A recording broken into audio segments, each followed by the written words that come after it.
Get 8 gigabytes of all-access power. To do it all. Plus only TikTok to scroll and share non-stop.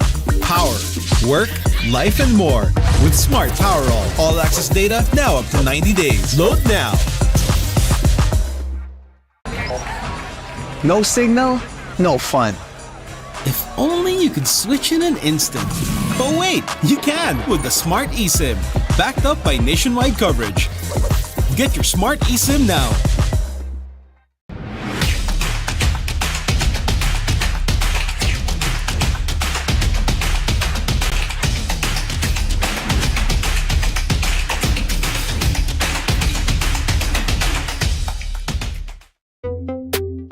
Tuloy-tuloy live selling, tuloy-tuloy content, tuloy-tuloy gaming. With new Smart All Access 99. May 9 gig ka, now for 15 days. Load now, live more today, and tomorrow, and after, and the day after.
ribbon for the 3 stars. Look at us to the top, no ifs, no buts. Winning any game, para to sa PIN na yes.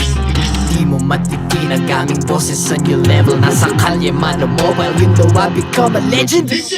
Open fire, we unite, we winners. Built with pressure, like diamonds are made of.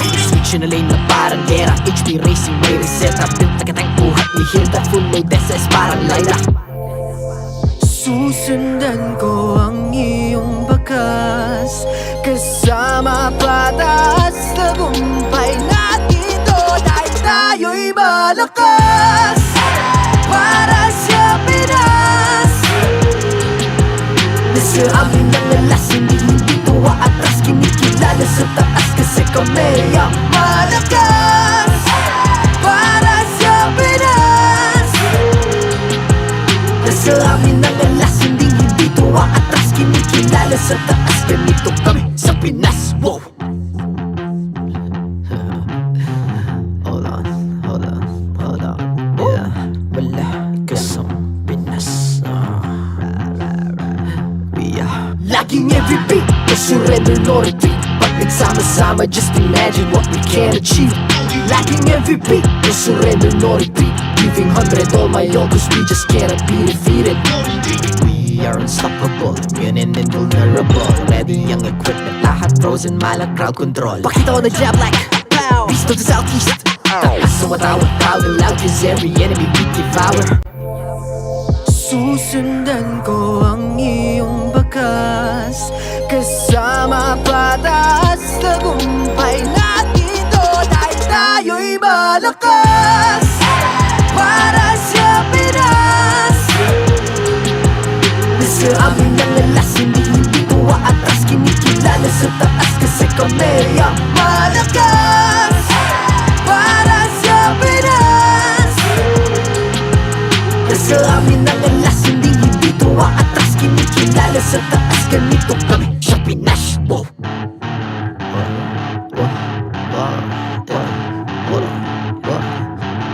Malakas, Pilipinas, malakas. Kahit anong lane, we become the monsters. Malakas, Pilipinas, malakas. Face the golden sun and weapon for the 3 stars.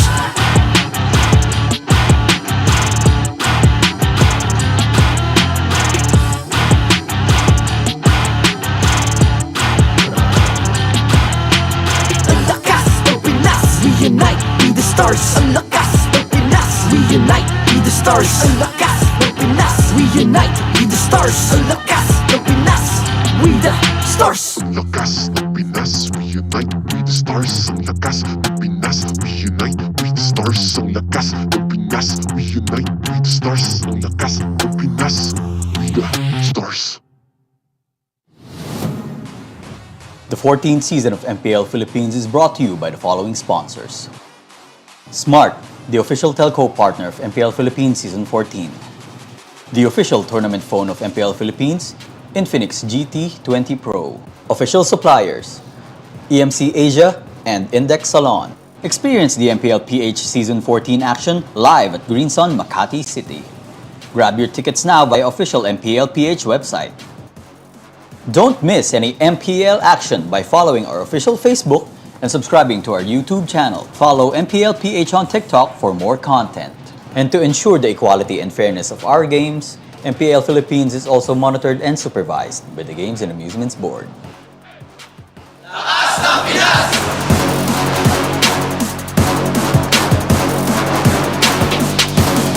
Lakas ng Pinas!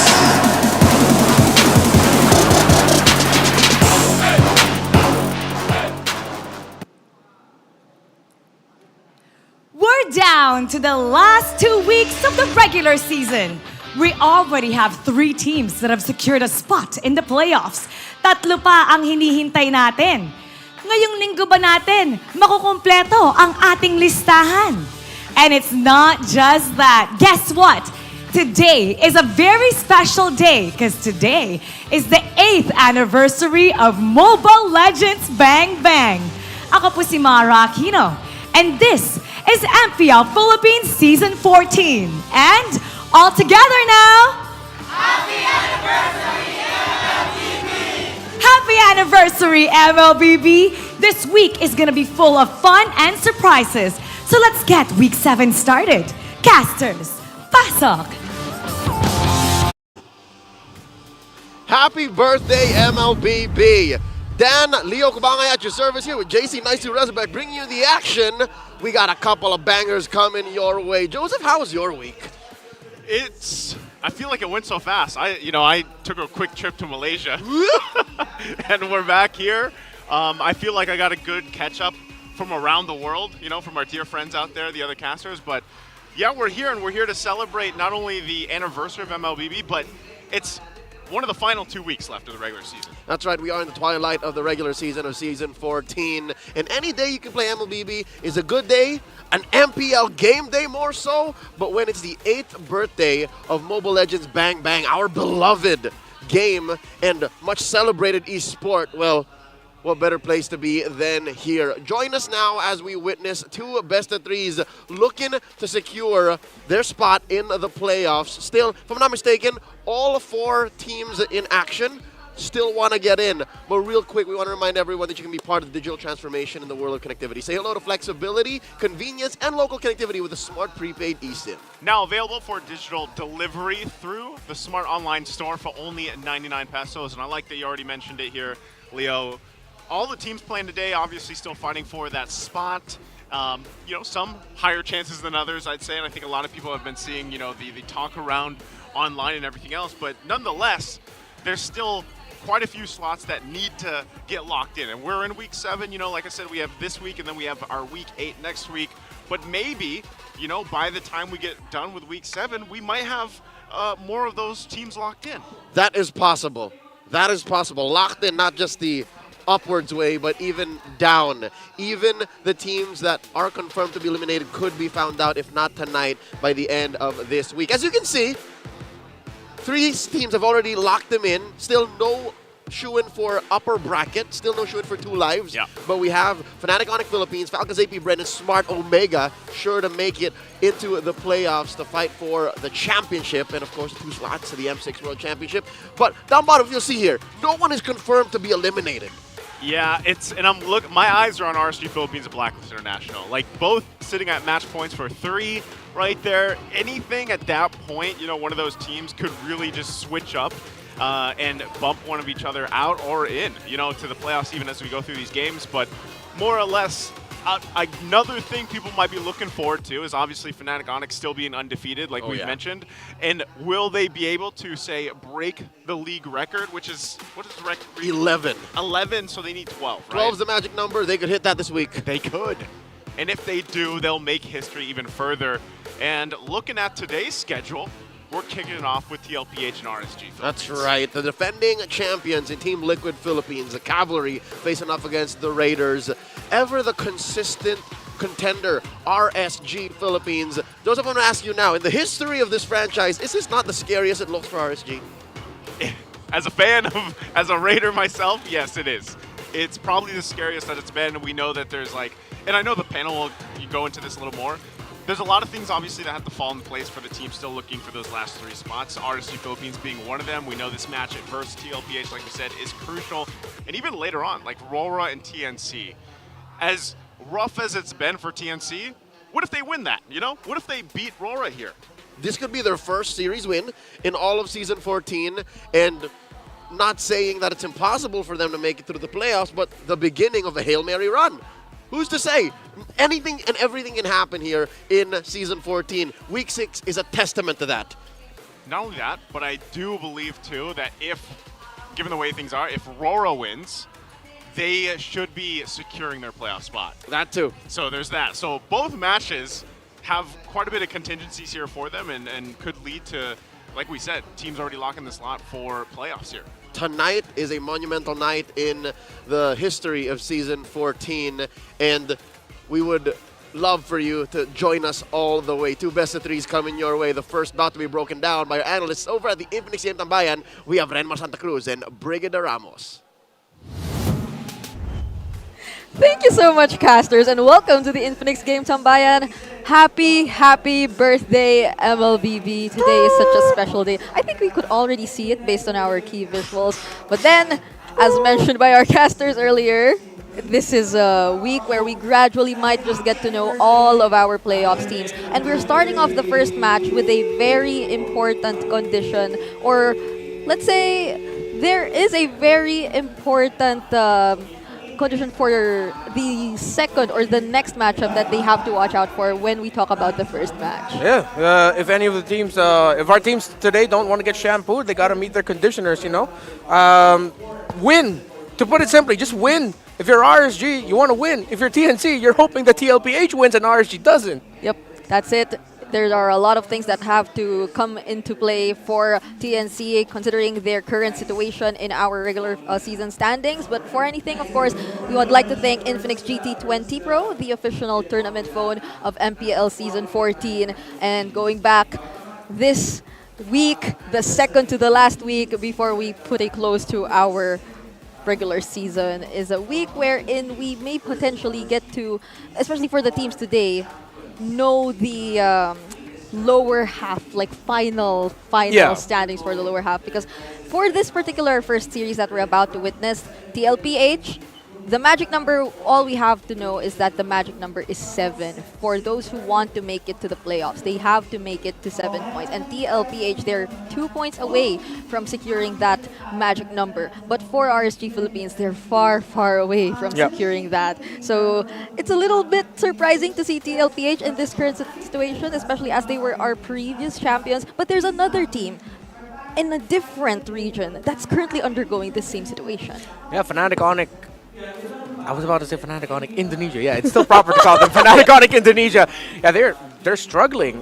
They were swept by the Indonesian counterparts of Team Liquid just last week, and there's a really heavy discussion online about what's really going on. How come the defending champions of both of these two, of the Philippines, of Indonesia, are both struggling? At times, I feel like though for Team Liquid Philippines, it's just a matter of finding consistency in the drafts, consistency in their execution. For Team Liquid Philippines, I feel like for the longest time, one thing that we've liked to point out or analyze about them is that when they're really going, they're one of the world's best. They're one of the titans of MLBB. On their okay, somewhat mid days, you're just looking for that consistency in execution, consistency in the drafts. For Fnatic Onic Indonesia, though, I feel like that's a whole different beast with what's going on with them. It's not just they haven't fully grasped the meta yet. I feel like the level of competition, not just in Indonesia, but in the Philippines, just really has gone up. That once the top teams of the two leagues are now surprising. Wait, what's going on? How come everyone's like way better? For Fnatic Onic Indonesia, if we just want to put it out there, I feel like it also has somewhat something to do with, I guess, their newfound or their chemistry that they're trying to build once again, since there have been changes once again to their roster. So unlike Team Liquid's, the main problem is of course the consistency, the stability, since they're just really sticking with the same roster. And now, since we're watching two teams with two junglers who are well known when it comes to using assassins, it might just be right to ask and respond to this question by the community. Is Lancelot really just an afterthought now? There are only, I think, 2 players so far in the regular season who've used Lancelot so far. It's Irad and MP the King. And Irad is undefeated with the Lancelot, if I'm not mistaken, or he could be 1-1. For the Lancelot, even before the newest patch, in the first 4 weeks, there were times where people would be saying, oh, you can slot in Lancelot here. For me, no. There's way too many mobile heroes that even for a Lancelot would be difficult to catch. Lancelot shines in the meta where there are static heroes that are easier to catch, you can make the most out of. And there's such a crazy amount of crowd control in the top meta picks that you have to worry about. And even 2 of the best mid-mages that we have abilities in their kits where they can just survive through damage or make a Lancelot combo feel nothing. So it's not just he's an afterthought. More of it's so hard to find the right draft and the right time to slot in a Lancelot. And I mean, even looking back at RSG Philippines and Team Liquid Philippines' first meetup in the regular season, there aren't any Lancelot picks here. But then I'd think here we are seeing the idea that initially both RSG and TLPH wanted to stick by for the rest of the season. Yeah. RSG Philippines, particularly for this entire series, made Irad use the Julian for 3 games straight. There were some changes in Team Liquid Philippines, and these were, I think, some of the first few times we've been seeing the adjustments where in Carl TZ, he was starting to bring back the assassin meta in their team. But then overall, these two teams, they've been having a lot of history either way. But it was somewhat, in this particular matchup, a lot of us were expecting it to go to a Game 3, and so it did. Yeah, although that series, if I remember, Game 1 was close, and Games 2 and 3 were just stomps for Team Liquid Philippines, specifically because JP and Sanford really stepped up. We even saw an XP lane Cho for Sanford in that game, paired up with a Jawhead roam for JP, so pick off. An interesting thing about these two teams is that the roam, mid, and EXP, the most picked heroes for those roles are all the same. Jawhead, Zask, and Edith for both of them. Yep, very similar, I think. Yeah. Except that we're starting to feel like, especially for Team Liquid Philippines, they're starting to explore a little bit more in terms of the unique heroes that they could possibly show us. And Khalid. now, it's your time. It's time to show your support for the MPL fans there. Who do you think will be winning this match? Team Liquid Philippines or RSG? It's time to vote now via the online poll. And looking at you. My prediction is TNC Pro Team. Okay, put up TLPH for me. All right, mine's TLPH as well. Oh, Brigida, so biased. Yes. TLPH? Oh my goodness. You know, I was just really thinking about Hey, Naisu! Naisu! What? She didn't want to vote for RSG. Oh, Naisu. Okay, so if we could put Naisu up here, you know he'd be voting for RSG as a raider, so... It's our bias board, by the way. Yeah, that's our bias board, by the way, so... We do arts and crafts now this season. We went on a workshop, and this is the best we could do. We chose our respective emojis, which resemble, I don't know, what. Mine's a dinosaur, I couldn't explain it. Renmar's a panda. Yeah. I think it's a favorite animal. Is it your favorite animal? I don't know. Are you trying to lose something? Are you trying to tell people I look like a panda? No. Because I'm large? Oh, Brigida. Brigida. I think it's his favorite animal. I think it's his Yeah, no, favorite yeah, it animal. is. It is. Right? Yeah, it is. I'm safe. Okay. Anyway, you know It's what? so fun messing with you. You know what? I just cannot wait to see what could possibly happen here. It's interesting to think that we aren't seeing any highlight matches yet for today, at least. But you know that they have a lot of bearing, especially for the next or the teams who will be playing in the second series, mainly TNC. There are a lot of conditions that have to be met for them to not be eliminated, because in this particular matchup, if RSG Philippines does get the win, TNC might just have to face Aurora MLBB later with an elimination in their head. So they wouldn't want that. Right now, I think TNC and RSG. Yeah, they're friends right now. They're friends right now. They'd want to work hand in hand. But of course, don't miss the first ever MLBB romantic mini series. What? So wait, Dang, okay. You're seeing it right here. I think this is a quick preview about it. Searching hashtag MLBB Celebrate on TikTok. Like the video to get Kylene's battle emote for free from September 30 to October 13. Limited time and exclusive only to the Philippines. So you have a Kylene. Kylene's a famous artist here in I like the when you... Philippines. Yeah, she is famous. She is. You hesitated a bit. She's like, famous? Maybe not as me. No. Brigida. No. I've been seeing her a lot. Oh yeah, he's a celebrity. Even the guy, I think he was what's his name? No, I'm not well versed. Okay, wait. So I'm sorry. Yeah, but then if you wanna like get some merch, not merch, I mean in-game merch, if you could call it that way, in-game items, we will be giving away a code at every match this week to celebrate the 8th anniversary of MLBB as well. So don't forget to watch out for the code. All right, you'll be receiving a lot of in-game items right there. And to start off the first match of the second to the last week of Season 14, it's time to get to know who will be playing for Team Liquid Philippines and RSG Philippines.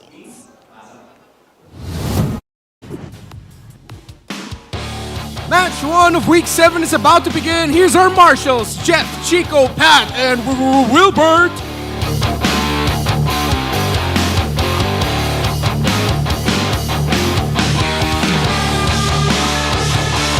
the last 2 weeks and the last few matches, the Cavalry opens the 7th week as they ram through looking for a W. Here's Team Liquid Philippines!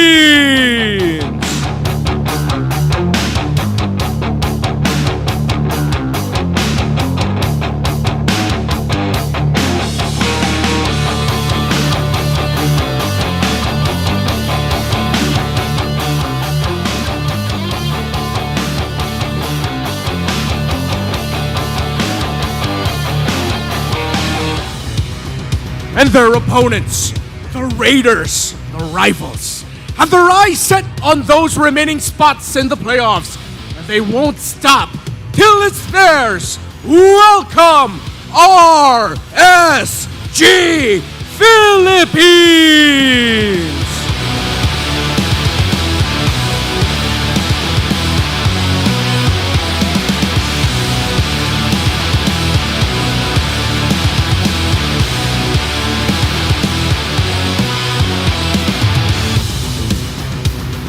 And their coaches for Team Liquid Philippines, Coach CJ. For RSG Philippines, the legendary Coach Panda.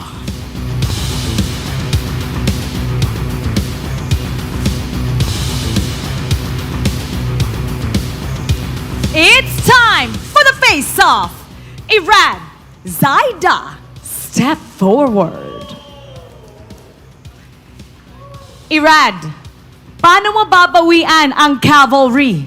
Ano ang palag mo? Win streak kami sa scrim namin, tsaka may nibor kami. Zaida, paano mo masisiguro na hindi makakabawi ang katapat mo? Ano ang palag mo? Gagalingan ko lang para kay Carla, ang Get Wilson Carl. Palag kung palag, fist bump.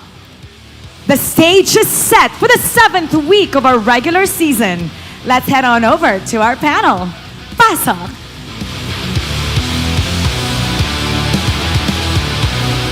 We're seeing Zaida once again play for Team Liquid Philippines, and all I want to say about this team coming into week number 7 is that they really were vocal last week about how they needed it, and now we know that they're open to exploring those possibilities. Well, Zaida now getting fielded over Carl Teasy for Team Liquid Philippines, although for 2 seasons now, that's something that they've been playing around, changing out Zaida, changing out Carl Teasy. Last week, they were able to sweep Smart Omega, which was, by all means, a surprising result, considering what we were heading into with Omega being on a bit of a streak, Team Liquid Philippines on a bit of a slump. So now they just have to continue what they did last week. Does that mean picking the Khalid again? Maybe, I don't know. Or maybe. But I like the idea of one unique pick that we haven't seen yet from Team Liquid Philippines. Yes. Plus, just make sure you get your comforts, and Sanford and JP are popping off again. Yep, and I think this is a surprise to RSG Philippines as well, who will be facing against Team Liquid Philippines for the 2nd time around with the same roster once more. And I feel like we've been talking about RSG Philippines gradually getting their groove in the latter portions of the season, but could it just be too late right now that we're in the second to the last week? Do they still have enough time to really look for that particular groove and experiment around? Because even though we've been seeing them stick with their signature styles, it seems like they're still struggling to this point. As a great Roman philosopher once said, it's probably never too late to get points in MPL Philippines. RSGPH, when we got to talk with Coach Panda, he did admit to us, like, it will take time. Yep. Will this be the season where they, with a relatively new, young-ish roster, make it into the playoffs? Maybe. But first, step by step, let's look at the Infinix keys to victory for MPLPH. TLPH, rather. Let San dominate. Because Sanford and Sanji were great last time against Smart Omega. Oh yeah, it's been a while since we've been able to highlight the San duo, and maybe it's time that they bring back that level of synergy and their kind of that level of play that they're able to show us whenever they work together. And that's how we've been describing Team Liquid Philippines for the longest time, but they changed things up a bit. Even off-season, they started doing like a different approach to taking the turtles, which I think there have been some sort of adjustments for their side. But for RSG Philippines, since we've been seeing these changes from Team Liquid, they've been tweaking a little bit of their usual playstyle. maybe they'd want to exploit these adjustments that Team Liquid Philippines might not be completely comfortable with just yet, especially in terms of the drafting. Yeah, it's funny because this meta that we're in right now, that's why I'm so excited for this season. Because we don't know how it's settled in the scrims. There are still new picks floating up. Teams I know in other countries are trying Argus in the gold. There's a team in NACT, I don't know who I'm talking about, played Balmond and Angela Gold. And they made it work. So, I mean, I think if ever this meta rewards creativity and the ability to, be willing to use mages in the gold lane, which apparently I think one of the gold lane flex picks right now are going to be one of the most important in this draft. Now that you mentioned the Balmond, I'm really looking forward to seeing a Balmond for hopefully at least before the regular season ends, because it's been a really interesting pick so far in ranked games. Like, I can see him almost everywhere, but I know it's the new season, so you could really just expect anything to happen in terms of your ranked games. I see a Balmond mid lane. You said a Balmond in the gold lane. Yeah, I'm not gonna knock it. If Kurt TZ can play Fanny in the mid and make it work in MPL Singapore, the world is our oyster. It is limitless now. Yeah. Oh, there's one pick I want to watch out for here though later for TLPH. It's the Nathan for Benny Cutie. Nathan's been popping off recently in scrims from what I've heard. What's your command? So more than the Alice, could we be seeing that still for Team Liquid Philippines? I think Alice has been making waves as well throughout the past week. But so definitely. Far, we're seeing that this is again one of the picks that Aqua has been sticking by so far, and one of the picks that a lot of teams have been able to activate. No fire miss whatsoever for this series. And just when we thought that, oh no, Chip, you can't say no more. No, because they added an immobilize effect to Chip's ultimate, even more so now, I think it's a job that you have to really ban out Chip on the red side first phase. If you're willing to give Chip, then maybe you're thinking of countering with picks such as Tigreal, but that's really just waiting for everyone else to come out of the portal and wait. But that's not how it is. There's just too much macro that Chip has, even though they made the cooldown of his beacon a little bit longer. So in terms of priorities, let's see if it's still going to be the Hayabusa Nolan that teams are going to be chasing. If not those two, maybe even the Julian. Junglers were really prioritized a lot last week. 11 out of the 14 games last week, it was junglers that were first picked. Especially as we're seeing the Phoveus immediately banned out here for Team Liquid Philippines. Though, again, based on last week, it was in the XP lane where they decided to show us something different. So probably I'm also still thinking about if it were Carl TZ around the Nolan, but now that it's Zyda, probably he's been showing us more lings than other picks. I remember last season, Nolan was his pick. Like, he was undefeated when he would get fielded, and I think 5 or 6 of those games, that was almost all of his games, it was a Nolan that he played. For Zyda, that's currently open. So will he be picking up the Nolan, as we've been mentioning? Or the Haya? Is it something different to just the Haya? Because Julian really sounds like an RSG pick. It really feels like an Irad hero for this particular series. I wouldn't think that they'd be denying that from Irad as well, since they have a lot of ways to potentially answer that either way later on. So is it the Nolan? Is it the Haya? We have to remember that these two teams love fielding the pick-off type roamers. So if ever TLPH pick an assassin with a Hayabusa, Julian they did deny. Now locked in. Okay. So they deny it from Irad, leave the Nolan and Haya open. Is TLPH potentially thinking about a first phase Cho pick that can be flexible either between Sanford and JP? I think RSG Philippines might want to consider picking up the Arlot since the favorite pick of Nibor is gone. Arlot's like the safest you can go in terms of aggression. If you want to be more defensive, then you pick Terizla along with an assassin. I'd be so surprised if Team Liquid Philippines flexed the Julian pick as well. But I doubt that's going to that's a Falcons AP Brent thing. Because that's really a Falcons AP Brent thing. So RSG Philippines will be revealing that hero. Wait! Okay, whoa, interesting. You just mentioned the Chu earlier that they could immediately get in the next picking phase, but then there's so much deny picks happening right now in the first phase of the draft. Yeah, that's them shutting down what TLPH want to do. I think they have to clap back and go for Roman EXP. You already see the matchup. Might as well play into it. This is such an interesting... Or get either the Romer XP, then pick up a low Yi now. For Sanji. Yeah. But then that would immediately reveal whichever I think combos or duos the Sansan duo might be playing. Yeah, I mean, if it's a key to victory, it's a key to victory. Chase it in the first half. All right, so is it going to be a Sansan? Oh. No, it's JP Sanford. All right. Yeah. So the trio mid for Team Liquid Philippines is currently revealed right now for RSG Philippines. Wow, we're not seeing the gold laners being as prioritized anymore in the current meta. So will they secure Irad's jungler right now, or will they leave it for later?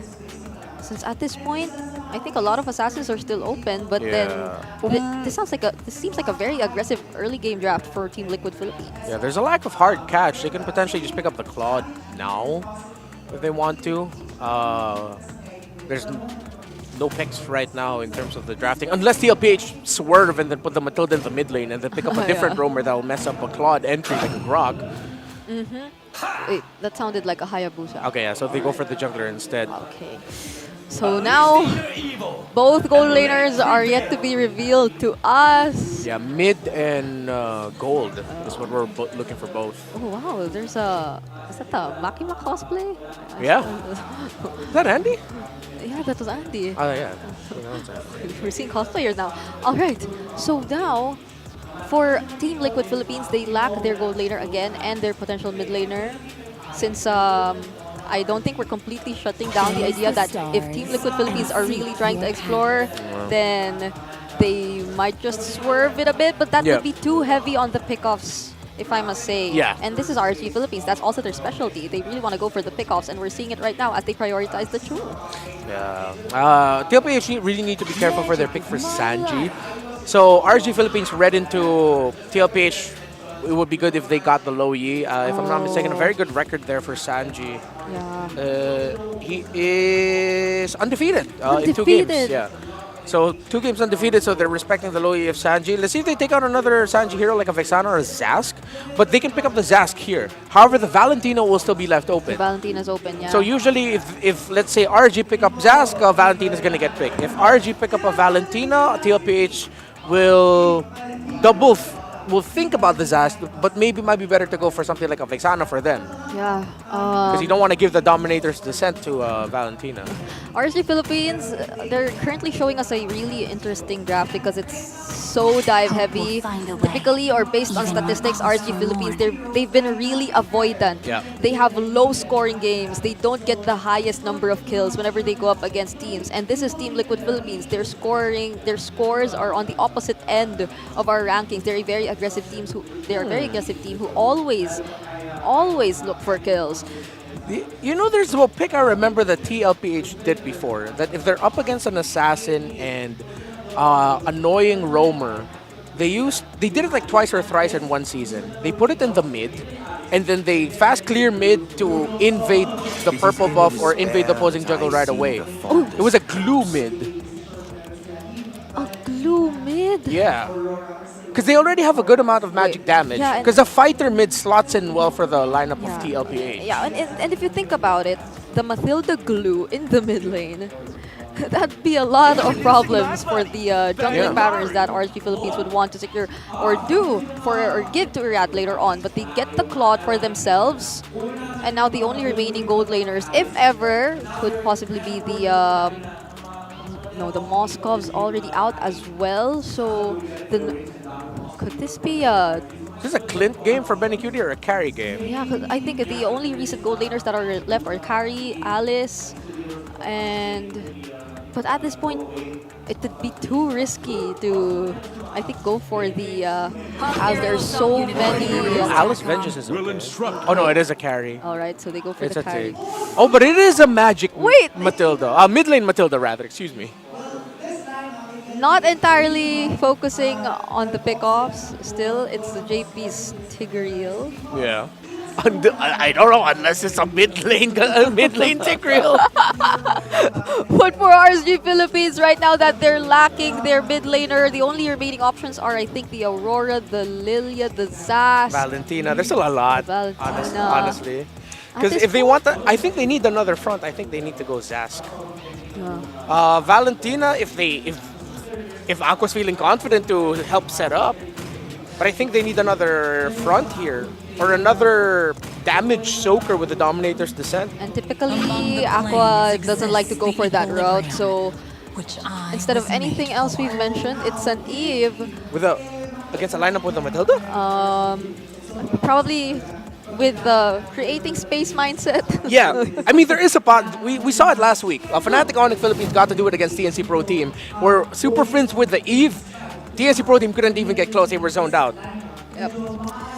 So this is quite the adjustment from RSG Philippines with their Eve last pick going into the hands of Aqua. But then I'm watching out for the early game pressure that could potentially come out for RSG Philippines as well, despite this sudden last pick, since at the end of the day, it's the Khalid again. It's a Chu in their hands. Yeah. So really, if you're Team Liquid, you'd want to be careful. But let's see what happens as we head into game number 1. Casters, take it away.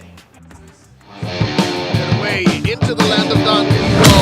This is game 1 in the best of 3 between the Team Liquid Philippines and defending champions up against RSG Philippines.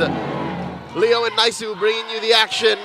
Joseph, is this the first mid-lane Matilda we've ever seen? All season long? All season long? I think so, man. I can't recall the last time we saw a mid-lane Matilda. It feels weird to me. It does, but, you know, in the hands of Sanji, we'll see how he plays this out. We're already used to seeing most roamers play Matilda pretty aggressively. But this time in the hands of Sanji, we'll see how they respond to already their early aggression coming out from RSG just for the orange buff. So a flicker already burnt. Rest of the team, Sanford's got to make his way to allow Zyda to get his buff safely right now. Because even Light obviously staying around, takes a couple of shots, gets thrown in the air, and the first blood goes to TLPH. With nothing to show for it, too. RSG with a stolen Khalid, looking to pressure. Daddy JP just forced him to back off. Didn't even use the flicker. You see this? Yeah. It's still a fresh flicker on this Tigreal. And Ira did go ahead and steal away a little bit of Zyda's camp, nullifying that first blood drawn onto Light. But here's the thing. Looking at TLPH's lineup, I can see their damage coming from Duo. Oh, wait. Okay, JP. Right, going right for Irad. Good thing he gets away, as you were saying. TLPH's damage coming from 2 solid spots right now. It's not from Sanford, it's from Zyda and from Benny. That's it. Really, you expect this Julian to burst down. Yeah. Again, what was the reaction? Whoa! You expect him to do that? What did they do to his damage? When Sanji and JP, ask those questions, right? When Sanji, JP, and Sanford find a CC, or from Benny later on. And that's 2 solid sources of damage with a great damage profile. DPS on Benny, that's true damage, and then burst magic on Zyda. So that's what they're working on. That's what their curve looks like. And right now it's Light just trying to be a nuisance. Morgan joined the fight too. They go in. Zyda goes in, cleans up the turtle. Fight's still going to break out. The focus in, but again, a flicker. There's the circling eagle as Irad gets taken out of the jungle under the purple, and they actually keep going as another body falls. Sanji finally goes down as well, but they're going to push 2 down of RSG. Plus, look for more. JP gets the implosion and brings Light back. They ain't done, and now they're going to steal away Irad's purple.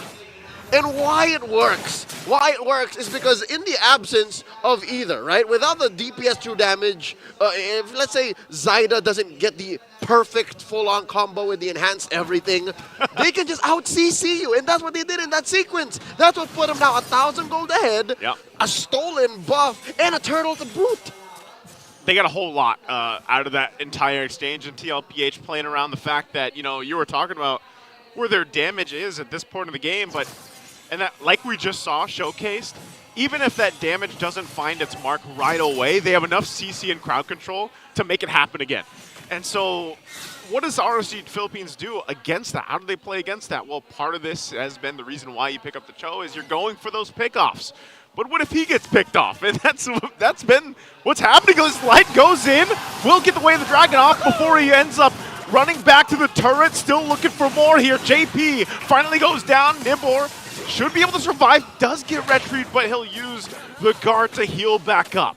All right, that was an early 5v5. That's basically what RSG wants to do. That's their winning image if they can pull it off. Again, a kick started off by Light, the real world manipulation keeping them in place. Yeah. And then, you know, whoever gets caught by the Raging Sandstorm. Look at this. Light jumps in, finds one, and how unfortunate is it? How unlucky that it's the toughest member of TLPH. I know, and that's the thing, man, is like, only certain players are going to be able to pull something like that off, Light being one of them. But yeah, it's unfortunate that they couldn't make more happen. But they do slow things down a little bit. Namor, though, less than half health, wants to fight back against Sanford. But ultimately, objective secured again for TLPH. So we're still looking for that fight back, that clap back from RSG Philippines, the Raiders, on what they're going to be able to find. Because even if Light does that again, can they find that kill? Can they cap it off? Can they finish what they started? Because we've already seen a taste of what RSG wants to do, right? This is what RSG wants to get at. Not just willy-nilly fights here and there, because you don't know exactly where Nibor can lay down a smackdown, given that he's building up into a hybrid build. So it's not just burst. Usually when you see Khalids, they, at least in the past, want to build the Heptases, the Bladed Spin. Oh! There's the implosion already being set up, JP, and now they're going to lock down Irad. He's already gone. And still going to be used. They might sandwich in under the tier 1, but Aqua joins the fight. Is he going to be enough to hold them off? He does have the real world manipulation, and it looks like they'll do just that. They don't have to push him back. Again, the fact that TLPH have forced a reaction from RSG means they're playing to their tempo, which now explains exactly what's wrong with RSG's lineup right now, or at least the predicament they find themselves in. Much like my long-winded explanations, they have to find their way towards making their game plan work. They have to find the perfect kick, get Nibor in a place where he can deal reliable damage, soak up a little bit too, and Aqua to find the perfect RWM, because if he lays it down and no one's in it, that's a no-go.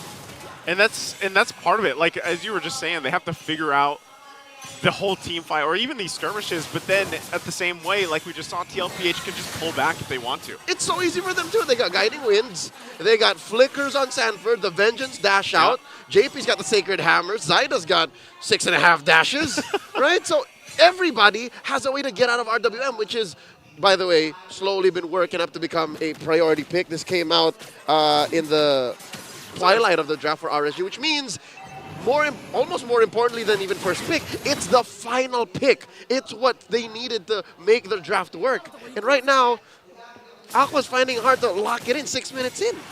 Yeah, he's having a hard time. It makes me, I know Eve has kind of struggled a little bit as she has been picked up quite a bit, but it's still useful, especially the RWM, once that's used.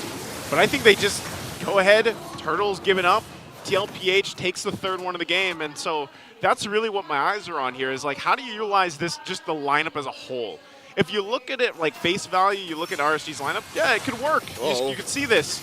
But right now they're just defending everything. There's the kick from Light, gonna go in the way of Dragon under the turret. JP will get taken out. So good setup play there from RSG, but again, my question is, do you just keep doing that and hoping that you get back into this game and swing things in your favor? Zyda's out of position! Could be a fight here. That's the dashes, that's the guiding wind we're talking about. If there wasn't a Matilda, it would have been a punish. Now Aqua getting hit. Re-engage, final slash going to be used as well. Aqua taken out, now Sanford could be in trouble as well. Can't get away with the guiding wind on that time, and Zyda takes a ton of damage in exchange, and Sanji tries to walk away as well. Here's the fight back from the Raiders as RSG picks up a couple kills. That's not how you start a team fight. Already, I think Team Liquid were walking in half-cocked. They traded out JP for 2 ults, seemingly. And that's not worth it. Again, if you had a follow-up immediately, sure. If JP maybe found a winning implosion to trade for those 2 or 3 ults, sure. But that wasn't the case. They were still fighting underneath the turret. And that's what's going to allow RSG to trade those early kills, those 3 turtles, into 2 turrets. Joseph, they're winning the side lanes. This is so beneficial for Nibor and Kusei. In this part where RSG has, in that one team fight, based off what Light has been doing, and I'll say it again, Light's been doing work on the Cho, but so all that has a domino effect, and now you find yourselves where RSG is like actually ready to fight for the Lord. Yeah, they essentially gave up the turtles. They didn't really lock in any of those. You know, maybe they showed face a little bit. But at least for the First Lord, they can be in a position where, okay, we can actually dance and go toe-to-toe with TLPH. Which is another development in the current meta game. Again, we saw how about 2 or 3 months ago, especially in the advent of the assassin junglers, you don't want to trade out the last turtle. The second to the last turtle, like, those are the ones that ramp you up into a mid-game power spike. Now, I guess RSG showing us that they know the fundamentals of letting go of the first 3 turtles, or well, all of them basically, and trading them out for major objectives, side lanes. These objectives that don't respawn, that open up the map for your cores. And that's what allowed Kusei to go 1-0-3, and even Nibor to go 0-0-5. This is the first time I've actually seen Nibor not die in the first 10 minutes. We're so used to seeing him play the Edith, man. You know? We're so used to see him play Patsy, to play the scapegoat. And here, building the full-on tank Khalid that deals some good damage on the clapback, this might be his new power pick. When did we see the Khalid pop up? Was it just last week? Last week in the hands of Sanford. Yeah, the debut pick. It's a stolen pick. Oh, there's an implosion opening up Excuse from me? JP. What? But they're still looking to capitalize on it. Irad goes into the backside, forcing him back a little bit further. The Lord also still up. Sanji finally goes down, and there's the counter comes in. What? Nibor's still going to be alive too. He just heals back up through it. And JP going to get run down as well. They're looking for a wipeout here, but Benny doesn't have enough to fight back in RSG. Flips the game on its head and will go down the mid lane. The Raiders are in the building. 2,000 gold ahead. A turn in mid, a stolen buff. Suddenly, Joseph, the damage profile from TLPH, if you figure out how to soak it in, how to just isolate these many different pieces that make it work, they can't clap back. That's what confused you. The fact that Nibor was just there like, come on, come on. Is he gonna, and then he's like, nope, I'm gonna heal up. Bring it. How is he not gassing out? I mean, that's what you get when you build a full tank Khalid. It's that quicksand, man. It's damage reduction, it's heal. Yeah. I'm wondering now if anyone from TLPH has healing reduction. Maybe Sanji can build it. Maybe there's a de-ice on JP, or at least on the way. But even the tenacity plays its part in there. The sure. emblem, right? Like, there's only so much you can do with heal reduction. Yeah, and again, he's just like this. Khalid, we're going to see a lot more of, I feel like, especially for some teams, because he's a good enough distraction and even does pretty good damage. Like, he does pretty good damage in the lane, and then even for these team fights. Save for a massive penalty zone, I think he's just a pound-for-pound better Terizla. Yeah, he's faster, too. He's faster, too. That's one of the problems with Terizla is he's just wailing away with his massive mallet. And then, all right, wait, give me a sec, bro. I gotta make it to the team fight. Kali's like, all right, give me 2 seconds.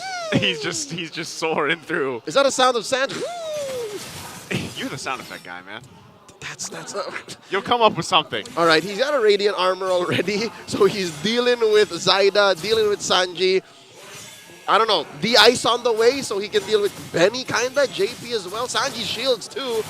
All those shields be damned. Oh, here we go! Gonna force the fight again. Light finding the target. It's JP in trouble. Implosions are gonna be used. Put the right into the blazing duet, into the RWM. Irat's still going as well. He's alive. He goes back, but Sanford connects the shot. 1v1! 1v1! Sanford still going. Kosei, not sure if he wants to fight it out. The regen from Sanford. No. You do not take this as a ranged combatant. Claude cannot take on Scarlet. No! Oh, wow. All right. You see the veteran wiles of both of these championship side laners. Kusei, the Kamai King, and as well Sanford, the Apex Predator. Dude, that could have resulted in a disastrous one-on-one for either team. Like, if either just went there like, You bring a gun to a spear fight. see, like even that, if this was not such a well-bushed area, the Claude would have won, right? Claude would have won. But since, Sanford knows his strengths, he's like, I dare you to come in. You just don't know. Clarence, I dare you to come in. Well, it's funny because all these team fights, they're still so close. Yes. Every single team fight we have seen up to this point. I could have sworn that was RSG's. And then it wasn't. Especially with the well-placed and well-timed blazing duet, but not. If you're that tight, if you're that close, and you don't have like a wall or some level of peel or I guess Nibor didn't do what he did the first time around. Yeah. So if that doesn't happen, then it's closer to 50-50. Closer to 50-50, but you can also see how like the real world manipulation from Aqua can still be deadly in those choke points. And TLPH played really good against that, even though being locked down and everything else. And I would say that even JP's implosion was a part of that, which kind of slowed things down a little bit. So ultimately you come down to this now, where the Lord is up, both teams are pretty much 50-50 in the team fight, and it's really dependent on who pulls that trigger first. That's right. JP here doing quite a bit of work, controlling this lower quarter of the Lord Pit. Now the shuffle begins. RSG just asserting their dominance, pushing out any and all. TLPH, here we go! Already gonna go. Implosion gonna be used with the flicker, and they'll be able to find Aqua, and then get another in Nibor. Shadow Kill already gonna be used too. Light has to get out. There's just way too much damage coming out as it's a triple for Zyda. And TLPH will go ahead and now focus on the mid lane turrets, knowing they have a numbers advantage. Uh-oh! Irad tries to delay him a little bit further, but it's just him and Kosei holding on to the base from the full force of the cavalry. Blazing Duet with the Wind of Nature already going to be used, but they still have a minion to push in. They're going to try to delay him as much as they can, but they won't be able to as TLPH takes game one. Side up and bursted them, boys. Whew, that's how that happened. Again, the perfect combo of an implosion into the other half. It wasn't just Zyda, it was also Benny. Yeah. They all went into an area of that small river that just, you know what, we'll throw it over to the Infinite Game Tambayan because it happened in the blink of an eye. I'm sure they had a better view of it. Break it down, Redmar, break it down. It's all you.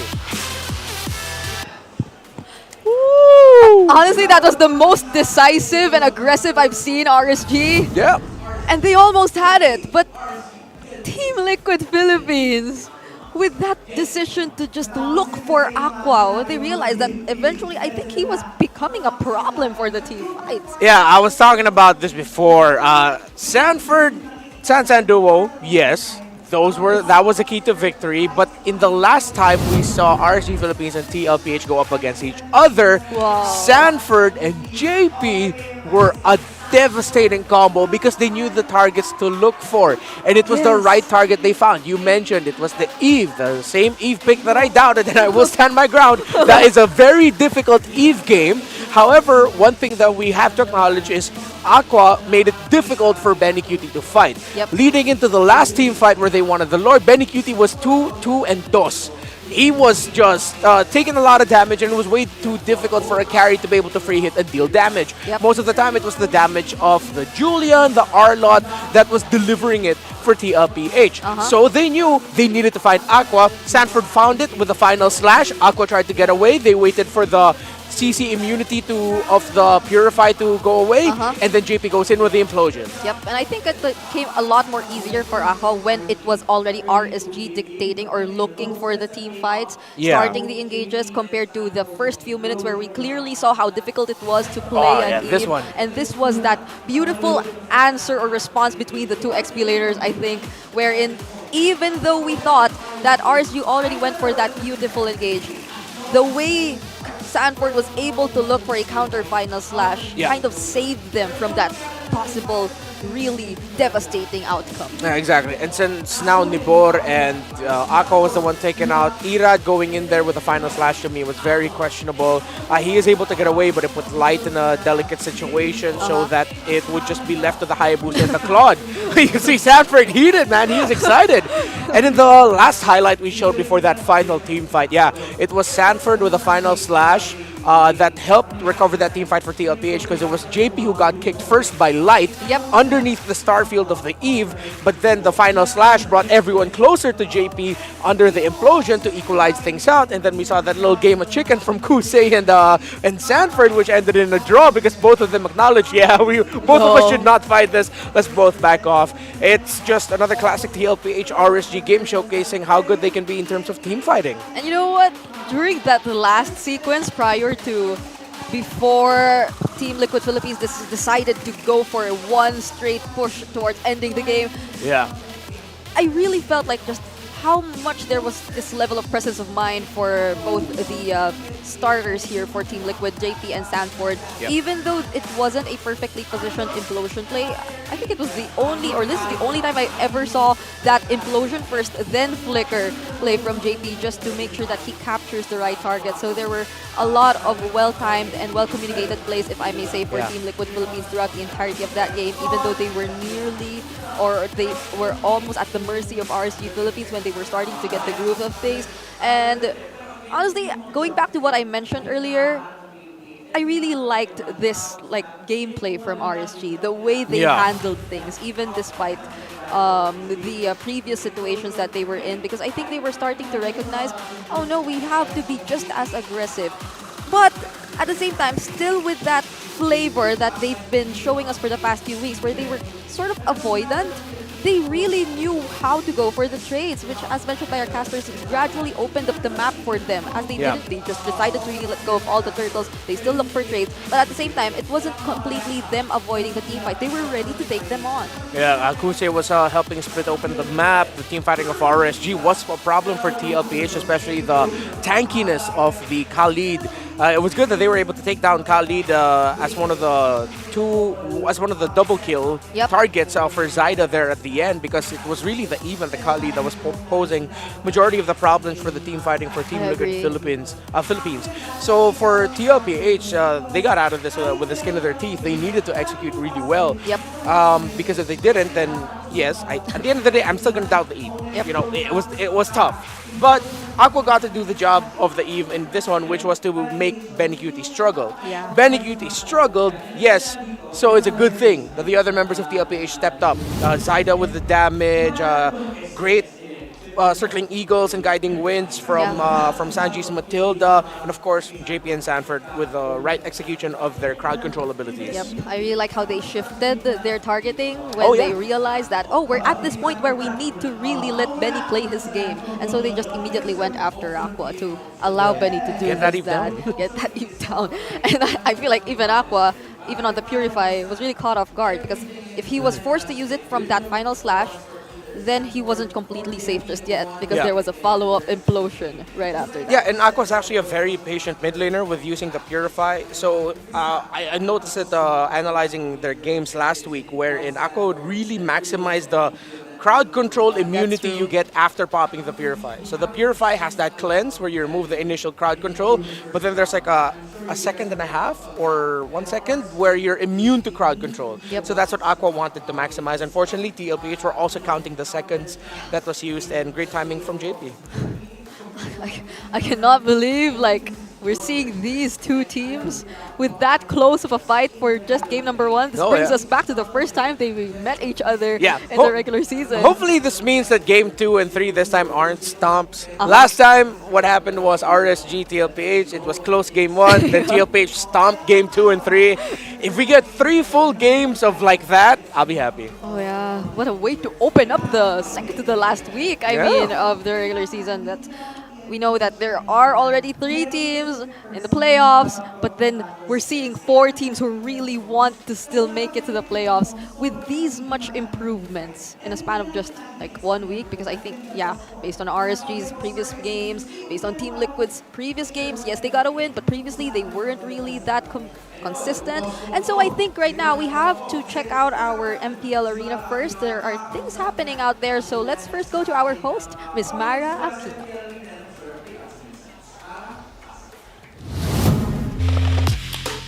Here with Miss Chai, Moonton Games Marketing Planning Manager.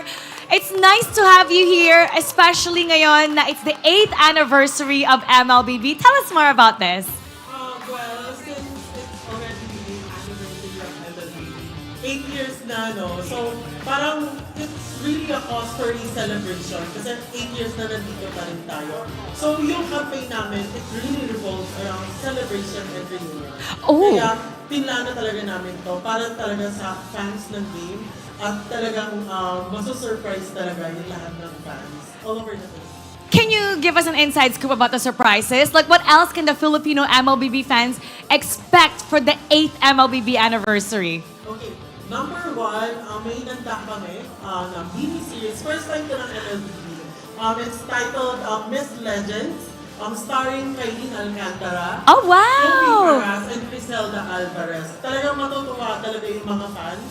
Maiiyak, magagalit. Talagang yun, abangan nila this coming September 28 until October 1. Nakakatuwa, alam mo, they're trending right now. Pati nga yung buko inspired kay Kylie Alcantara eh. And what about the fans right now? Like, how can they catch up with everything that's happening with the 8th MLBB anniversary? More than that, maliban sa Miss Legends, no, meron din kami inahandang, siyempre, this campaign revolves around celebration and reunion nga. Inanda rin talaga namin na mag-mount ng mga events dito sa all over Calabarzon area. So meron kaming mga celebration and surprises doon sa kumalihip nating barangay din. More than that, meron din tayo mga anniversary merches, phones to be given away. Wow! Oo, doon sa mga barangay and in-game, offline, talaga may celebration natin. Doon talaga natin ibubukas. Grabe talagang bongga para sa ating 8th anniversary. So for the people who want to know more about this, how can they go about trying to catch up? Of course, you can catch it at our MLBB official pages, sa FB, sa TikTok, and YouTube as well. Abangan nyo guys, sobrang maraming celebration and surprises talaga na mangyayari in this campaign. So, hashtag mag-celebrate tayo. We're definitely gonna be having fun celebrating the MLBB 8th anniversary, Ms. Chai. Thank you so much. And for sure, yung ating mga MLBB fans, sobrang excited sa mga ganap ngayon. Ngayon, we're just gonna go back to the game 2 of our series. So babalik na tayo sa ating panel. Pasok! A lot of events lined up for all the MLBB fans, especially here in the Philippines. If ever you are based here in the Philippines, we'll be having some barangayans, as they call it. So some talents will be visiting various areas, and there will be a lot of things prepared for you. So check out the official accounts and social media accounts of MLBB just to keep yourselves updated. And now, this is again is MLBB's 8th anniversary. So join us in the upcoming hashtag MLBB Celebrate Caravan this September 28 to September 29 and October 5 to October 6 in Calabarzon and surrounding areas. So these are the specific areas, Calabarzon. Lots of prizes, games, and surprise guests. So that's why you should come us and hashtag mag-celebrate tayo, which means let's celebrate in Filipino. Yeah. Rizal, Laguna, Batangas, Quezon, and Etivac. Let's go. Calabarzon. It's a region here. It's a region here. I think it's a merged, like it's a way to merge the. Yeah, it's a region. But I know that's geography for you, and I'd like to give up on geography. But then if you ever are near Calabarzon, then don't forget to check that out. Again, September 28 to 29 and October 5 to 6. So those are both Saturdays and Sundays. So I'm assuming a lot of us could possibly be free during those days. And those are the last 2 weeks also of MPL Philippines. The last 2 weekends of MPL Philippines. So don't forget to check that out. And right now, going back to the MPL Arena, it's time we also look for our Index Salon beauties. MPL Arena, give us your freshest look because we're looking for our Index Salon beauties. So whenever someone gets or do you get the winner, Ma? Or yeah, but if you just get chosen, you win Index Salon merchandise. Could you be it? Could you be it? Wait. Raise up the camera. Oh, Raise up wait. the camera. Was he supposed to draw? Hey! Show some confidence, guys. Oh. That's the Echo Varsity jacket. Yeah, Brigida has like 7 of those. Ask for one from Brigida. Hey, congratulations. Good for her. Congratulations to our Index Salon beauty. I mean, she really showed confidence. Throughout the entire time, the camera was panned. Yeah. So when you come here, don't be shy. Yep. Don't be shy when you come here to the MPL Philippines Arena. Yep, it's time. We you win stuff. Some giveaways for Index. Some smart pose. Yeah, you get one of Brigida's 7 Echo jackets. So win. I don't know if that's considered like. No, it's not vintage, but it was for like the old. It will be vintage in like a few. Time flows differently for esports, you know that. That's right. Oh, yeah. So maybe if you have some, like, Yeah, and I am the esports equivalent of a 45-year-old. What? Yeah. So- You're like What? your age. Oh. Which is young, which is very young. Let's. I'm old. I'm the oldie here. We're in the same age, Brian. Are we? Oh. Anyway, RSG. They decide to pick blue side this time, so they'll be the ones who could possibly secure Were you the pointing at me Julian. for? If ever, what? No, I thought you were pointing at me. No. Oh, because RSG said. Okay, that's what you meant. Gotcha. Based on our POV, Yes. I pointed towards the blue side. Oh, dip! They straight up respected the Tigreal. Wow. Well, so I was mentioning, could they possibly be prioritizing the Julian? Because I feel like from earlier's performance, Irad, like he could go with anything. Even the Hayabusa played really well during game number 1. There were a lot of highlight plays coming in from Irad. If it's the Julian priority, honestly, I don't know. I feel like it's gonna be a bit too much. I like the Loi Tigreal prio. Yeah, but at least I think the Phobius is still open and some. Excuse me. I think they should ban out the R-Lot. Oh wait, no. If they open up the R-Lot and the Phobius is open, RSG can first pick the Phobius. Yeah. Then the R-Lot will be open. Wait, Oh wait, no. I mean, TLPH would not want to play the R-Lot. Oh yeah, because wait, it's actually interesting because they banned out both the Tigreal and the Mathilda. Yeah, that's respect. You had to respect that. Yeah. I think Team Liquid really played these two heroes well. It wasn't entirely them working together. I think it's where we saw the San duo really activated. Yeah, Because yeah. it was him bringing it was Sanji bringing Sanford to the back line. It was the main beneficiary of that of the guiding wind was the R-Lot. Yeah. And eventually it was JP going for the succeeding setups, but not entirely the first few setups. So yeah, both actually a lot of XP laners are still open to this point. The Phobius, the Edith, they're all open, but so are the Julian and the Hayabusa. I think RSG would want to first pick the Phobius, and if they can pick the Valentina later for Aqua. Because then TLPH will be forced into the Vexana Aurora as their third pick. The only one. What was that? Phobius. So they can go Edith. If they're thinking ahead, they'll steal the Valentina away from RSGPH. Yeah. Even the Arlot's open to this point. We've seen a lot of teams still confidently pick up the Arlot against the Phobius, but then... I am not one of those. I don't like seeing a team with an Arlot going up against a team with a Phobius, because Phobius is the happiest Phobius in the world. He gets all of his abilities and his passive back so quickly. Alright, so there they go. They decide to pick up the Edith and not the Julian this time. Yeah. I mean, if RSG Philippines decides to go for that, that's 2 solid magic damage dealers already for I think this has to be a Valentina and Nolan for RSGPH. If not the Valentina, I would honestly question it, because you'd want to get the Primal Wrath from the Edith. Yep. And I think, yeah, it's just a great combo. Yeah, and regardless of what JP decides to bring out later on, it's a nice way to secure that ultimate. Unless it's a Jawhead. Unless it's a Jawhead, that's the unstoppable force. So yeah, they get the Valentina, and for the first time in the series, the gold laner is already revealed to us. The funny thing now is I think TLPH needs to pick their mid laner. So if this isn't it could be an Aurora or Vexana pick already. I don't want to see Zask for TLPH, because that's giving the Dominators to send to RSG. Zask plus Phobius will just is a nightmare to go up against for a Hayabusa. And I wouldn't oh no, the Luis ban, but then either way, it's not really part of the options anymore since there's a Valentina again. So I think that was a Vexana. Yeah, it was. Okay. So good. I'm not just saying good drafting because I'm hitting my predictions, but that's really just good drafting by both. They're answering each other well. Yep, and now we might just see probably the Nathan banned out again for RSG Philippines. They seem to be very keen on that for Benny QT. Even in the previous game, they really took that out for him.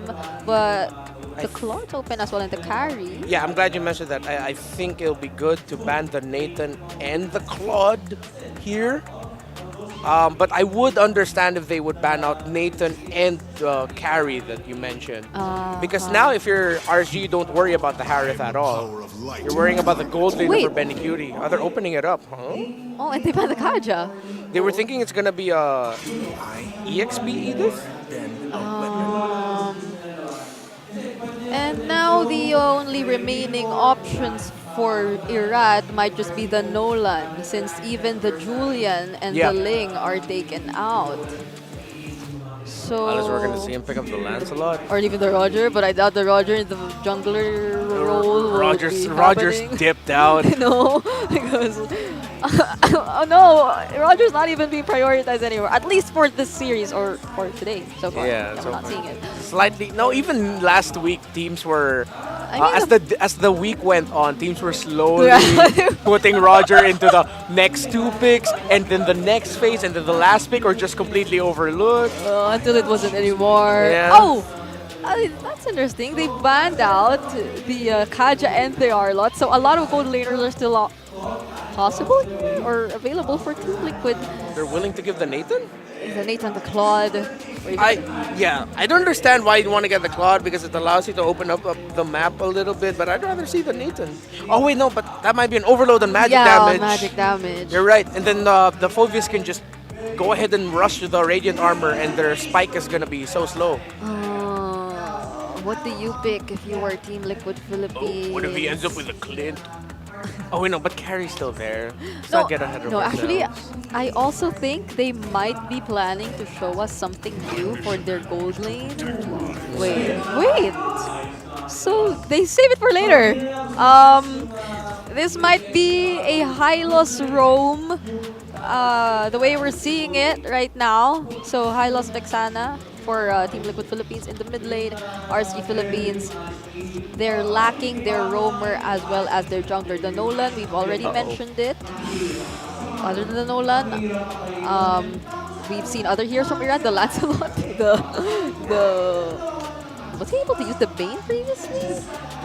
I think there have been some surprise or some unorthodox picks coming in from Irad from time to time as well, but then in this current situation, I'd go for the Nolan. Yeah. And then there you heard it. Nolan, Cho, pick off. You know what's funny? If they decide to go Alice here, RSGPH might not have the right damage output to give the Alice difficulty.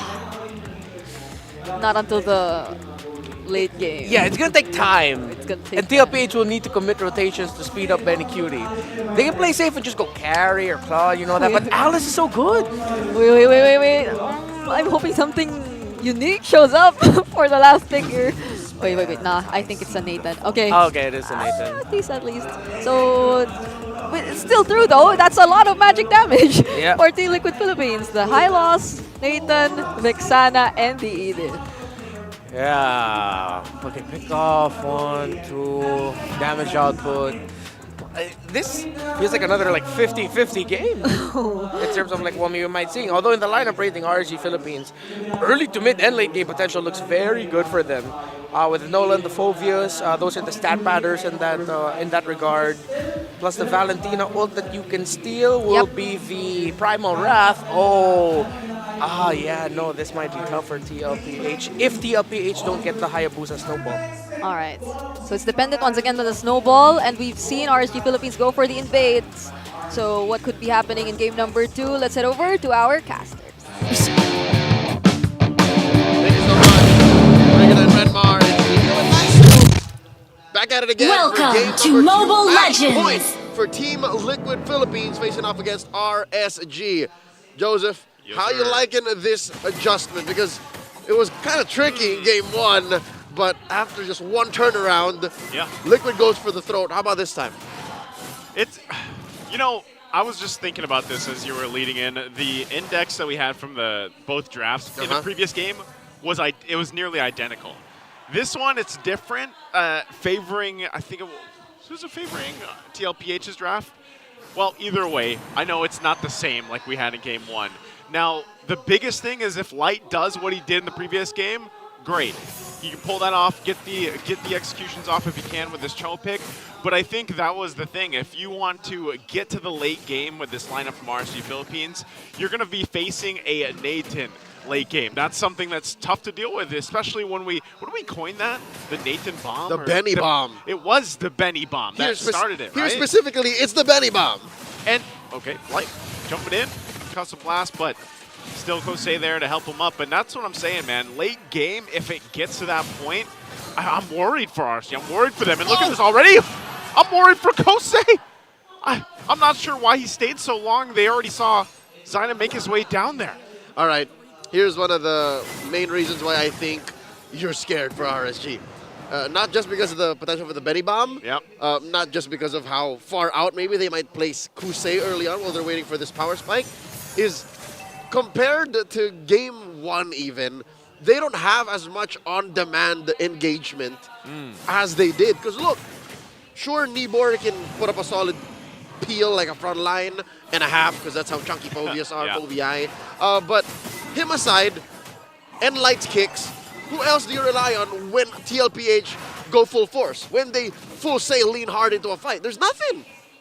Look, you get laid down a glorious pathway, you kind of scramble.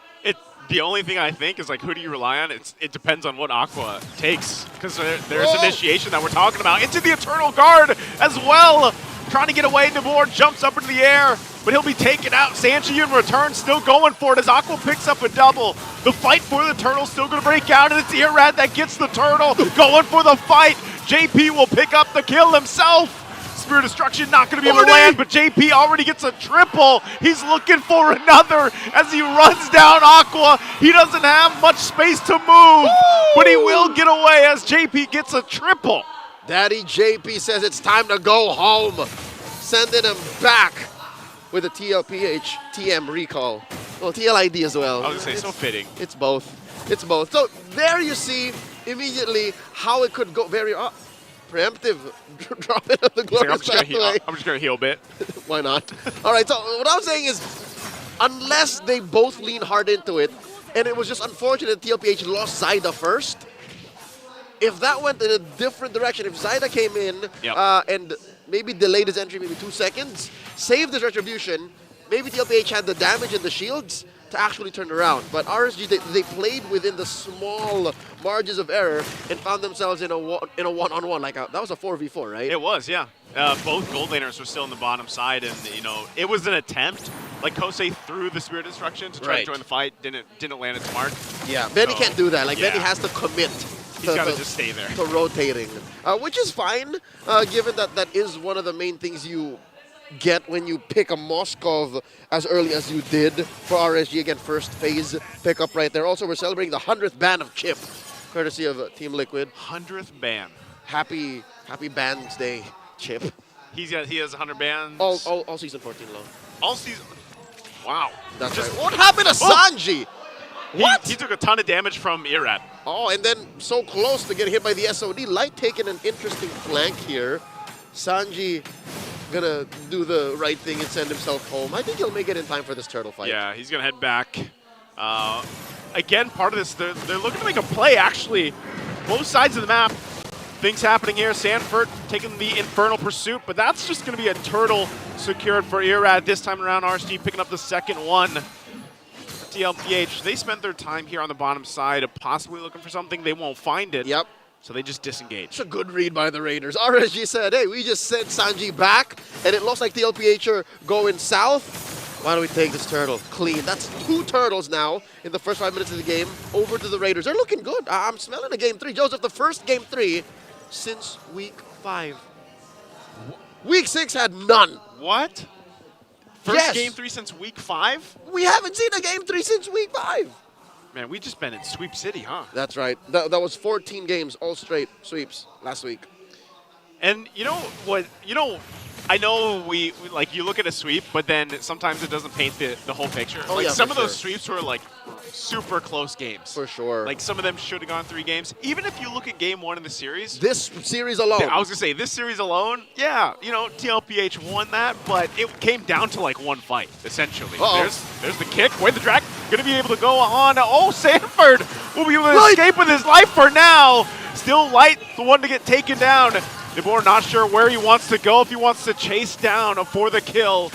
Won't be able to find it, though. Now the clap back. JP trying to walk back to the team. The fracture is going to be used from Irad. Now he's have to pick up the kill, and a Spear of Destruction won't land again, but Sanford will finally get taken out. All right, Sanford's second life forfeited there, and another clear win for RSG. Now gold lead swings back over to them. Whoa! Oh, wait, Irad! He's fine. What does this mean for RSG? Where's the majority of the gold? All right, you see a good chunk of it right now on Aqua, and a good bit of it on Nibor. Oh! That's big. Damn, Arad! He'll go in and pick up the kill on Sanji. And get away with it too. That's a good trade. Any day I'll take mid lane for Rome. Yeah. Over and over again. Worth, basically. And Light's been doing that since game 1. He's been finding moments. He knows that that's what he has to do. He knows that that's what starts things, but what ends things, right? You can't keep doing that same trade over and over again, because that's what led to their defeat in game 1, right? He thought he could get a kick, and then it was different lineup. Regardless, if you're RSG, if you're looking for good trades, it has to be more than just a role trade. Yeah. Because so far, yeah, they've been winning turtles, but how do they translate this into a sure victory? Because already still TLPH is leading in the AoE department. Because that's what RSG is missing right now. I don't think any of us, even our analysts at the Intermission mentioned, the lack of AoE from RSG. Yeah. Like, all of their fights have to be super sure. Save for Kusei, who can go lane to lane, right? But save for that, RSG have to say, this is it. And this might actually be it. This might be the fight they're looking for. Light on the off angle. Kosei still pushing. Eternal Jaguar going to be dropped down too. They go inside, looking for the entry point. Irad will get the turtle. Still going. Spear Destruction going to land that time. Kosei joins the fight. Sanford's going to be the one to fall, and the shadow kill goes on. Kosei going to be in trouble, but the Spear of Misery will stun him into the wall, and RSG will fight on back as they find 3 from TLPH.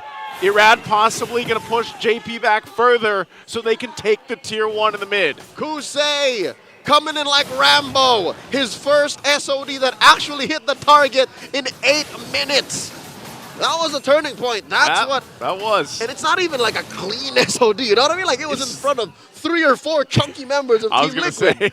And luckily, his team came in clutch, and his spear came in clutch. Yeah. Pushed back Zaida, who had, I'm pretty sure he had a kunai with Kusei's name on it. And luckily, the damage was there, which barrels RSG forward now 3,000 gold as they try to convert. Okay, so earlier we were looking for conversions, right? Bottom lane, clean, all the way till the second. Yeah. Mid lane, first tier, down.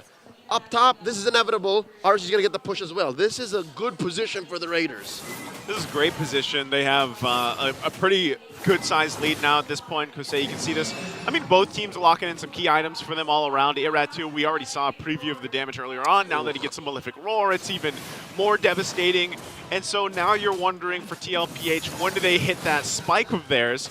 And we mentioned this earlier on, as they have to watch these turrets get taken out, where Benny Cutie is a integral part of that. And he's close to the Holy Crystal. Wait. Oh, hold on. Wow, we didn't get a glimpse of it. Not at all. That's how fast the mechanic works. That's that Malefic Roar. That's Irad. Again, never doubt Irad's mechanics. Oh. Even when you don't see it, he will use it. And Sanford did pop the Primal Wrath Arrow. Now, Light looking for a kick. Oh no, Sanji. Can Sanji get away from this? Joseph! I don't know if he can. He's going to bob and weave as best as he can. Waits for the team, but he'll go down. Shadow Kill going to be used as well, and JP has to get back to the base. Don't forget to grab your code while you can. 8th anniversary. Oh, wow. RSG now about 5,000 gold ahead. Takes the first lord of the game and turns it into a fight. All right, he got his purple at least. Zaida got that.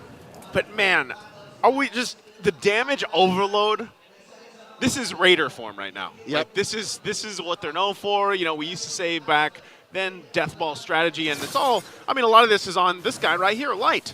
37 so far. of his many games of professional MLBB, he played as a Cho and won close to 60% of the time. Yeah. So consider that, Joseph. It's his second most played hero, with Kufra being number 1 by a small margin. Just a handful of games over. Oh! With the line. Oh!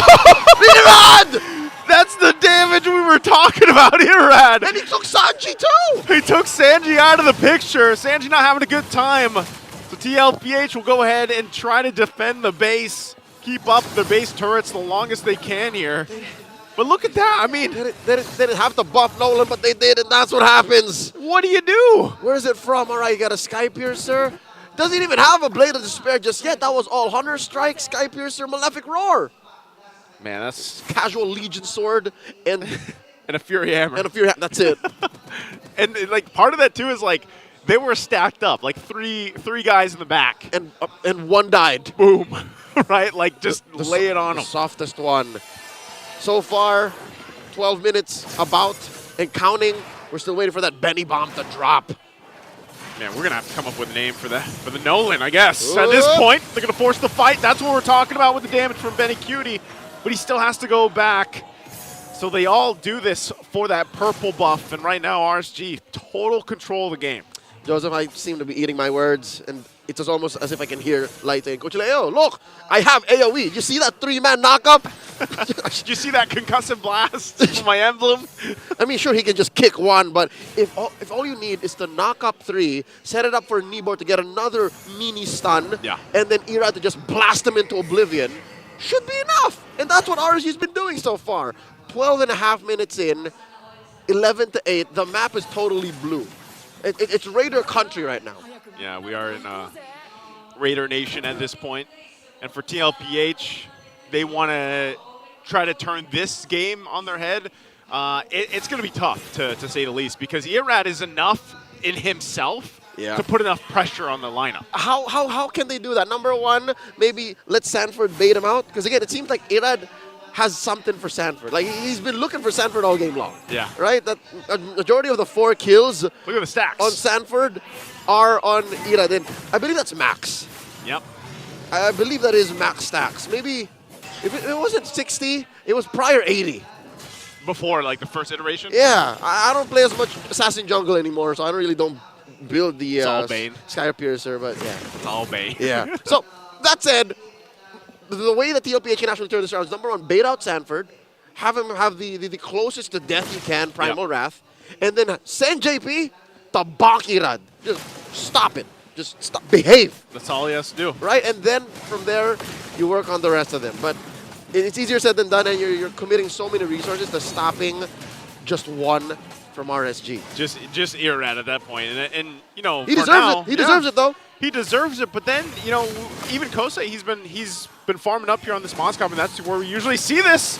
You can see the swing happen up top as well. Eternal Guard going to be dropped down, and here comes Light and Irad! They'll find Benny Cutie and take him out in an instant as 3 members of TLPH already fall. They don't want none! Zaida trying to run. He gets kicked back to the team as Nimor gets a double. It's only a Sanji.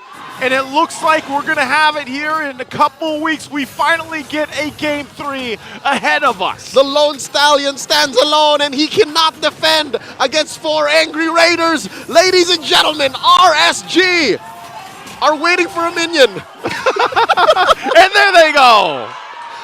We're going to that Game 3. RSGPH takes Game 2. And here we've proven Kung Fu beats ninjutsu.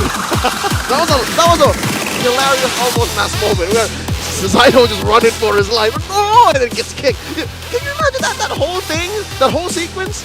Light being used to break the dragon. Yeah, I know. That's what surprised me. I was like, wait, he still has the way of the dragon. He still has the ultimate to kick anybody he wanted to. Obviously, Zaida was there, and you can't shadow away from that. Impressive. We'll throw over to the evening's game tambayan. Renmar, bring it up, bring it down. Thank you so much to our casters. And now, as you've said, we're finally having a Game 3, which I feel is a very, very close series. Yep, close. For for majority of the part and game number for the beginning of game number 2. But as it went on, we got to see the thing that we mentioned right before we head into the game, that TLPH, based on the lineup rating that we saw, the strengths of the lineup of RSG Philippines, and the fact that they have the Valentina. Yes. That was their main bridge to get to the point to balance out the snowball that TLPH would be looking for to help set up what Irad can do in this snowland. The Valentina would be the X-Factor pick. And so we got to the point where Irad was 7-1-2.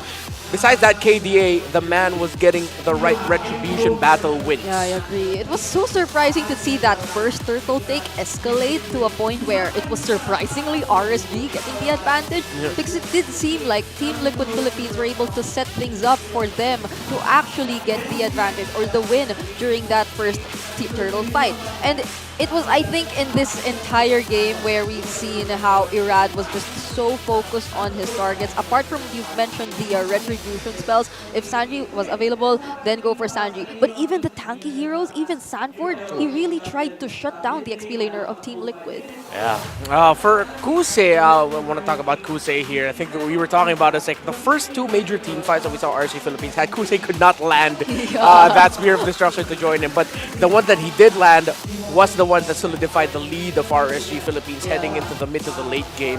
And TLPH is playing from behind, playing from scramble. Irad, besides the retributions, he was getting pick-offs such as that, finding the right backliners, finding the Vexana, and in this case, in this highlight, finding Benny Cutie. Sanford in this team fight could not get the Primal Wrath off because, yes, he was taking damage initially, but the crowd control stopped him from pressing that damn button to get that ultimate off. And it did get to the point where RSG Philippines just ran away with it. TLPH could not get that snowball that they needed, that decisive early game snowball. And RSG Philippines, they're slowly becoming a little bit more unpredictable as the game goes by. Prior to that last team fight that we've seen, actually it was Irad and Light. I thought they were going for the split. They were they were around the top lane area, but then they decided to just circle around and sandwich Team Liquid Philippines here, who I think didn't really expect some players from RSG to come from behind. So they really just got the advantage throughout that entire team fight. And I think that the Raiders just really did perform. And it was like the best kind of show game. I now understand why Light has that high of a win rate for his second most picked hero in his entire MPL career. And I think TLPH just... I would want to see them respect Bandit already, depending on what side they are. Just take out the choke or steal it away from Light. Make sure that he doesn't get it. And it's interesting because in this meta, especially at around week 4, we started noticing that there have been some pop-off gold laner games. Yeah. But I think it was in this series so far that we're seeing that a lot of what you want to see from your gold laner, you really don't see it until late in the latter portions of the game. Since Roger got nerfed, you can no longer find that jungler-esque Roger power spike. Yep. Takes time. Kusei, besides that one play where he finally got to hit that Spear of Destruction and join in, he entered the game with 1, 2, and 3 KDA. There was a total of 15 kills from RSGPH. It's even less than half of the total kill participation for RSGPH. And for TLPH, even though Benny Cutie got his items, it was still too damn hard because he ended up getting picked off. So that's why now it really is determined by roam, mid, jungle in this current metagame. Yep. And partly the ways that Kusei just really maximized his time not being part of the team fights. And I think it was a pattern that RSG Philippines was trying to commit to even during the first game. They were able to start things off that way, similar to what happened here in game number 2, taking out the first tier turrets for both sides, slowly creating space or controlling the map, and then eventually joining the team fights and being just as aggressive. So it was just in game number 2 where we've seen it become more successful for RSG Philippines. So this is the game plan that Team Liquid Philippines might want to consider, because RSG Philippines apparently can approach this in different ways. They can willingly let go of the objectives in exchange of just focusing on the traits that they want to take and then eventually joining in the team fights, or really take them on. Take the team fights early game and just leave Kusei to do the job on the other lane. And it's a great call by RSG Philippines to take the team fights. Without the Nathan there, the Phoveus is happy. It's going to be difficult to take down the Phoveus, and it's going to take a lot. Most importantly, you have your bridge into the mid game if you're RSGPH. Yes, you have the Nolan who could pick someone off with a great fracture, but again, the X factor being the Valentina. That's your bridge, stealing the ultimate of the Edith. And when the Valentina steals the ultimate of the Edith, you get that at full potential. The Eradicator, we've seen him in action here, and props to Aqua for especially that first turtle. Really one of the biggest highlights I've seen. Yeah, where the Hylos almost got a maniac. And it was Aqua who was actually able to survive and deny him of that maniac. But even prior to that, yeah, there were a lot of things made possible here by Aqua. But I feel like we are slowly seeing like that close series happening. I'm hoping this game number 3 will be the closest yet. Yeah, no stomps. No stomps whatsoever. And I wonder what Coach Panda has to say, or what were his thoughts prior to everything that's happening or prior to this match. So before we proceed to game number 3, let's listen on this quick VDR for Coach Panda. Sa mga practice, kahit natalo kami today, it doesn't mean na parang sayang yung buong practice or we didn't effort enough. We really reported that. So, yung preparation going forward is just to win and then mas malinis and aggressiveness regarding sa execution and communication. I think the audience saw a glimpse of how invested we were. Yeah, you were invested. You were up close.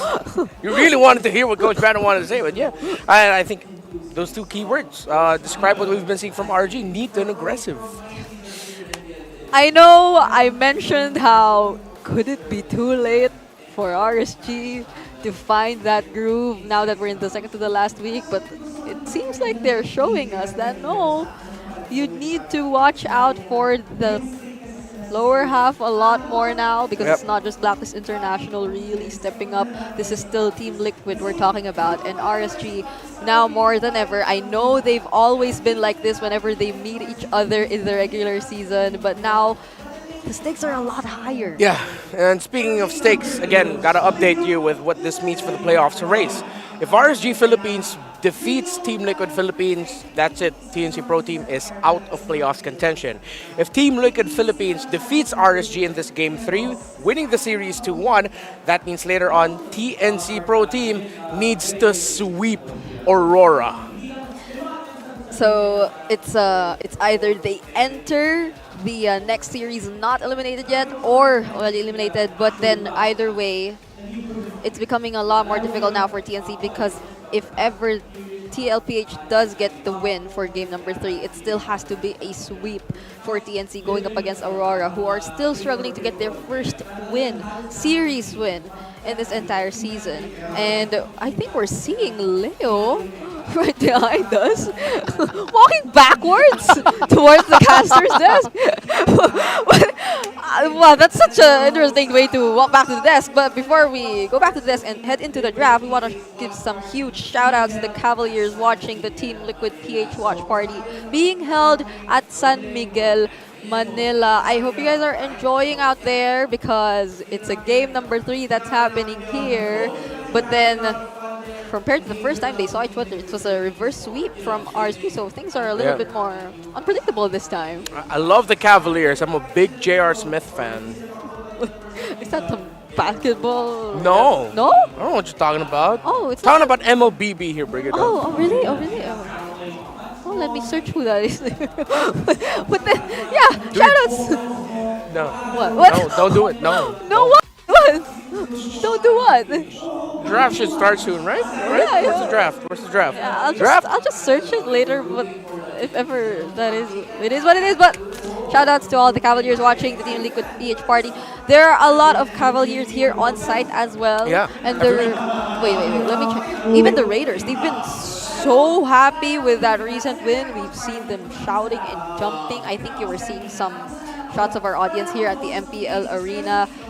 And I hope you guys as well are giving your all-out support, since Team Liquid would definitely want this to get one win closer to securing their playoff spot. And they're 2 wins away from getting into the playoffs.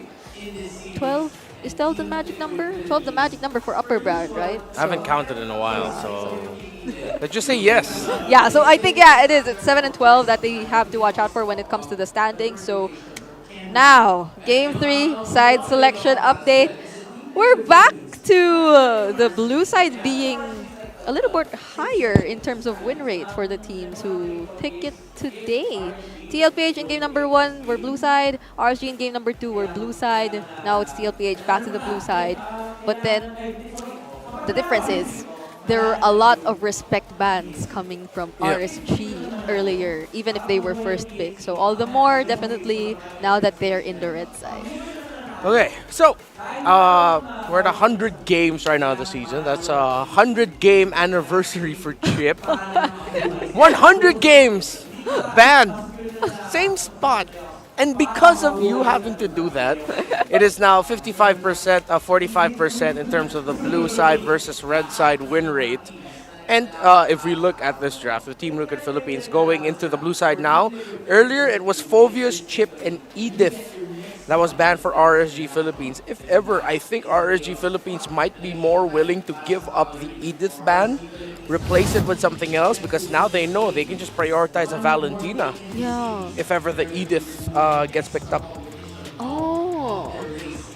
And now it seems like the Tigreal and the Mathilda are both open this time, unlike earlier. But I thought it will be the prio pick for Team Liquid Philippines. So either way, at least now we're seeing a very similar draft to the first game for both of these teams. Just definitely some adjustments here and there, and that's why we're seeing the Moskov taken out. No, I think this was similar to the first game. Yeah, it's exactly the same, I think. The Faramis, Fanny, and the Moskov for Team Liquid during game number 1. So we're only lucky to eat it if RSG wants to deny the eat it. I would really want RSG to consider a different ban. Even like a Tigreal ban would be okay. Or a Matilda ban. A Tigreal or a Matilda ban, because that really worked well for them. All right, there it is. There it is. Yeah, because again, if TLPH decides to prioritize the Edith, RSG can just go ahead and rush the Matilda. If TLPH gets the Edith and RSGPH do not get the Matilda, I will be questioning things. Oh, I'm actually having second thoughts about the immediate Edith pickup now. Yeah, exactly. It's like, Liquid. Do not. Prioritize something else. Get the Nolan or get the Haya. Nolan, Haya, or if you want to be exactly the same with game number 1, the Julian is still available here for Team Liquid, but it didn't feel like RSG was prioritizing the Julian anymore. It did feel like Irad was really onto the other assassin junglers for the past 2 games that we've been seeing him play. So could it be? Is it the Edith or is it not? Oh, we heard the Hayabusa! Hayabusa first. So now, wait. No one get the Edith. No one. Valentina's up. Not to say that it's an instant win, but we can wait a little bit on that. So this time, you don't need to rush your jungler yet. You can go ahead get your. Oh wait. What should they get? Is that I don't know. Deny the Arlot. Oh yeah, no, yeah, you're right. Deny the Arlot. Take the Arlot for Nibor. Yeah, because it did seem like a lot of, or the Sansan duo was really activated when the Arlot happened, but. Oh, okay, good. Okay. It's still good. I realize you can do that. Just pick the Edith and the Valentina. Ooh, but now here, you're gonna get a lot of pressure from Team Liquid Philippines. That was a quick select. RG Philippines will need a roamer that can. This Edith needs to go to the XP lane. They took the Cho from Light, and we mentioned it. Yeah. I mean, like, if not respect ban the Cho for Light, then take it away from RSG. Oh no, Edith is a bit slower getting out of lane compared to the Khalid. I wonder what could RSG do. They get their jungler right now and just save their other picks for later, or get the do they get the Light hero? Light might be targeted later on. Thing. What, are you just gonna end up picking the Ruby or no? Okay, they get the jungler. Yeah, they're playing it safe. Already show your source of magic damage. 3 magic damage. Yeah, for Team Liquid Philippines, you just take out the Moscow. Oh, excuse me. They already took out the Moscow. Yeah. You take out the Carrier of the Claude. Who banned the Kaja earlier again? What's it? Oh, it's RSG. Yeah. They banned it themselves. Alright, so still the same. Taking out the Louis here for Sanji. Oh, I'm glad they did. I could only imagine the Louis Khalid in action. Louis, Khalid, Cho all together. No. So good bans. TLPH taking out the carry. If you're RSGPH, you can't go magic anymore. You need to go physical or true. Yep. It does seem like Light still wants to heavily focus on the pick-off type of roamers. Previously, he showed us the Guinevere, but then in this kind of composition, I'm starting to think twice of whether or not they should be like sticking with that kind of approach, since there's so much pressure that can potentially come from TLPH. Looking at their first 3 picks right now, like there's the Hayabusa, there's a pick-off type of roamer, that's a Cho, and there's AOE from the Khalid. Exactly. Pressure is like the problem here. I wouldn't be surprised if RSG just end up picking an off-kilter gold laner. If it's not the Claude, you're stuck with either a Melissa or an Ixia. I'd rather go Melissa at this point. Yep. But the thing is, there's not enough protect on the side of RSG that you can pair that up with. Yeah. Way too much dive. There's still the Aurora open later for Sanji. I was thinking about the Paramis earlier, but then there's a Valentina here for RSG. So No, it's already banned also. so bad. I wonder what Light and Kusei will be picking up here for RSG Philippines. There's the carry. It needs to be tanky. Or if they want to go pick off for pick off, I'm not sure. Yeah. Still, those are available, the carry and the Melissa, as you've mentioned. Wait. Oh, okay. So they bring it back? He's not forgotten yet. Yeah. But if any, I think the Roger in the gold is a bit more manageable than the jungle Roger. Yeah. The RSG need to... I think Light's gonna end up with what, like a Grog? A Kaja? Well, I wouldn't mind. At least they have like a front type of roamer that isn't just reliant on positioning himself. Don't tell me RSG's just gonna pick a Hellcurt again. Oh! It's gonna be rough, buddy. Well, you're right. That's What? Wait! I'm sorry, What's I was so happy. Yeah, why?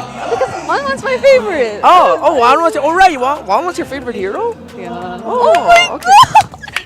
God! Sorry. I No, know. it's okay. I'm happy for you. But it is surprising to see the Wanwan. It is. And it makes sense because the lineup right now of TLPH is just dive, burst. And they don't have hard catch. RG are forced to pick off and just go Kaja or Franco, but it's so tough. You put so much pressure on the Edith. TLPH, yes, the Cho is pick off, but you could say that he can take a good amount of damage before having to get away, and he has 2 major sources of crowd control. The Khalid will be difficult to take down. So yeah, Kaja, that's it. And it does put a lot of pressure indeed on Nibor as probably the only reliable frontliner now for RSG Philippines. So we're back with the idea that yes, this is the strategy that they want to stick by for the entirety or probably the remaining matches we're seeing RSG Philippines. But then in this current situation, there are just so many surprises from Team Liquid Philippines in this draft. Well, Team Liquid Philippines, in terms of the lineup rating, a little bit very even in the early to mid, late game, and the potential for RSG Philippines very strong. Light, we're looking at the roamers. Light versus JP. They said it. Happy birthday, MLBB, and welcome back, Wanwan. Let's head over to our casters and witness the action. Ready to celebrate, including the very first Game 3. Welcome in to what Mobile seems like Legends. forever. Welcome to TLPH versus RSG. Leo and Naisu bringing you the action. You expect to see Wanwan today? You know, I didn't, and I appreciate the whole bring it a fangirl moment for Wanwan because I am still happy, man, that we are in week 7 and we still have these heroes popping up, like different heroes. The meta, I'll always say it, I know you agree with this, is just the healthiest it's been in a long time. I love it. The meta right now is at like 2% body fat. It's lean. Wait, is that... No. No, that's not. Its metabolism is just through the roof that you can just keep injecting hero after hero after hero. And wait, look at this. You would have thought that in a laning phase that has a 1-1 and a Roger, that the rest of the map should kind of respect that. Yeah. They don't. TLPH, oh! Whoa! Already has a level 4. Waited as well for that, and Aqua's going to get taken out. Zyda, early kill, first blood. All right, here's one of the symptoms of what TLPH set to do in the drafting phase. Real quick, look at the emblems here. If those who don't want to build like 1-1 in the current metagame, do that. Warcry, yeah, Tenacity, and then Swift. But yeah, regardless, TLPH, besides the whole 1-1 pick, looking at their first 3 picks, Haya, Cho, Khalid, they're super proactive, Joseph. Like, they want to set the pace. And all throughout every beat, 1-2, 1-2, RSG, they've just danced at their own tempo and are now forced to react. They have to every single time that you see them. And the fact that the first blood kill went over to Sanji, you know, we've seen the snowballing effect actually happen with Aurora, no pun intended.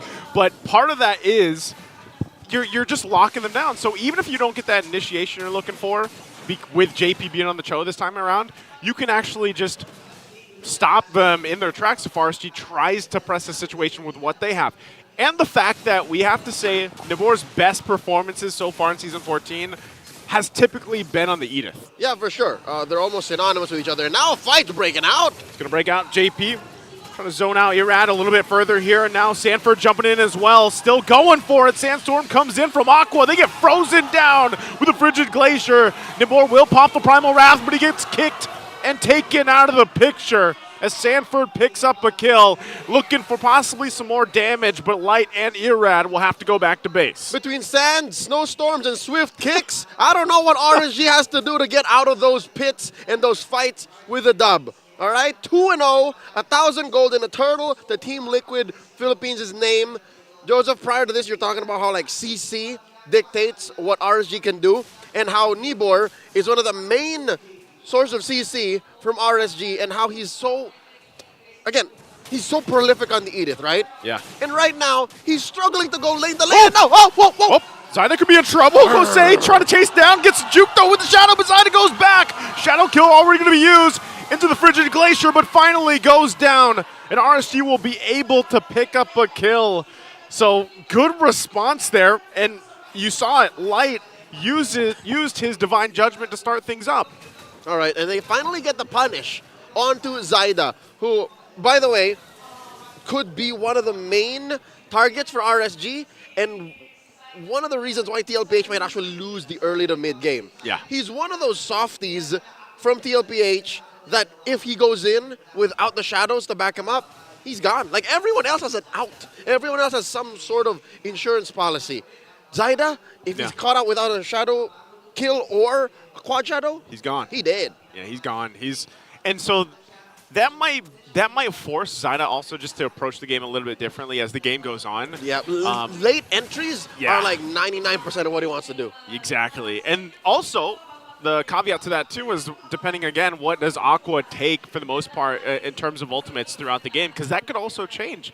He could do pretty well with the Sandstorm. He could also obviously go with the Way of the Dragon or the Frigid Glacier from Sanji. So there's so many options that can actually help them with this as well. Light gonna go in, Flicker. There's the Sandstorm on the response, trying to help out JP. He will be able to survive, and now the fight under the purple buff. They go in, crossbow of Tang, pops off. We'll be able to find Irad, and now still going for it. His turtle's already secured as well. Benny Cutie finally goes down in the exchange, but Zyda looks for more, and Aqua's in trouble as well. A double kill picked up.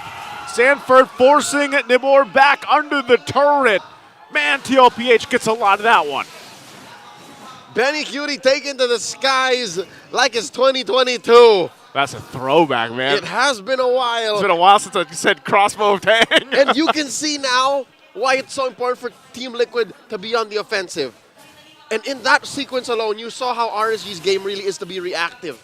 To be like a wizened... Whoa, what a kick! With the dragon coming off of JB, they're going for Nibor. He tries to get away, but he can't escape. Benny Cutie picks up the kill, and Sanford goes in further. Still chasing down Aqua, but it'll be a double for Benny. Looking for Irad. He goes in. Zydo will get taken down, though. But still, more bodies fall for RSG. I didn't know you could quick Sandguard and recall at the same time. Yeah, we're learning. Sanford coming in. It seems like his quick Sandguard's AoE is so much bigger, but that's literally just RSG scattering as soon as Team Liquid initiates. JP's kicks, sure, it could be a catalyst to a huge fight, but at the end of the day, either one works for the other. Yeah. A zoning ult from Sanford could lead to a perfect kick from JP. From JP, And yep. then eventually, whoever's left out gets hit by the Frigid Glacier. It's ridiculous. And then Benny and Zyda clean up. That's why in the beginning of the game, I was like, man, the crowd control, the CC from TLPH's lineup is pretty devastating, especially in the sense that just a Raging Sandstorm alone, your initial reaction is disperse. Right. So RSG, when they want to clump up or fight up and follow through with whatever Nibor's doing or Light, a Sandstorm is sometimes enough where you're just like, yeah, we're gonna split from this and not get hit, you know, and that seems to be an issue. Forget about it. Forget about it. We see it. Oh, Sanford walks to the Sanford, three. he's gonna get Divine Judgment pulled in, trying to stay alive, and he does because he's able to Sandstorm on out of there. And now Nibor cut off from the team as he falls. As we were just talking about it. That's literally a got him moment. Nibor got. And what's crazier is Sanford walked away like nothing happened. He literally rode on the Sandstorm away. And nothing did happen. He's fine. And now the last turtle of the game going to be secured as well for TLPH. All right. That's all three. Light! Oh, Light's still going to be alive. Frigid Glacier already dropped down. Fine. Might just have to disengage, but they are going to focus on the tier 1 turret mid lane. All right. I'm curious. What is on this young man? What is Sanford playing? He just picked up his tough boots here, who now he's building a roam onto. So he's transitioning into being a secondary support. What does he have? I'm pretty sure it's all tank items. It's got to be. We got to see. Because we also saw, like when we saw the Khalid in game 1. It was all tank. It was all tank. Yeah. Sanford's also. It was an MVP winning performance, if I'm not mistaken. Also was all tank. You see what happens? Like, this is all for the purple buff, right? And that's going to be the effect the entire game. Sandstorm, disperse. Sandstorm, disperse. So RSG, they got to come up with an answer for that because, like you said, you know, he's at this point where if he does go all tank, like he's tanky enough, he can heal enough from that too. And, you know, meanwhile, while you're sitting there trying to fight them, you're getting all the weak points hit, and Benny Cutie will just get the airtime that he's looking for. And, you know, even with Winter Crown's changes and possibly a Wind of Nature being built up by Kusei, it doesn't matter. Like, they can time that out. That's just one of many.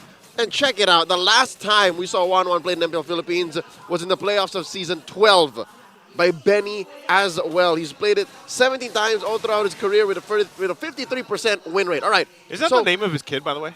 His daughter? A nickname. Nickname. Yeah. Sorry. I was going to say nicknamer. So I know he calls Season him 12 means early 2023.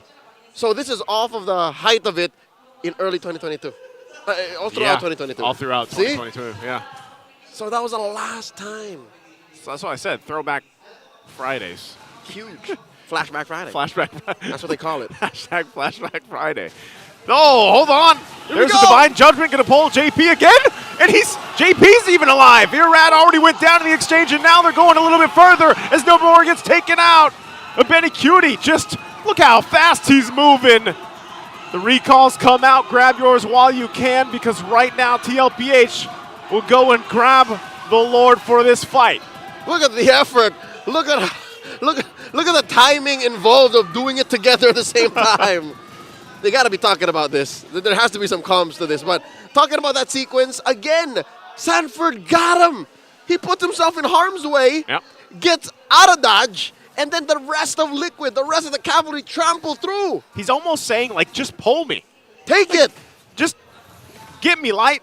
I'll be fine. It's him or JP. It doesn't. It's him or JP. It doesn't matter. They're not going to get away with it. So far, they've not gotten anything. All right.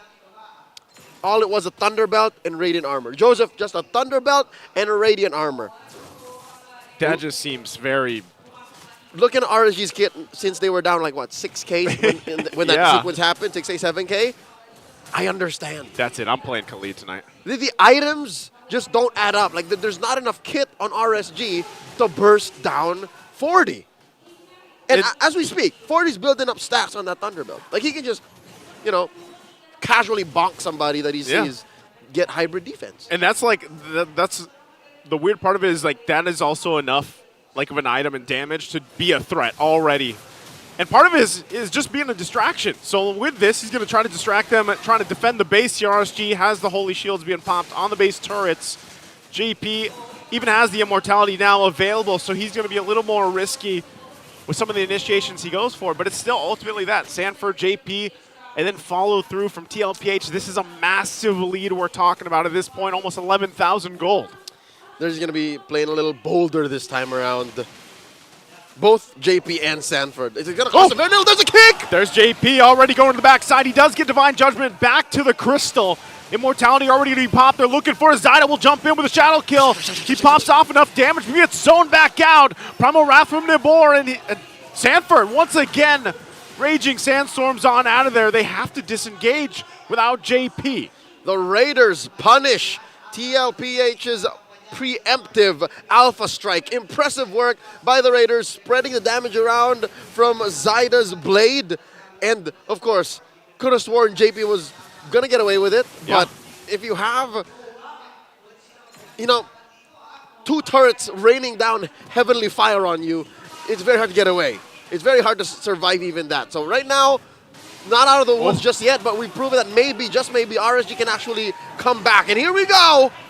He was trying to get back to base, but Nibor, he'll just get stopped from recalling back to base and just get taken out. Is that a communications breakdown? It has to be. It looks like RSG wasn't sure if they're backing off. It was just an odd place also to just kind of get to that point and then be like, yeah, let's call it off, get back to base. So, you know, Nibor will be back for the defense. I don't know if they're actually going to get in position for contesting this Lord, though. But long and short of it, they couldn't afford a death like that. Yeah. That was the equivalent of saying goodbye to someone and walking in the same direction. It's exactly. like, wait. I thought you were leaving. What was that? And then eventually Nibor falls. So with that said, it results in a free Lord for Liquid. Not as if RSG could have contested, for sure, right? But to consider that that major slip-up did not help at all in RSG's comeback.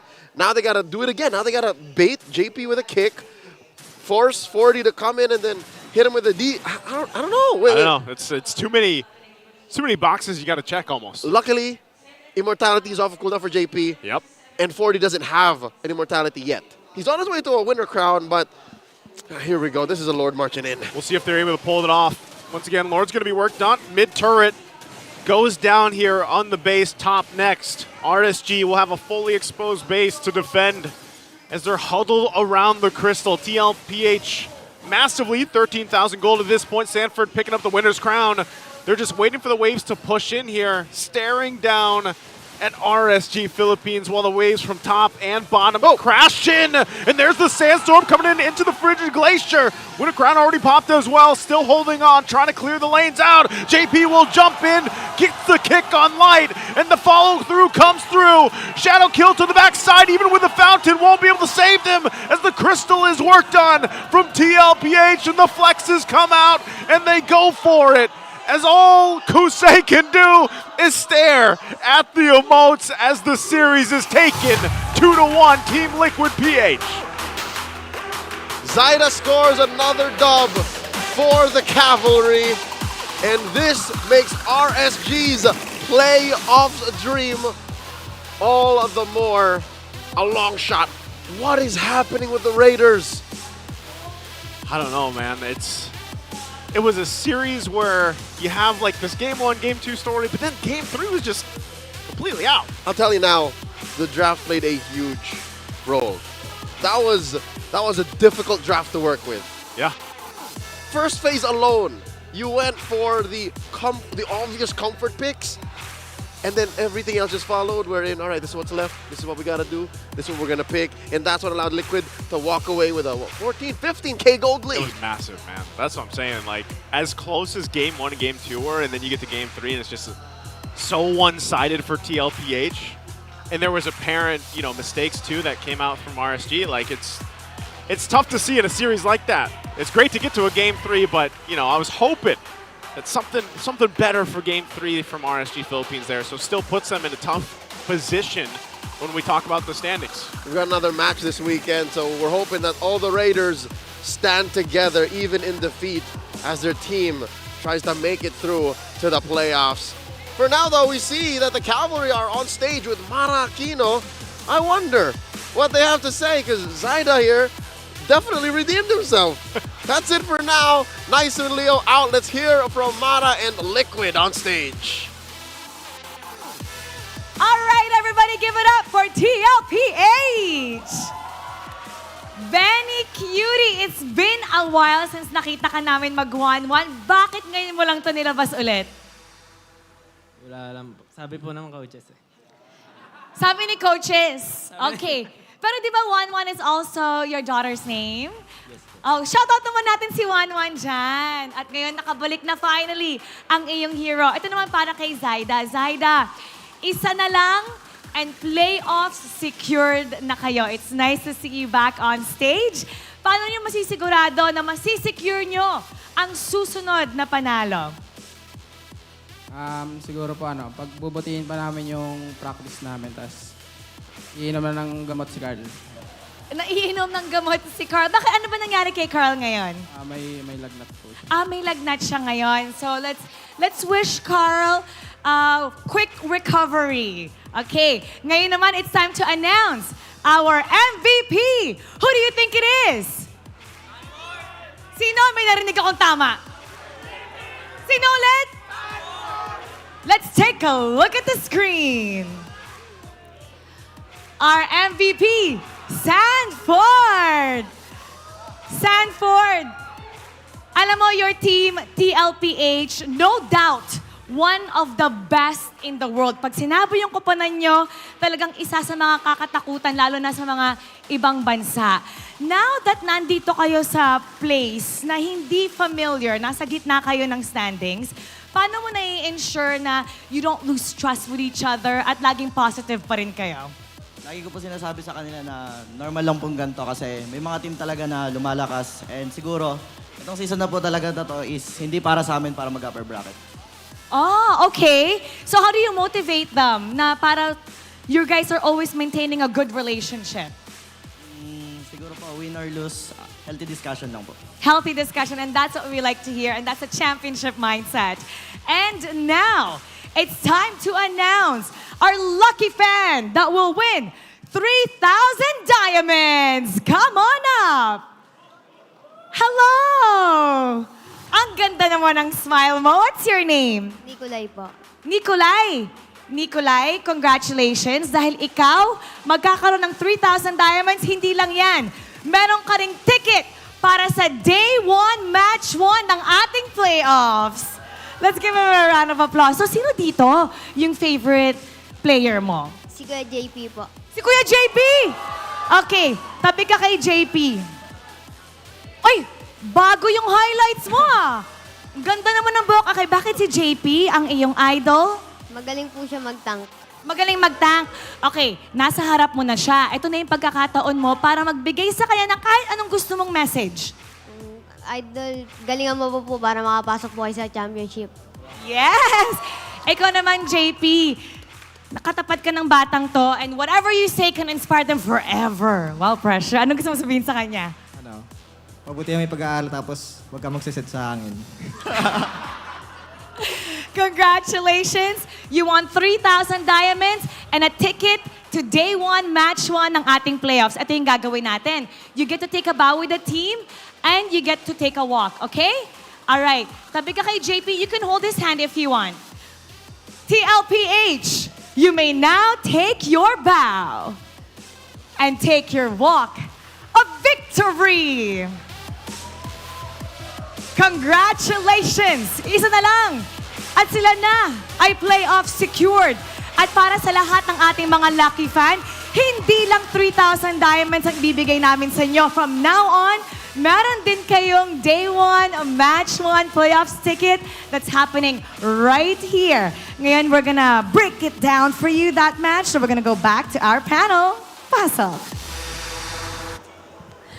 I know we were talking about how we wanted close games, but let me ask you, was that a close game for you or was that a stomp? That was a stomp delivered to you by the feet of Air JP and the Apex Predator Sanford.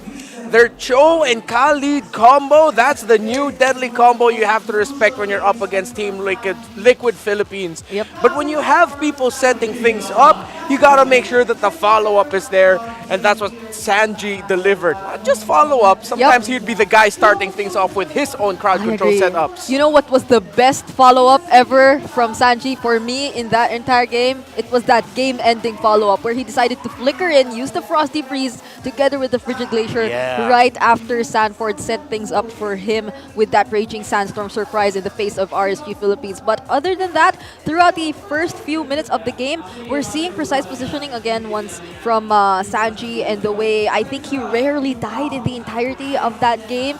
Props to his passive, of course, but a lot has to do with the way he also decides to position himself.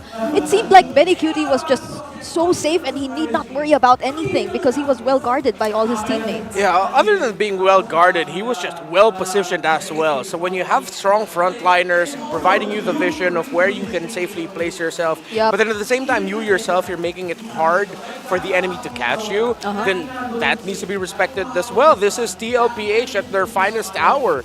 This is jungler helping set the tempo in terms of being aggressive and dealing the damage. You have Sanji making his own plays. You have the Roamer and EXP laner being nuisances in the lineup of RSGPH. And it feels like as the draft went on, we were starting to think of more and more picks for RSG Philippines. And we were thinking, oh damn, this feels so difficult to think of good picks for them.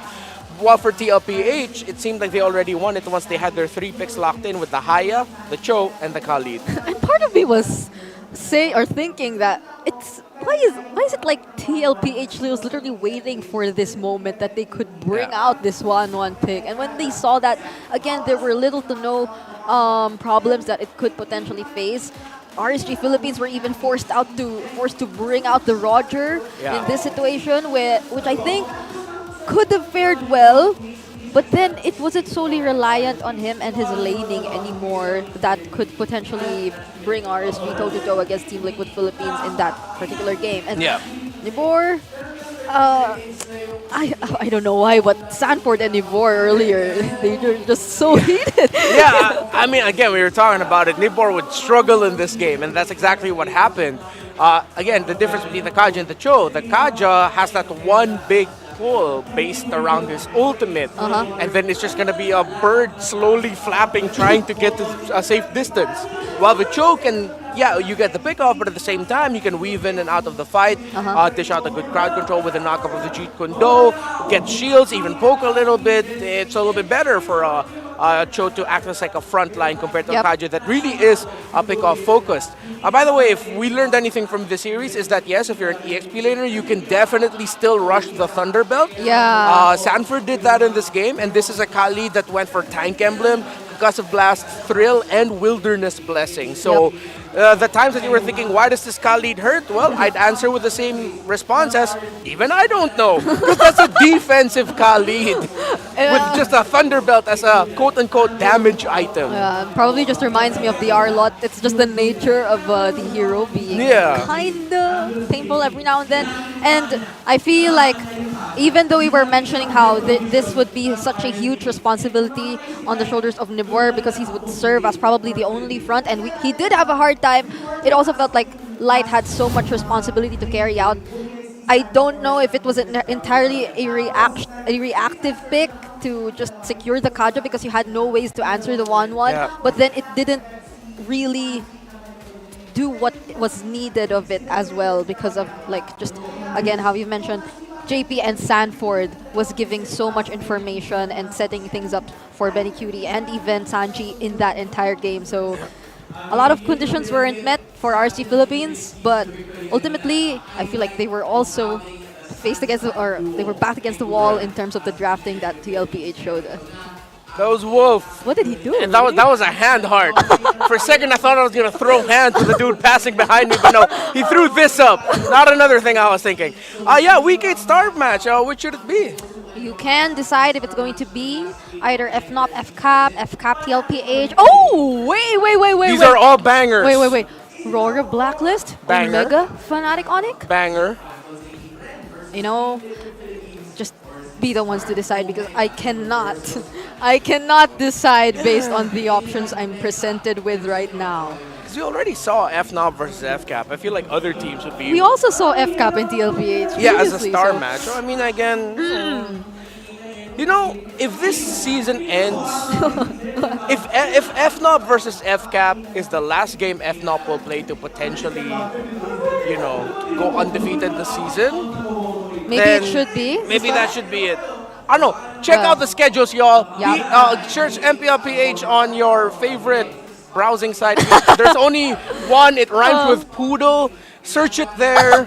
But Look at our schedule and vote for your star match. If any, the only thing I'm sure of is that the last match of the entire regular season is Falcons AP Brand and Team Liquid Philippines. Oh, so okay. That's another option you might want to consider. It's all up to you. You'd be the ones to decide what will be the star match for week number 8. But week number 8 still next week. It's happening after day number 2 and day number 3 of this week. And now we have one remaining match for this day. But before we head into that, that's Aurora MLBB and TNC. We'll be heading into a short break.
Welcome to the land of God!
Don't know the power of the dark side.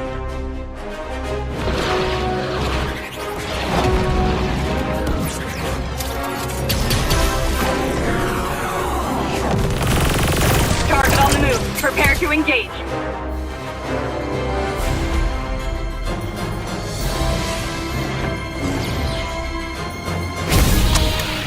May the Force be with you.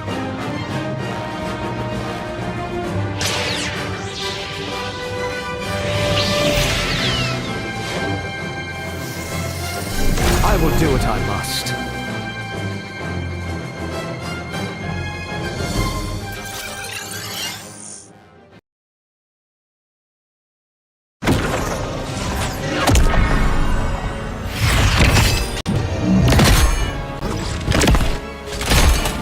last, I am complete.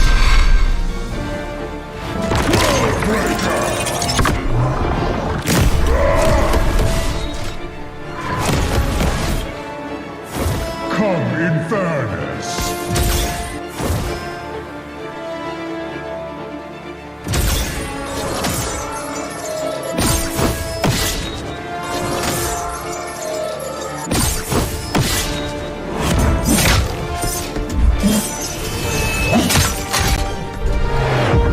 Annihilation awaits. Boundless is my hunger.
Get 8 gigabytes of all-access power. To do it all. Plus only TikTok to scroll and share non-stop.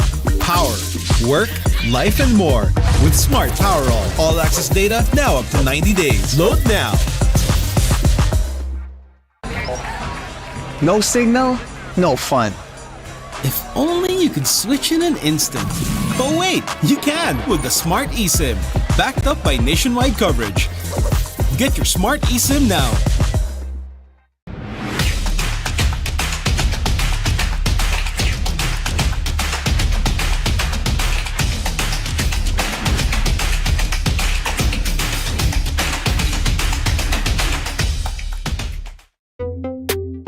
Tuloy-tuloy live selling, tuloy-tuloy content, tuloy-tuloy gaming. With new Smart All Access 99. May 9 gig ka, now for 15 days. Load now, live more today, and tomorrow, and after, and the day after.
Fighting for no one would ever know your name. Who are you waiting for? No one would be there to save you. You would be alone when hope was gathering together with the soil, even though your back's to the wall. One strike, go cut the monkey mind. Your blade swing one time. When clouds have cleared, sunlight can shine. One time, the fight is yours. Stop it with your sword. There's endless power once you start. Never lose your heart.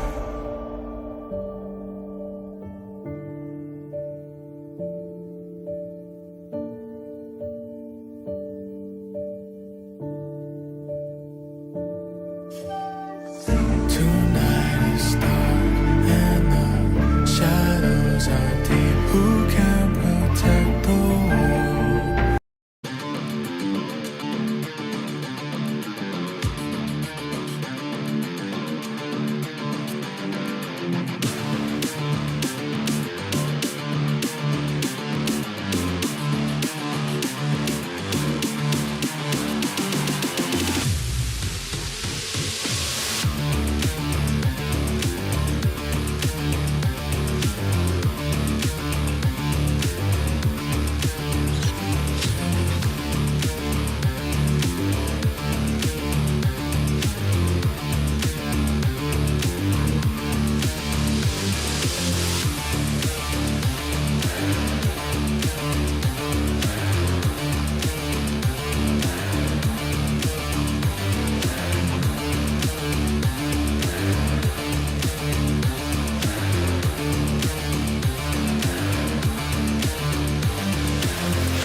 Pinas, malakas, Pilipinas, malakas, kahit anong lane, we become the monsters. Malakas, Pilipinas, malakas, face the golden sun and repping for the 3 stars. Look at us, to the top, no ifs, no buts, winning any game, para to sa PINAS.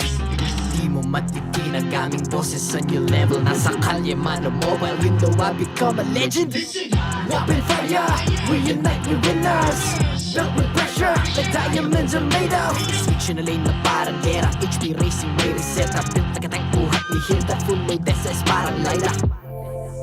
Susundan ko ang iyong bakas, kasama patas, tagumpay natin ito, dahil tayo'y malakas. Para sa Pinas, nasa amin ang alas, hindi po atras, kinikilala sa taas kasi kami ang malakas. Para sa Pinas, nasa amin ang alas, hindi po atras, kinikilala sa taas, ganito kami sa Pinas. Wow! Hold on. Yeah, wala ka sa Pinas. We are Laging every beat, no surrender, no retreat. Pag nagsama-sama, just imagine what we can achieve. Laging every beat, no surrender, no retreat. Giving 100 all my all, cause we just cannot be defeated. We are unstoppable, immune and invulnerable. Ready ang equipment, lahat frozen, malang crowd control. Pakita ko na jab like pow, beast of the southeast. Taas sa watawat, proud and loud, cause every enemy we devour. Susundan ko ang iyong bakas, kasama patas, tagumpay natin doon ay tayo'y malakas. Para sa Pinas, nasa amin ang alas, hindi tuwa atras, kinikilala sa taas kasi kami ang malakas. Para sa Pinas, nasa amin ang alas, hindi tuwa atras, kinikilala sa taas, ganito kami sa Pinas.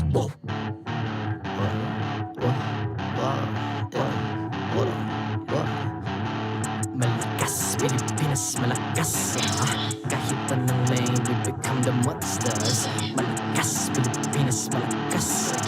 Face the golden sun, we're running for the 3 stars.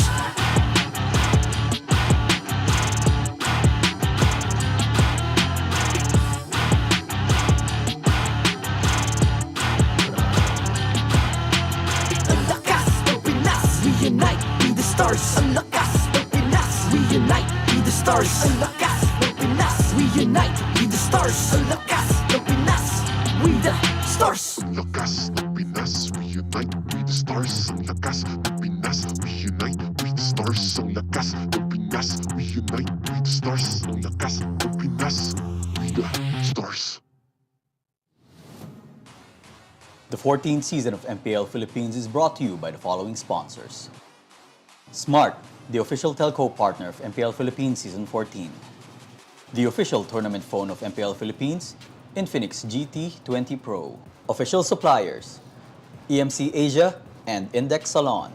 Experience the TLPH Season 14 action live at Green Sun, Makati City. Grab your tickets now via official MPLPH website. Don't miss any MPL action by following our official Facebook and subscribing to our YouTube channel. Follow MPLPH on TikTok for more content. And to ensure the equality and fairness of our games, MPL Philippines is also monitored and supervised by the Games and Amusements Board.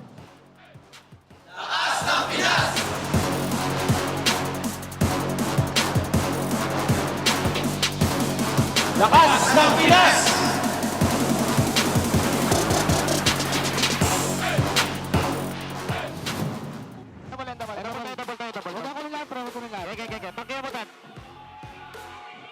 Load lang. Ay, mga kasi ko kami kanya. Wala. Hindi nakalier lahat. Tangke.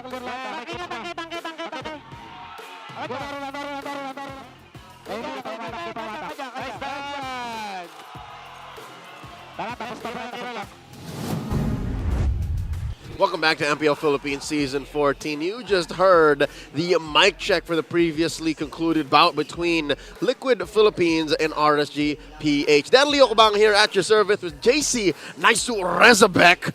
Bring you the action for this next upcoming matchup. It's Aurora versus TNC Pro Team. Yeah, and you know, it's a match that, I don't know, I think a lot of people are just going to say they're going to expect RORA to come out winning. I think TNC, they've proven what they can to this season, but, you know, obviously now that we're at this point, you want to just still see them get that first win. Like, I would personally love to see them get that first win, but you can see, to referencing what you just heard on the mic check there, Sanford leads TLPH past RSG. They step closer to the playoffs. Yep, not quite the secured slot just yet, but because of his antics as a Khalid, slowly but surely they are moving on through. They're now tied up with Aurora MLBB, smack dab right in the middle of our standings. Both teams racing for that playoff spot, which I think is safe to say. After this best of 3, if Aurora wins, yeah, they get their slot. They do, yep. They just need that 7 there to get there with a Smart Omega, of course. And so a lot of people, I guess, if you're an Aurora MLBB fan, and I know there's a lot here right now in attendance and watching, around the world. Yeah, and around the world, their chances are probably looking pretty good. Like, if you guys are just put it, you know, head to head here. I mean, again, a team that has gone toe-to-toe and even some wins over the best of the best in the league right now, going up against TNC, who, as mentioned, has yet to win a single series in this season. What else do they have left in the tank? Again, as poetic as it is, a phoenix rises from the ashes, and I think it's safe to say they have been down in the ashes. Maybe today they blind the light and make it through for a dub. Be a spoiler to Aurora's playoffs spot. Real quick, let me remind everyone that Akai's 8th anniversary exclusive skin, Marvelous Maestro, Spawn Effect, Killing Notification, Avatar Border, Battle Mode, and more epic skins are waiting for you. Kagura's brand new epic skin will also be available for free starting on October 18th. Don't miss out. I know we still got some time for the Kagura skin, but hey, make sure you guys go ahead and get the anniversary stuff right now, because there's a whole lot for you guys. And also, just a side note, because some of you guys might have missed it, I believe for this weekend, or maybe for the rest of the regular season, depending on how long, obviously we're doing the anniversary thing, there's always codes. Yep. So even in-game, there's codes for you guys. So you're not going to want to miss it, and you're going to want to be playing a lot of MLBB games over the next couple of weekends. Real quick, let's throw it over to the Infinix Game Tambayan to break down this bout. 1, 2, 3. No. 1, 2. No, you messed it. It's fine. It's fine. Okay. By the way, thank you, casters, and welcome once again to the Infinix Game Tambayan together with Brigida and Renmar, where in a short bit we'll be witnessing TNC versus Aurora MLBB. But before we head into that, based on earlier's results, we have to head into this match taking into consideration what TNC Pro Team has to do for them to remain in playoffs contention. Sweep. Simple as that. Simple to say, hard to execute. But yeah, the only way that they can retain their playoffs dreams is if they sweep Aurora today. And that is the case because RSG Philippines was able to take 1 point away from TLPH earlier. Yeah, very close series, especially for the first 2 games. Yeah. And for the third game, we've seen just how dominant Team Liquid played with another new surprise. And they brought out your 1-1. My 1-1, welcome back once again. A lot of surprises coming in, especially in the second half of this regular season. But I think we have a special guest for today. So let's welcome Deadeye from MPL Singapore. What's up? How are you there, Deadeye? Hello. Hello. It's so nice to Hello, have guys. you Hello, here. Deadeye, again, ikinagagalak namin na makasama ka. Also, we are together with the English panel. That's Brigida and Hey, guys. Santa Cruz over there. Hello, guys. Wonderful time that you guys have going on there. Pero again, Deadeye, we just want to say congratulations on making it as one of the talents for MPL Singapore. I am sure that you are making all of the Philippines proud, and I'm sure na ang dami ring mga ganap dyan, right? How are things going for you right now? Pwede tayo mag-Taglish, no? Pwede. Yeah, go for it. Yeah, very overwhelming. Until now, actually, Hans, I'm still really cannot believe that I'm in the talent of MPL SG here. And of course, big thanks, first and foremost, of course, to Coach Leo. I've been under his wing sa kanyang program like sa Madrigal Project. Because of that foundation, actually, I was able to reach this kind of height. So thank you so much. Coach Leo, hopefully you're watching and hopefully you're proud of me as well. Aww. And big shout out as well to my wife. No, actually, guys, truth be told, I'm actually really ready to give up. Pero sabi ng misis ko, no, you can still do it because I'm working here as an OFW here in Singapore and hirap i-balance yung casting at saka work, right? Oh. But sabi ni misis, sige, you can do it. Okay. And then, yeah, fast forward, here we are, still very lucky to be in this spot right now. We are so proud of you. We've seen your journey right from the start at sobrang natutuwa kami na, you know, even there are even Filipinos, usually Filipino import player lang eh. Ikaw caster ka. So it's really nice to see you here. Yes. I just want to give major love then sa ating English panel, guys. You have some questions there for Deadeye? Yes, hi Deadeye. It's so nice to meet you Hello. virtually. And for the English panel at least, I know you've already mentioned kanina like how you really pursued or stayed here despite all the challenges. But we're just really curious, how exactly did you end up as a talent for MPL Singapore? Okay, so actually I was active during pandemic as a caster and everyone knows that I've been in the professional scene as well. However, post-pandemic, as a family man, ang hirap, it's really difficult to sustain unless you have the salary of Coach Wolf, no? So, so post-pandemic, I was offered again to come back here in Singapore to do full-time jobs. So there you go. So I messaged actually Abstract. Big shout out to Abstract. He's a talent of MPL SG. And so, Abstract, I'm here in Singapore. I just want to have a autograph. But then, hey, wait, you're a caster, right? Under Coach Leo? Oh, yeah. I have a sidekick, sabi niya. Okay. So we had a inter-school event that I didn't know. Actually, that was already my ticket to the MPLSG. Sid, after this one, give me your portfolio, give me your casting reel. I'll send it to MPLSG for the upcoming season.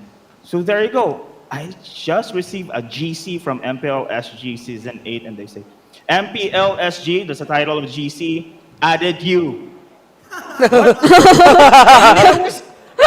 Is this real? Is this real, really? Then I message up, is this a scam? There's so many online scammers, you know. And then he messaged me, and then we met together, and he said, Sid, congratulations. Oh, goodness. Yeah, the journey, guys, the journey is just, as you can see here in the video, this is my first day and my casting here in MPL Singapore Season 8, of course, courtesy of Zanway Productions. You know, I'm having fun. As you can see in the video, guys, I'm really having fun. And I thought I'll be pressured as the new guy, of course. But, you know, the talents, the production team, they're very welcoming. They help me improve. This is my first time as well tri-casting. As you can see, patay yung ilaw. We just make fun. It was really fun to having this kind of family, you know. So with this, I'm really grateful as well for MPL SG team family for taking care of me very well. I'm so glad that, you know, MPL Singapore is really taking care of you. But, you know, we're gonna shift a little bit towards MPL SG and focus at the matter at hand. Because just in case this is TNC versus Aurora. Yes. And in case, you know, you missed it, Aurora is one series away from making it to the playoffs. TNC is trying to fight for their fight for their life. Technically, what do you think should both of the teams do para maipagpatuloy pa rin nila yung kanilang kampanya for the playoffs? Okay, I'm not gonna sugarcoat it. I think TNC themselves are having a difficult time right now. Of course, despite idol kasi Coach Wolf, they have a great support system there. But with their current run in the tournament, I do believe they'll be having a difficulty here. And they have to win 2-0, if I'm not mistaken, against Aurora, right? So it's a really difficult fit because Aurora right now is looking good. Nandiyan yung idol ko, yung Serenity as well.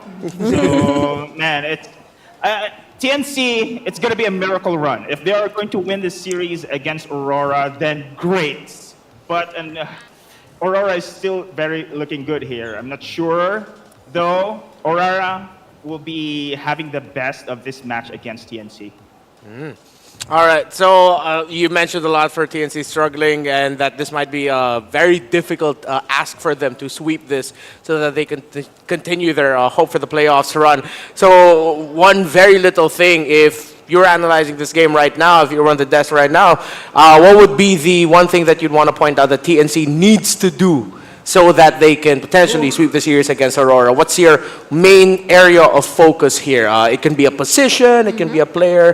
Who do you want to stick out here and focus on for TNC Pro Team? Okay, I'm not really pretty sure because of the previous match, we have seen merong 1-1, no?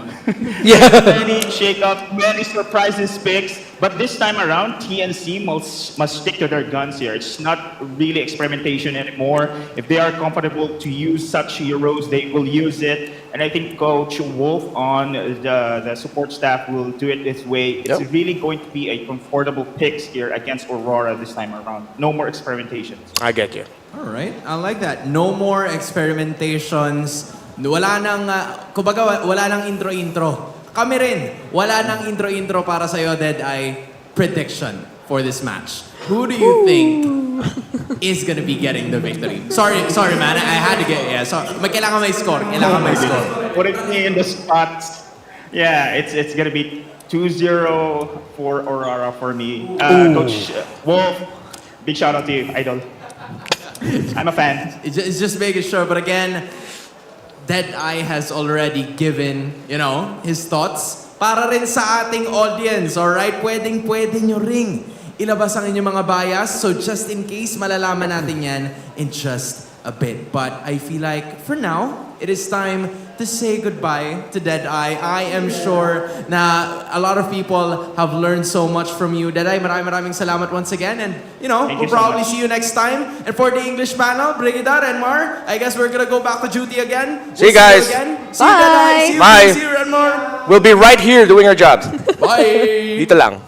And right we're back. here. And we're back. And we're doing our jobs again. Yeah. Thank you so much. That was so cute for Deadeye sharing his background, the way he made it to MPL Singapore after just taking a chance. So you learn a lot. You might just really not want to miss taking some opportunities that are presented directly. Sometimes all you need, it seems like, is the love of a great partner to push you to the next level. Yeah. And in Deadeye's case, to push you to go to the MPL. Oh, congrats and good luck to our fellow Filipino at MPL Singapore right now. But as mentioned earlier by the Filipino broadcast panel host Hans Galleria, it's also time that you guys show your support. So similar to how we've been doing it for all the previous series, who do you think will win this match? Is it Aurora MLBB or TNC? It's time to vote now via the online poll. And of course, the panelists will have to answer this as well. Just say it. Okay, mine's Aurora. Aurora, I'll be that guy. For the sake of a good story, for the sake of a potential miracle run, even though I agreed with Deadeye, this most likely will be a 2-0 for Aurora. Just put TNC up there. All right, so put TNC up there for me. We'll have different votes this time. Oh wait, have we updated our bias board? We need to update it. So now I have 5 correct. So now I'll have 3 dinosaurs here. Did you? I acted out the. Did you just act? Can you wait? Sorry, I didn't see that. Can you do that again, please? I just did that. Yeah. Ah, yeah, there we go. It's a dinosaur. I'll have 3 dinosaurs now, and you'll have 4 pandas. 5. Wait, really? Yeah. But we also have to update for Leo and Naisu because they also have their predictions because we have like a spreadsheet that we put in our predictions. So yeah, for Ingan also need to update for Rockhart. So yeah, it's our good old little bias board. Did you say what consequence you're gonna do if you lost this? I think we haven't decided on it yet. We haven't. I think we gotta make it official for like the playoffs or something. Yes, and align with the Filipino broadcast at least on whatever the consequence might just be. But if you also watch the previous series, I think you witnessed the numerous recalls spammed by TLPH. It's not just them; it's a lot, or the other MPLPH teams also having their own specialized recalls. So those are all available now, and you will be able to represent your favorite teams in the most unique way possible. So don't forget to log in the game and get yours now. It's ongoing for a very long time, but at least it will take 1,000 diamonds to secure each. So choose wisely on whichever recall you want to get first. This is the Team Liquid recall that the entire team was spamming earlier. I'm not gonna tell you exactly what to get.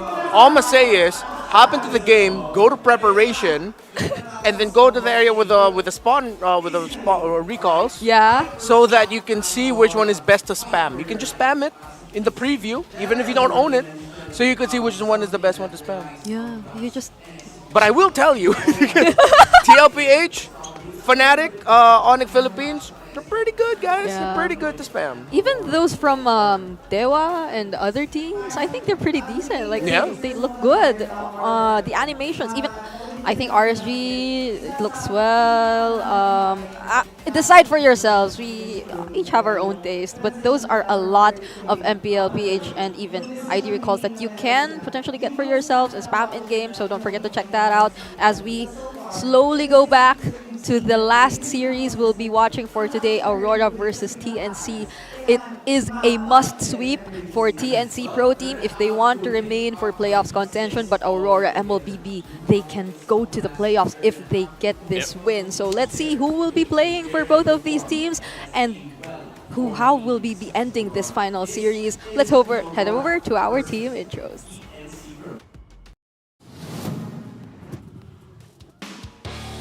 This is our final match of the day, and our marshals, Jeff, Chico, Pat, and JJ.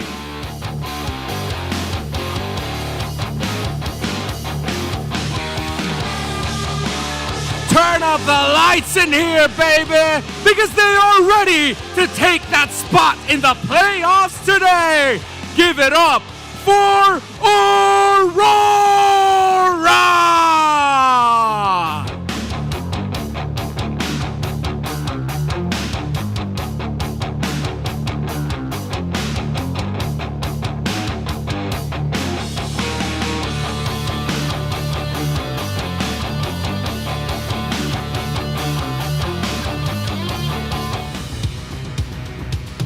To fulfill the promise of the Phoenix rising again from the ashes.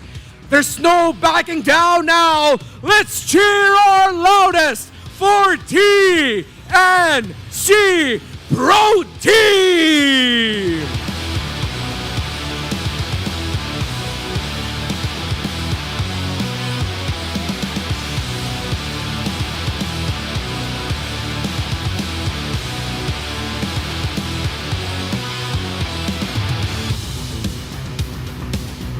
And their coaches. For the side of Aurora, Coach Master the Basics.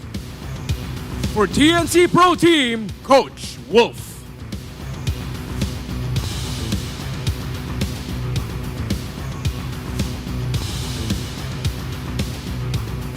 It's time for the face-off. Hatred, Yue, step forward. Hatred, paano mo babawian ang Auroras? Ano ang palag mo? Gagalingan namin kasi gagalingan rin nila eh. Yue, paano mo masisiguro na hindi makakabawi ang katapat mo? Ano ang palag mo? Spread love, not hate. Palag kang palag, fist bump.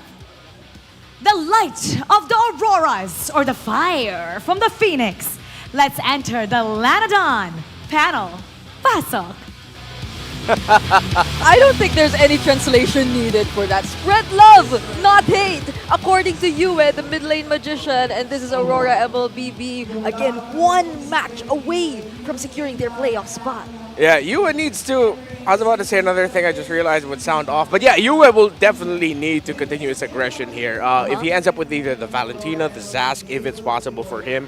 But then you also see teams respecting the Vexana, the Aurora. Yue is so all around, and so he needs to be careful because I think TNC Pro Team will want to hunt him down. And the version of TNC Pro Team we're seeing right now is one that reminds us of their previous versions way back in the beginning of the regular season. It's Hatred and SDZYZ back in action here for TNC Pro Team. Yeah, Hatred needs to go against what Yue said. He needs to spread hate all over Aurora.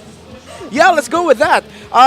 If Yue is going to be aggressive, Hatred needs to be aggressive. That's always been Hatred's most glowing quality. His aggression. Yeah. Last year for TNC Pro Team, this year rather, it's just the aggression that he shows is absolutely top-notch. Yeah, and the fun thing, it's also, I guess, the versatility that Hatred can offer as a mid laner here, especially now that we're seeing so many new heroes being introduced to us. Previously, when Hatred was able or showed himself up, he was one of the first to bring out the Gusion mid lane. So yeah, I'm thinking about Gusion too. Right, I can't tell what other plans the TNC Pro Team have in mind at this point, but for the Infinix keys to victory for Aurora MLBB, let Renegade soar higher than the Phoenix. Renegade with the new haircut, by the way. TNC, play like you have nothing to lose. We all know TNC, when it comes to this point, they do tend to perform really well, and for both,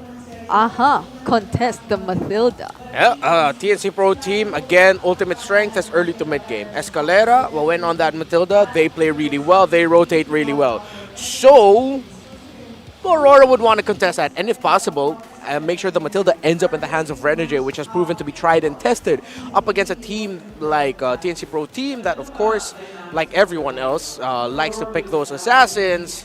Renegade has shown to be the assassin of assassins when he plays at Matilda with how he shut down Carl TZ on the Ling as a Matilda in the last time Aurora faced Team Liquid Philippines. Yeah, and I wonder how different this version of TNC is going to be from the previous versions, which were the ones to introduce the entire Matilda Faramis duo, those who were slightly leaning towards how they really execute the team fights. Because in their previous lineup, one thing that remains a question to me is their ability to sustain the aggression and the dominance that they really deploy in the early stages. Like, it isn't new to us how they fail to often convert these early game advantages into direct, let's say, objectives, even turrets. But then Aurora MLBB is one that is known to be capable of that. Their difference in terms of average game time is just 10 seconds. So they have really close conditions or playstyles that we might really want to consider heading into this match. And now, Aurora side selection priority win rate, oh wow, it's 50%. It's 50-50 for them. Yeah, for Aurora, I think they really just have to go into this and show TNC Pro Team that they did great. They improved their early game. It was Renegade himself who mentioned that, I forgot who they faced off against, but it was they themselves who said, our early game is one of our weaknesses right now. We need to improve it. In their latest matches, they have improved that. So TNC Pro Team need to be careful, make sure that Renegade especially does not end up with the heroes that can really set the tempo. And as we are now here in the draft, you see as Aurora would prioritize the Ling, surprising to me in this current metagame. But TNC Pro Team respond with getting the Cho and the Khalid. It was Aurora themselves who banned out the Matilda, so that's not going to be an option for them. It's a great first two picks for TNC Pro Team. Well, this is interesting. I feel like the Khalid doesn't differ much in the way like a Terizla is being carried out, and Heads is known to be one of the like the Terizla for Heads at least is one of the best or the most comfortable heroes he's ever played, and now he's going to show us the Khalid. So the Terizla instead that we've been mentioning goes into the hands of Edward this time. So both cores for Aurora MLBB have been revealed. What? This is such a quick draft. The first phase passed by so fast. Yeah, they're just drafting fast. I mean, knowing the tendency here of Coach Itamax has gone up against, was rivals with these group of players for a very long time. And back in Season 9, it was Demon Kite and RSG that he faced. For a good amount of his career, he had to try to draft and outplay against Edward and now even Renegade, Yue, Doming, those variations. So if you add to that the factor of like, if you go back at the previous casts of Wolf, he could, similar to a lot of the analysts here in MPL Philippines, you could easily call out or predict the picks of teams like Aurora, the coach master of the basics, the coach Bonchan staff. Then it's no surprise that they're drafting into this so quickly. It seems like everything that in their game plan is happening right now. I wonder if now we could potentially see the Julian being flexed since it's Hatred going into the mid lane here for TNC Pro Team. Yeah. It might be good for them to secure a different jungler depending on the approach that they want to do, because based on the picks that TNC Pro Team are showing so far, they might just want to amplify their early game presence. This is a Khalid and a True, so it might be Demon Kite being the target for the early game here for TNC Pro Team. A good ban here on the Angelo by TNC Pro Team. I think one of their problems again really is going to be the pick of Yue. The Valentina will still be open alongside his favorites, the Vexana, Aurora. But don't forget, one of the best heroes that Yue has played and has shown great gameplay with a great comeback is Lilia. Because if you look at the lineup of TNC Pro Team, I wouldn't be surprised if once again they win the early game. But if they can't end it, it might be because Yue ended up with a Lilia. That's going to be a problem here. And all of those are still available for Yue if they do want to ensure that they at least have ways to defend and I guess prolong this game for TNC or against TNC Pro Team. So now What a win rate coming in here for Doming whenever he gets his hands on the hammer. Undefeated. This reminds me of like how you mentioned the Sanji Luyi being Yeah. on 100%, but now it was open for Aurora MLBB. Yeah, that's why you can afford to pick up a mid laner that might be actually a bit more control-minded if you want to catch him. I think, yeah, they're flexing the idea of a Julian flex. What if we might just end up seeing Hatred end up with a Gushan, you know? Or maybe a crazy fighter mid. What if we don't even see the Escalera pick? What if this is an EXP? Oh, wait, no, excuse What me. if it's a Rome Khalid even? Yeah. You know what? No, I'm going to have to check myself on that. What if this is a mid-Joe? They pick up like, I don't know, Raphael or something? Okay. Ernestus? I would have said Golcho, but then there's a clause, so never mind. But there are a lot of other opportunities still possible here for but TNC Pro Team. if we follow Deadeye's advice and no experimentation, then the most basic thing that you can go for is a jungle Julia, and then go for your normal mage. Vatina gets picked up. I would like them to consider picking up either a Lilia, if they want a bit more crowd control, Aurora over the Vexana. However, they will be giving the Aurora ult to the Valentina. Yeah. So that's something they really have to consider. And so we will also find the answer as to whether this is indeed going to be a Julian jungle for Kaizen. Yeah. Because I remember Kaizen prioritizing the Nolan whenever possible. But again, yeah, the Nolan's banned out, yeah. so there aren't any possibilities. Hayabusa's still open, actually. So if ever they decide to flex the Julian into the mid lane, they still have the Hayabusa available. Wait. Who's that? Oh, it is the It is Aurora. Aurora, yeah. Alright, so following Deadeye's advice, they stick with the standard drafting, the comfort picks here for TNC Pro Team. And I remember Hatred also being able to show us the Aurora already previously when they played earlier into this regular season. But so far, looking at it, the early game potential remains here for TNC. And I think we're already seeing it here in the draft index. They're double the amount, the values of the early to mid game potential against Aurora MLBB. Yeah, I mean, look at that. This is as TNC as you could get. Crowd control, the push, early to mid game. That's very TNC. But then if you look at the late game, RORA might bring it there. Let's see what happens in game number 1 of TNC and Aurora. Casters, take it away. And away we shall. Welcome to the land of Dawn. Game 1 in a best of 3. Aurora MLBB versus TNC Pro Team. Leo here at your service alongside Naisu. Here we go.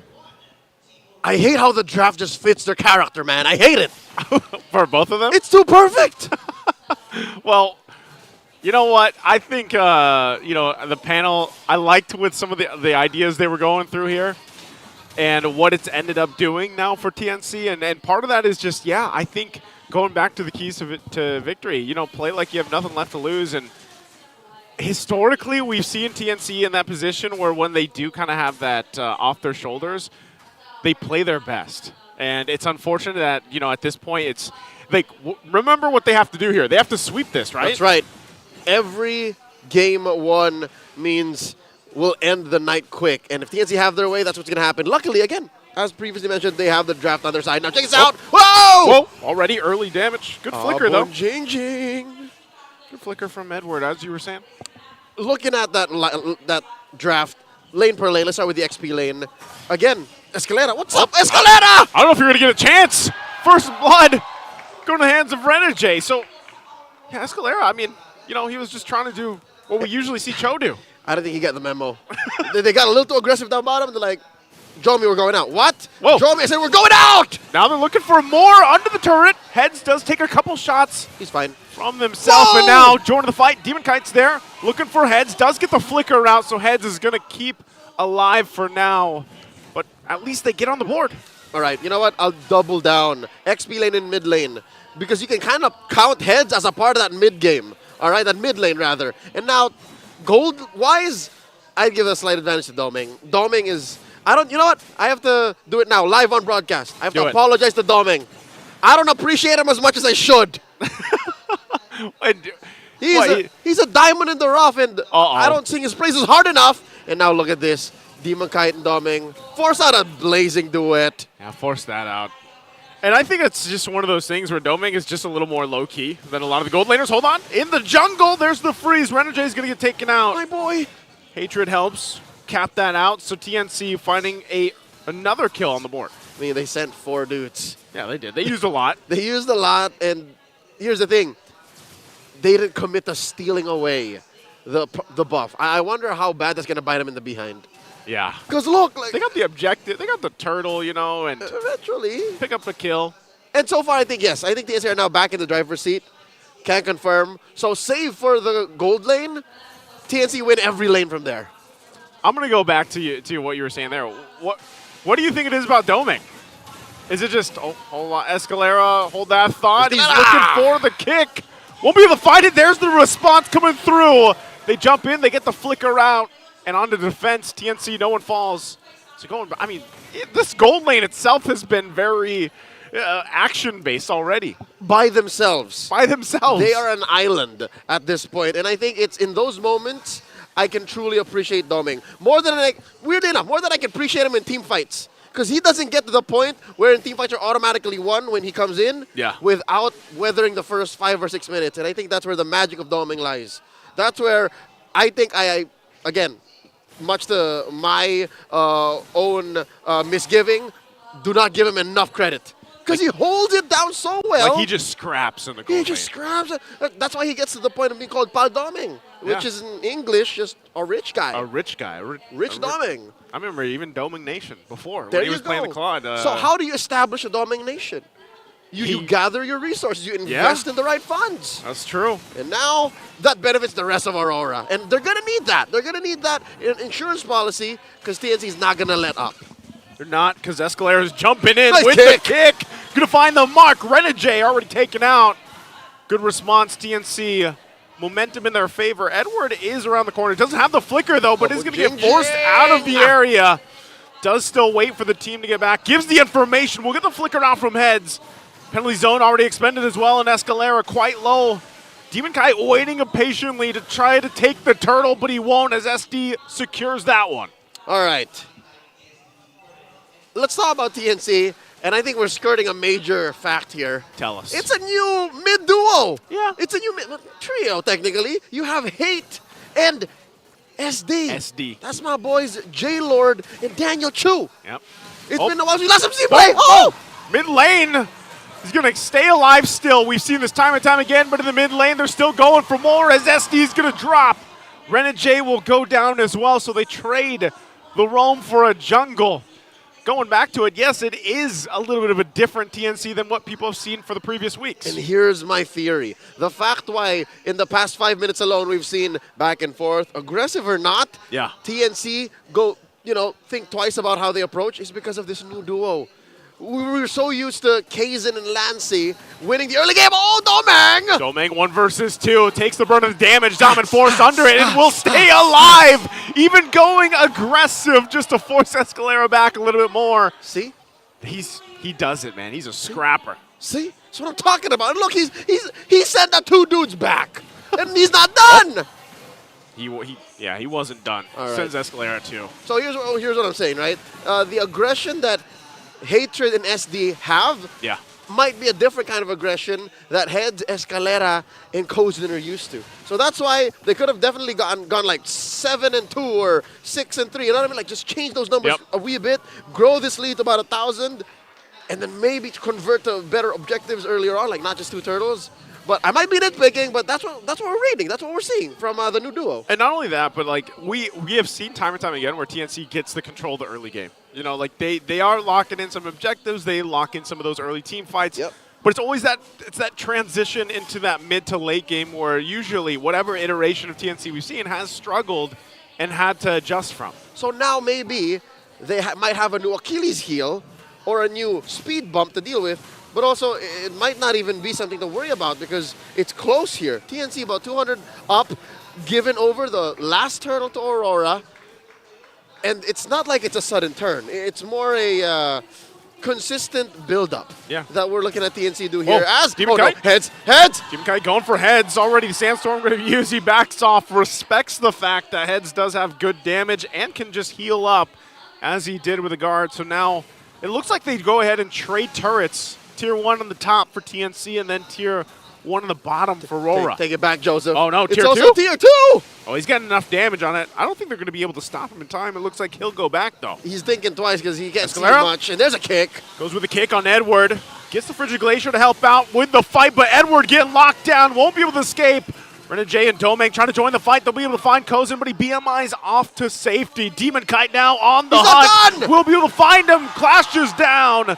Picks up the kill, so it's still a trade for a trade. Counting their blessings for them. TNC, luckily, Kozin didn't spend the flicker. I think he knew. He knew as soon as he saw the Tempest of Blaze land on top of him. Oh, no. I'm done. He didn't click the flicker anymore.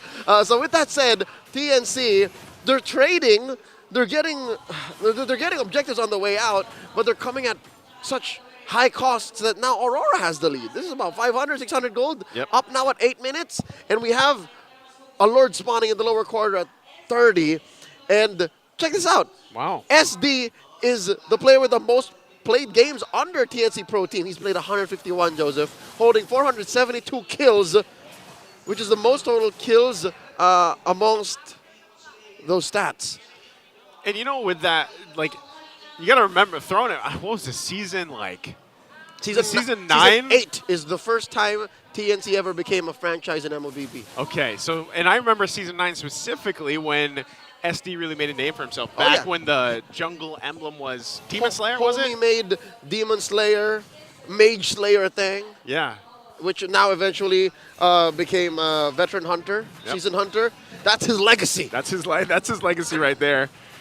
And now this fight for the first Lord of the game, under half health right now. Escalera looking for that angle, heads on the opposite side they go in. Edward already jumping in with the penalty zone, now going to fight, break it out. Kozin has to use the Blazing Do It already. Once again, Escalera's going to fall, but Demon Kite will get the Lord, and now they turn on heads. He tries to get out, but he can't. Renegade is the only one to fall from RORA, so they get just about everything from that fight.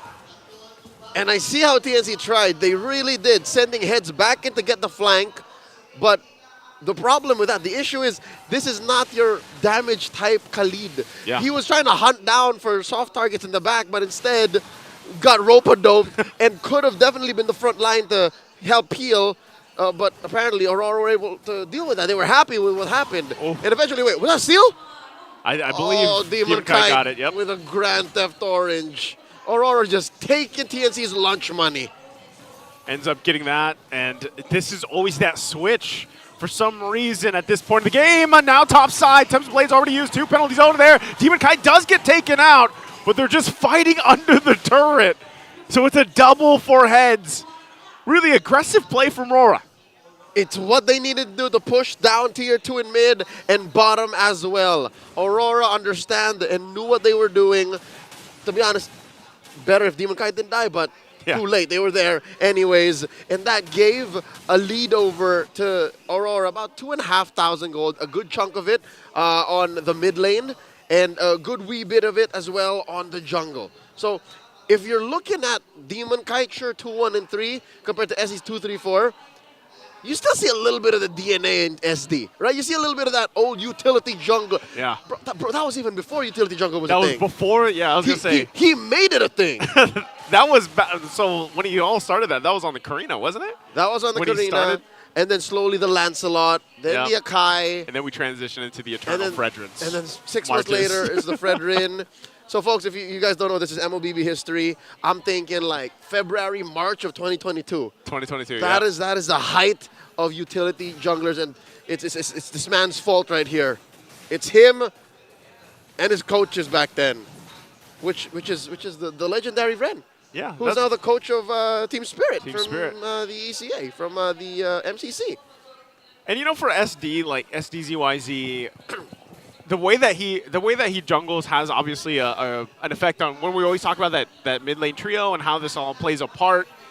He's got a different style than what people are used to seeing, and it does work in a lot of cases. But against a team like RORA right now with this lineup, there's other things that aren't working for them.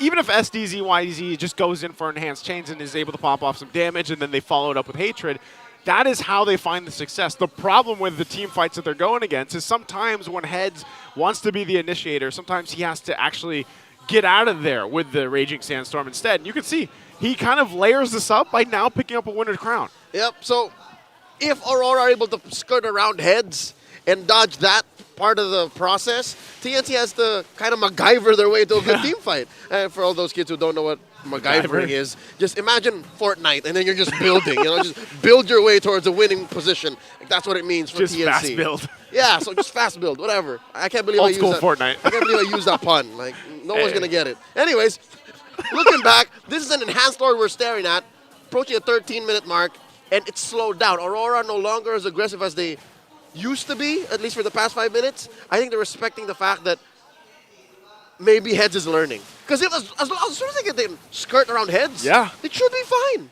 As long as they spot him out, and then Aurora anticipates where is Heads going to go with the Raging Sandstorm, they can actually avoid it, but also keep an eye on Escalera, because there's the kick we were just talking about into the Raging Sandstorm. Still under it all. Escalera goes down. The fighting power is there. Demon Kite looking for his own angle as he chases into the backside, looking for the triple.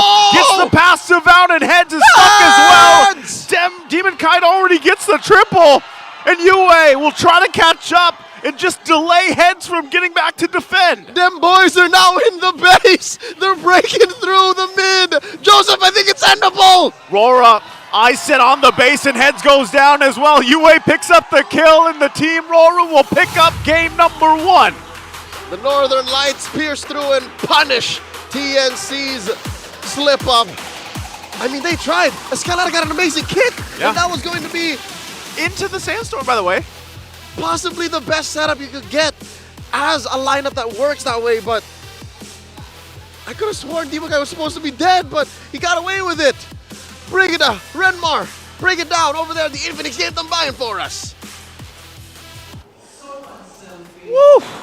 Things ended so quickly. Yep.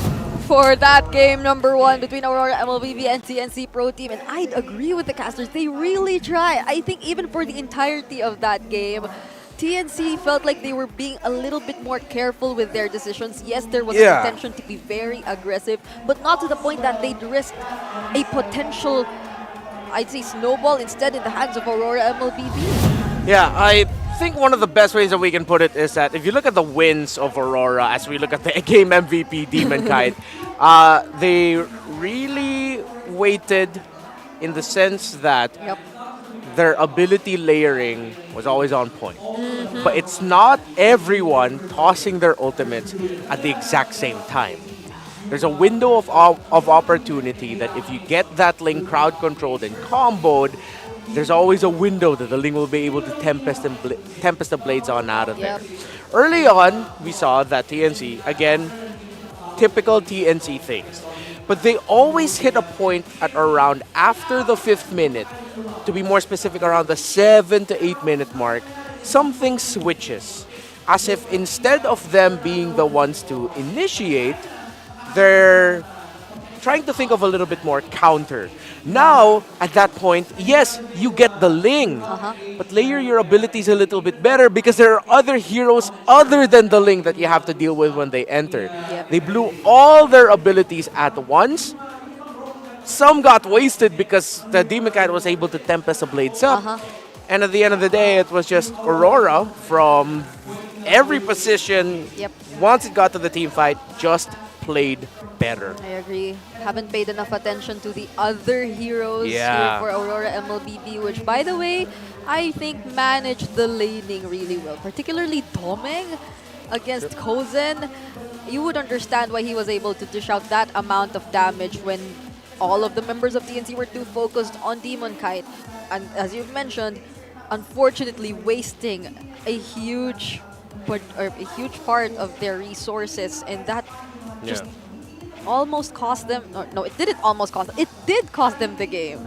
Yeah, because when you look at the sequencing for Aurora, wherein because when they're team fighting, one of the biggest conditions that they have is the ultimate of the Ling, right?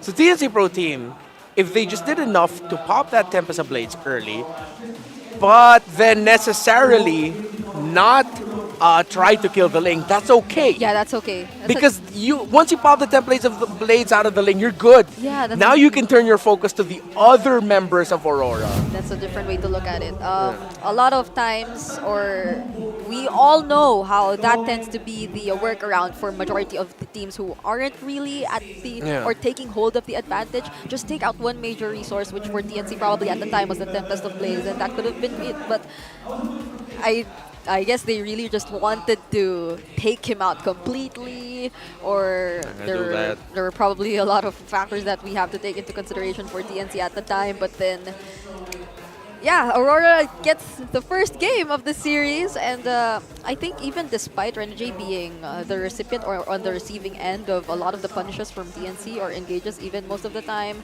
it's a similar story. It's the same situation. It still applies that, yeah, you put in so much attention for the first few minutes Renegade that you didn't even notice the other members of Aurora MLBB gradually getting their items, their gold. So I think it was really clean execution once again from Aurora MLBB. Statistically, especially from the previous games TNC has been playing, you would compare that they're relatively close. Yeah. But then it did seem like despite the surprise new lineup deployed here by TNC, Aurora just knew how to do things by the book for this game number 1. Yeah, and Aurora are a team that have the DNA of really just waiting for your right time. If you lose the early game, these players have had a long history of making comebacks.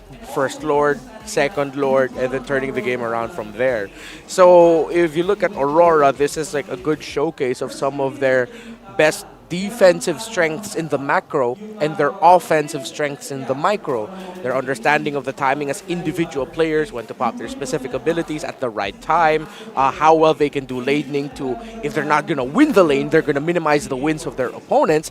Then when it gets to the macro, if they lost the early, they know how to layer their abilities and team fight well and conserve the right abilities, mark the right heroes and opponents to maximize their team fighting. Yep, so you might just also really want to take Aurora MLBB by surprise in a way that they won't be able to calculate and micromanage all of those things which we see them do, because they're a team who's very systematic in their approach and how they play the game. And that's for TNC Pro Team that we hopefully would be seeing in the next games, that they really do the keys to victory, that don't think of anything else, just play your game. And for those watching us right now, I know we're all looking forward to the next game, but if you want to win up to 90,000 diamonds, you can visit us here at the MPL Arena and post your live experience on Facebook and TikTok with the hashtags MPL S14 Live Experience. Don't forget to make your posts public and to tag the official pages of MPL Philippines so we can check who will be the recipient of these 90,000 diamonds. I think I've seen like a couple of people already post on the MLBB PHNet Facebook group that they won and did get the 90,000 diamonds. That's a lot. I wonder. Yeah, imagine just posting a selfie. You could post a selfie in the bathroom of Green Sun during MPL. As long as it's like, a family-friendly selfie, of course. Of course. And get 90K. Yeah, or maybe even at the booth. Who knows? Depends. And I know we're at the second to the last week of the regular season, and playoffs is coming near. But a lot of you have questions about the playoffs, and let's watch this short video to hopefully answer most of those questions.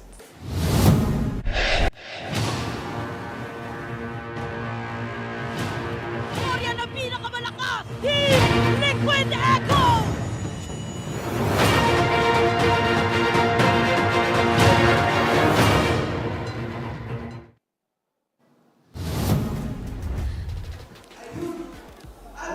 It's all for that. You saw it. This is the trophy.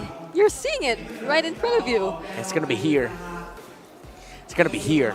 It's so close. You know, I always remember how we invite those who might not be residing in the Philippines to visit us here if ever they do want to. Playoffs is again coming near. It's heavy. And you know what's the great part? Is that the playoffs will be situated once again at a hotel. Yeah. So if ever you're coming from somewhere far away, you want to watch the playoffs, then it should be no problem because it's still happening here at Green Sun Hotel Makati. Yeah, and there it is. Our details. October 16 to 20 are the official dates of the MPL Philippines playoffs. Tickets are now going to be on sale starting September 28th. It is... Wait, why did I look at my wrist? I don't have a... Is it September 28th today? Tomorrow. Tickets go on sale tomorrow. Early bird price is there, regular price is there, and if you're able to catch the interviews earlier, there are lucky fans who can win Match 1 Day 1 tickets. So... now's your time. Come to MPL Philippines. You might get free playoff tickets. Do that. And you made a great point. The venue is in a hotel. So imagine, after watching the first day of the playoffs, maybe you go out to enjoy yourself in Makati, one of the best nightlife spots in the Philippines. Yeah. And then you wake up pretty late because, I don't know, you partied way too hard, but then you go straight downstairs, hopefully after taking a shower, to watch MPL Philippines playoffs. Yeah, and it's not just that. It's near the airport. So regardless of where you come from, you can literally head straight to the venue for the playoffs, even before the playoffs. It's like 30 minutes from the airport, even quicker, right? Not even. Not I think even? Maybe 20? Yeah. Around that. So around 15 to 20 minutes. It's a huge advantage for those who really want to watch the playoffs on site. There are a lot of things you have to watch out for. If you do come visit here, there are meet and greets with the teams, the players themselves. There are meet and greets with the talents. There are fun Siklaban games, and there are booths that you definitely have to check out because the teams, aside from the recalls, they have their own interesting and special merch that I wish I could personally collect. And there's going to be a lot more activities as well during the playoffs. We're going to be expanding the offers we have available for you fans in terms of how you can enjoy experience here live on site in Greensand, Makati. And speaking of the ways you can enjoy, this is one of them. It's the smart gameplay pose. So they just have to copy the pose that they're seeing on screen and potentially win a redeemable in-game code. So come on, do the Demon Kite pose. And the accurate opening of the mouth. We're so particular once again. They're both pretty good. They're both pretty good. I can't having a hard time decide. selecting. I can't decide between them. Oh, wow. Can both of them win?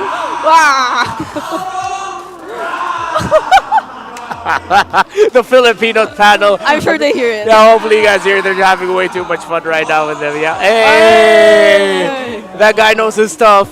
Yeah. That guy knows his stuff. And as I said last week, go keep rizzing. Just keep rizzing. Yeah. Follow Brigida's advice. Just keep rizzing. Congratulations. Your turn. Do it. Keep rizzing. No, do it. Do it. Do the Demon Kai pose. Oh, the demon. I thought the rizzing. Okay. Rah! There we go. Can you do it too? All right, so I feel like for this next one, TNC Pro Team need to recalibrate just a little bit. I mean, they're already, if I'm not mistaken, they're out of playoffs contention. Yep.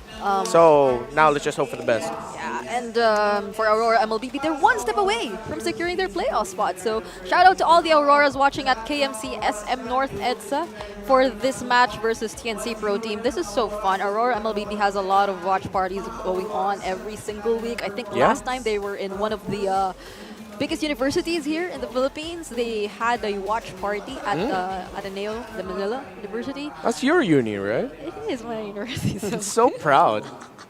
Just because you guys have a bigger lot than actual trees, unlike us in DLSU. Oh, so we're talking about that. Oh no, We've already discussed. We're from rival universities. Oh, yeah, we are, Except during my time, we still had horse carriages, I guess. Oh, really? No, of course not. Oh, I mean... I was already burning myself a little bit, and you burned me even more.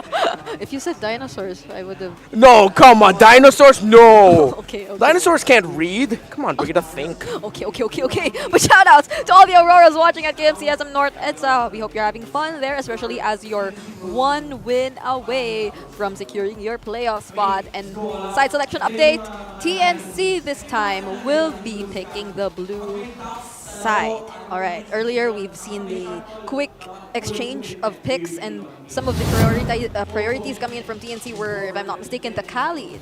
Yep. Right? No, whatever TNC decides to go for, just commit. Yep. Just commit. If there's a play, do it. If it looks shaky, do it. Because now, especially in this meta, if you try to be overly systematic about things, it's not going to go well. The best teams are calculated But you see each individual player take calculated risks. Junglers, the gold, the even, the mid, the XP, roam.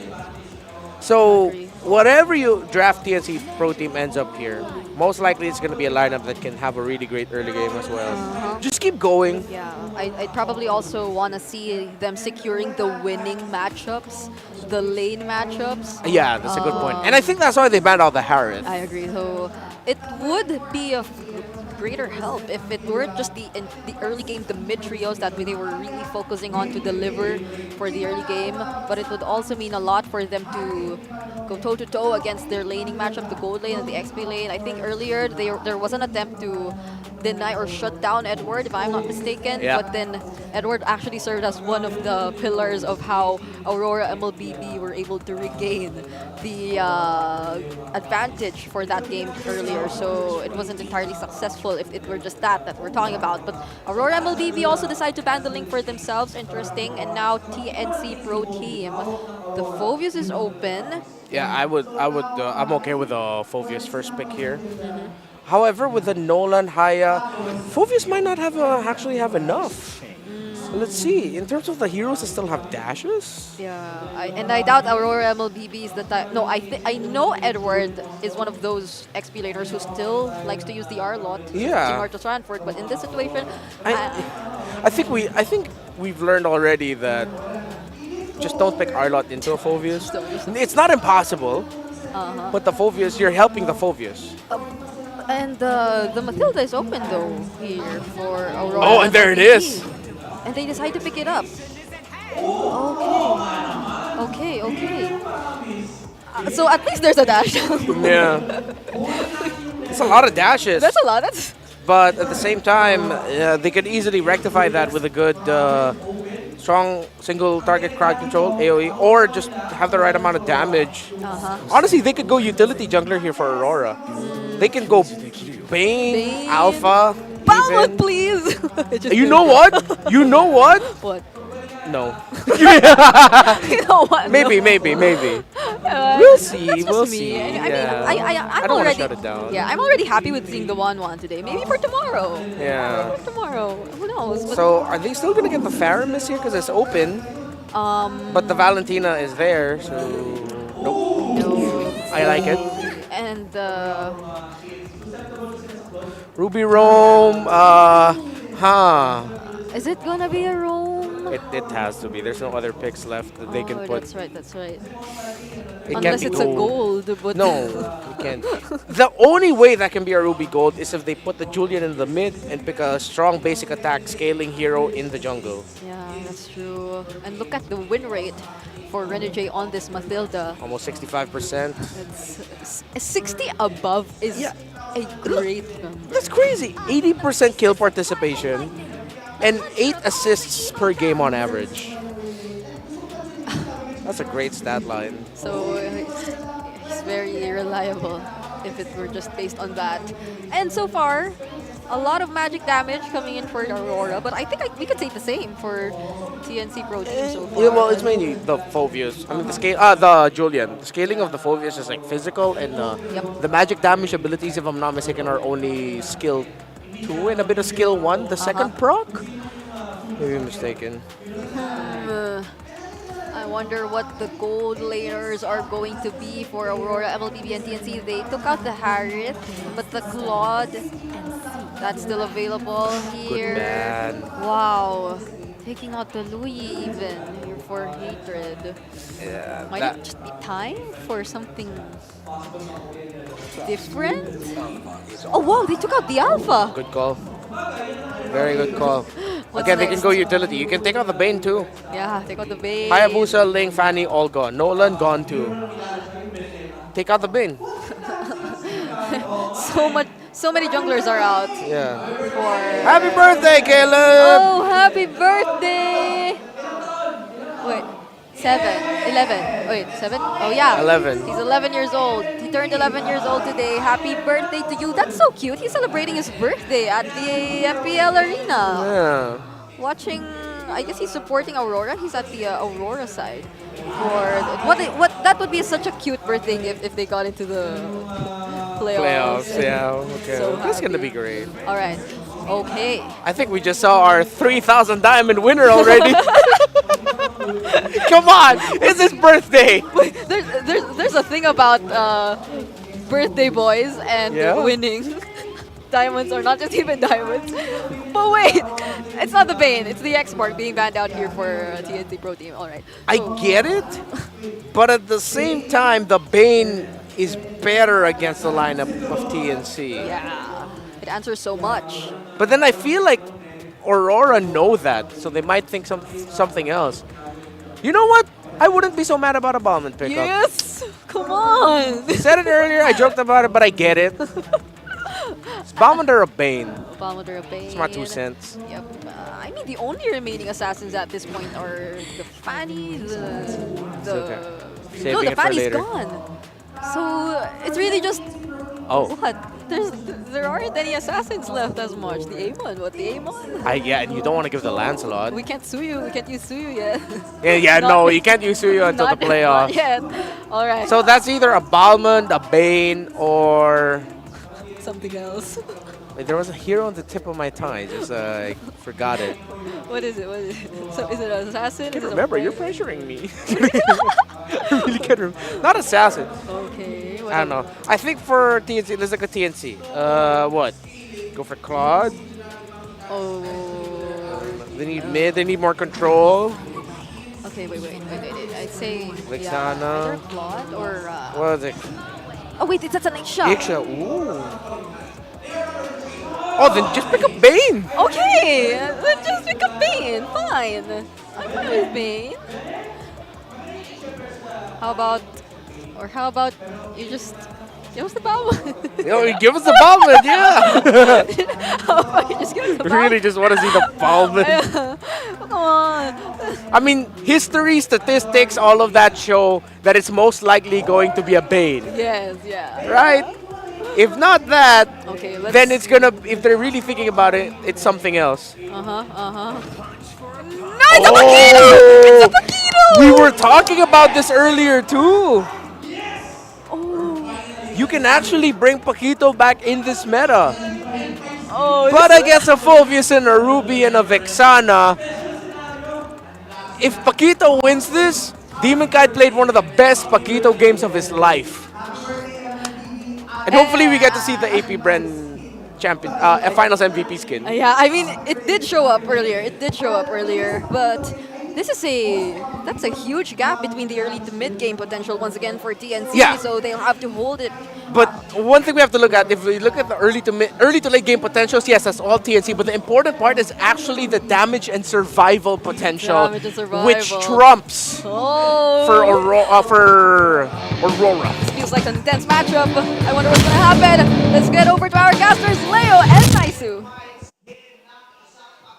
With Aurora on match point, they Welcome debut to Mobile another Legends. pick. This time, the Paquito in the jungle. Welcome to this second game in this best of 3. Leo and Naisu bringing you the action. Joseph, no one saw this coming. The 1-2. That's the 1-2. That's the 1-2. When was the last time we saw a Paquito? man. I remember it was hot in like 2022, 2023. Like when a Link would land, it Yeah. would get beaten down by a Paquito. Yeah, and I feel like it was like then it became like a niche pick almost for certain junglers. Demon Kite was one of them. Yeah. So, like me being a Demon Kite fan, like I'm not too surprised that he actually brought this to the table. You know but, he can. Yeah, but because just the fact that we don't see it too often, and like the panel said, the main point of that is the lineup that they're against. I mean, we can't deny the index that we saw, the numbers and everything else, but that's part of the equation here is like, how is this going to play out for Demon Kite, especially the fact that you have so much also survivability in essence from TNC's lineup. And he's got to get in there. So what's the goal for him? To knock out Hatred? To punch Kozin into the ground? Edward getting a little bit of flack here from SD and Heads. Look at this, the answer. Oh, there's some fire back. Oh, Renegade! Has a little bit of shield to help out. Edward goes in. SG's going to be fine too, though. Gets out with the hand swords. He almost hurt my boy. Anyways, for those of y'all who want to try to do this, Demon Kite is rocking Assassin Emblem, Yeah.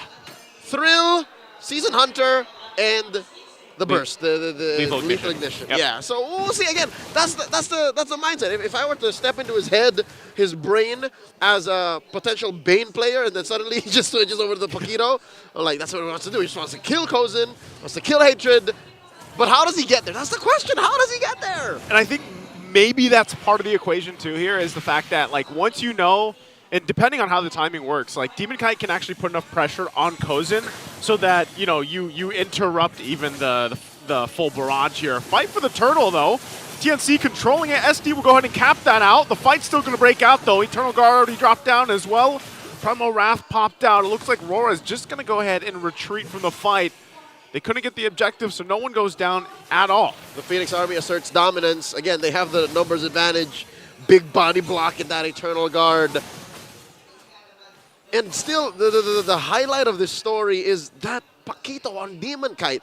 You see in that moment, right? You saw in that little pit, bro. They couldn't come in. They couldn't. Because if they committed, if Demon Kite punched in, used his combo, he would have to commit into it. If no one gets knocked out, he's basically dead. Because even Renegade can't save him. Renegade at this point isn't as chunky yet. Doesn't provide as much shields. Maybe when Renegade gets the Flask of the Oasis, like it might change that dynamic a little bit. But also it weighs on the fact that you have to let Edward probably be the one to set things up, or depending on what UA takes too, right? Like UA most likely is going to be taking the Eternal Guard for himself, and maybe that's part of that front line, you know, plan for RORA here. But don't forget, we do have codes for you guys. Here we go, Miss Legends, type it in. That is the title of it. Oh, whoa! Renegade, go back to it. You guys type Miss Legends in. Drew first blood on the. Anyways, that's a new mini-series debuting on TikTok, starring some famous people here, right? Yeah. Whoa, wait, Domeng! Domeng right now on the 4v1. turret. Joseph, this is a 4v1. This is a tough situation to be in here. Domeng trying his best. Will pop off some damage, but gets zoned out, zoned in. UA joins the fight. Who's he going to drop the Eternal Guard on? Drops it down right on the mark, but the rest of the team a little bit too late. You can see Demon Kite deep into enemy territory. Go for a steal here. What's he going to go just for a here? Flank. Level 7 holding on, full stacks here. Goes in, gets the flicker out from Escalera. They get knocked up with the enhanced chains. Now SD on the run. Atrid as well goes in and finds Renegade again. That's a second kill on the Hitman. Suddenly he becomes the mark. TNC now up by 1,000 gold, and another turtle spawns in the same spot they scored it from earlier here in this game. And still yet nothing from Demon Kite's Paquito. Yeah. Am I impatient? On behalf of everyone watching, am I impatient, or is there a master plan to this? You know, that's a good question right now, though. Look at what he's got to deal with. Full barrage already dropped down, tries to go on Hatred, will get taken out, though. So Renegade was trying to save him, but unfortunately, maybe you got to be a little more patient. And now, Heads and Escalera just pushing them back. So far, it's all been TNC calling the shots 5 minutes in. 2 turtles scored and about 2,000 gold ahead. And now they're going to convert straight into that tier 1 up top. Joseph, it's frustrating. In that moment, you saw how Demon Kite put himself in that position. It's not like he just got caught out of the middle. He's like, I want to be here. He chose to be in there, and he tried to go toe-to-toe against Kozin and Hatred. Yeah. And you know what that looked like? It looked like a 6'7" guy just holding his head up to a little dude. Just right? He couldn't get in. There just wasn't any range. And that's so, I don't know if that's what we're going to keep on seeing, because that's why I was saying, you know, part of this whole Paquito thing for me in the jungle is contingent on a lot of the lineup from RORA. You know, they have to make things work, and that's why now you see even just the protection on the buffs, like they have to get that locked in. And that means Aurora are going uphill.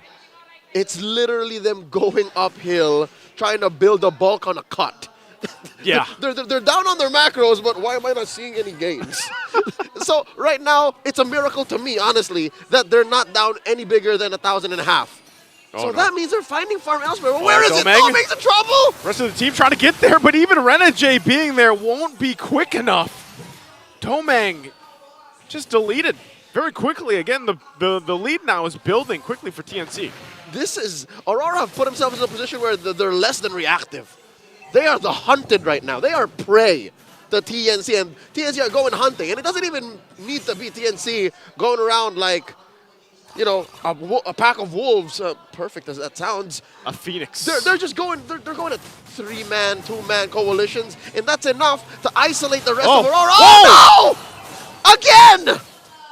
Man, Renegade, like, he is not having a game this one. Game 2, he can't even play. This is going to ruin his season stats. that's all Turtles. That's all Turtles going over to TNC. All Turtles.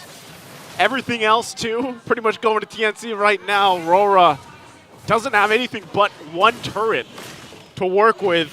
Demon Kite, you can see this. Heads being tanky enough to force him back on this Phobius. So still, RORA kind of looking for any type of, or any glimpse of positivity in this game so far. You know what? Our friend from MPL Deadeye did say, TNC, don't experiment anymore. You can't afford it. Yeah.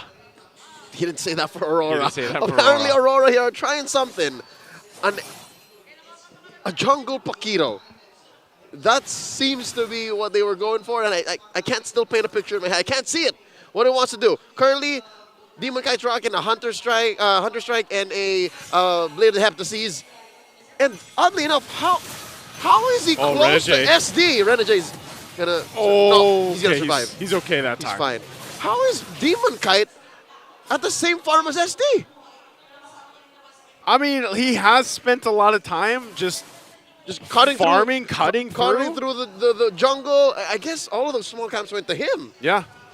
Like, he's doing that, and so, you know, going back to the whole do I need just to be patient thing if you're sitting here rooting for Aurora, maybe that's the case. Maybe this lineup will really shine once they get to more so the late game than anything, because even, again, the Roma Renegade has had a hell of a start. Like, he hasn't been able to do much at all. He just picked up, I believe, the Flask of the Oasis just about a minute ago, so he's got that.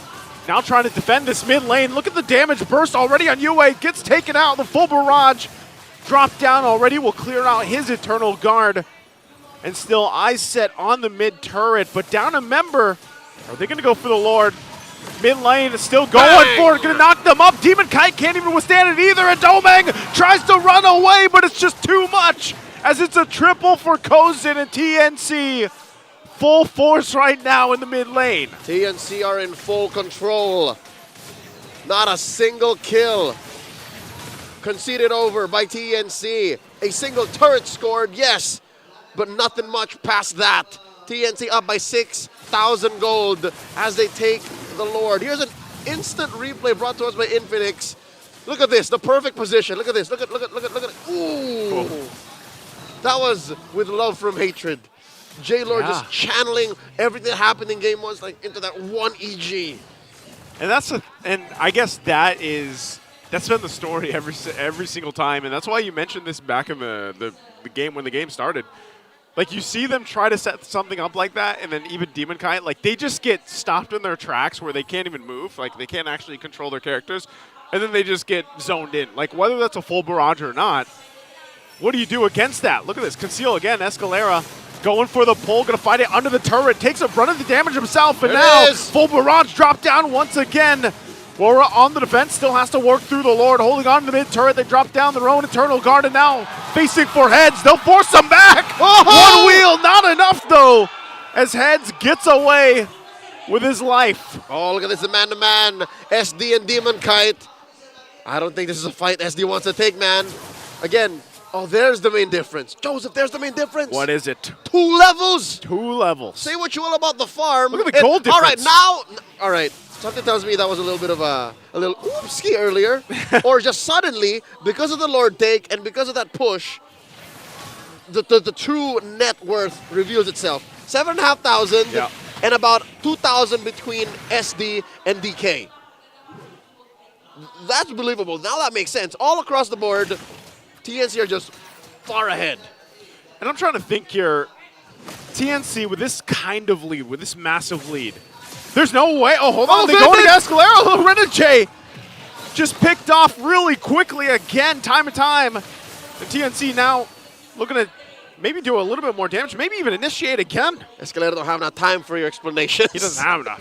I was going to say, with this kind of lead, at this point, with this lineup, this is unlosable. Knock up, full barrage right there. Again, UA goes down and now fighting on the mid turret. They'll find another plus the turret. Demon Kite and Domang trying to hold it off together, but Demon Kite's already out of the picture. Domang as well, and Renegade is back. Another triple for Kozin, looking to cap out one more. Crystal's gonna be worked out. He gets the Maniac, and we go to a game 3. The fire still burns. Despite their fate being sealed, TNC plays with heart and take us to game 3. There we go. 2-3 game series going 3 games. You know what? We're just catching up. We're catching up. We're making up time for what happened in the previous weeks. This is gonna be a treat. Let's see what Renmar and Brigada think of that jungle Paquito. Let's throw over to the Infinix game tambayan. I'm looking at Renmar and seeing what his facial expression is to respond to what do we think of the Paquito jungle?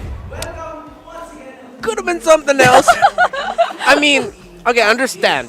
If they ended up with a Bane, yes, conceptually, yes, but they might have been lacking on the early to mid damage. Yes, I you bring in agree. the Paquito to potentially bring the early to mid damage, but then again, you're up against the Phoveus. You already had a lot of sources of dashes. You gave your last pick as another great source for the Phoveus. And TNC Pro Team, I'm just going to say, I'm glad y'all didn't mess that up. Yes, look at Escalera.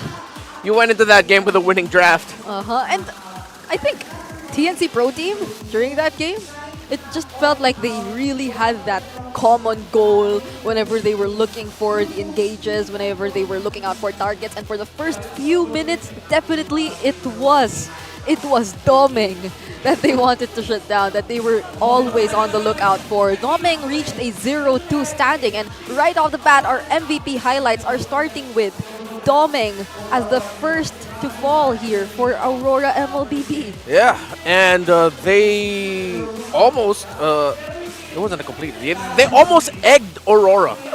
They almost egged Aurora. A team that is very close to reaching a playoff slot, who has taken down some of the biggest teams this season. Yeah. So for TNC Pro Team, it's like, again, this is like the most frustrating thing about someone who casts their game, or if you're a fan of TNC Pro Team, where it's like, you know they can do it.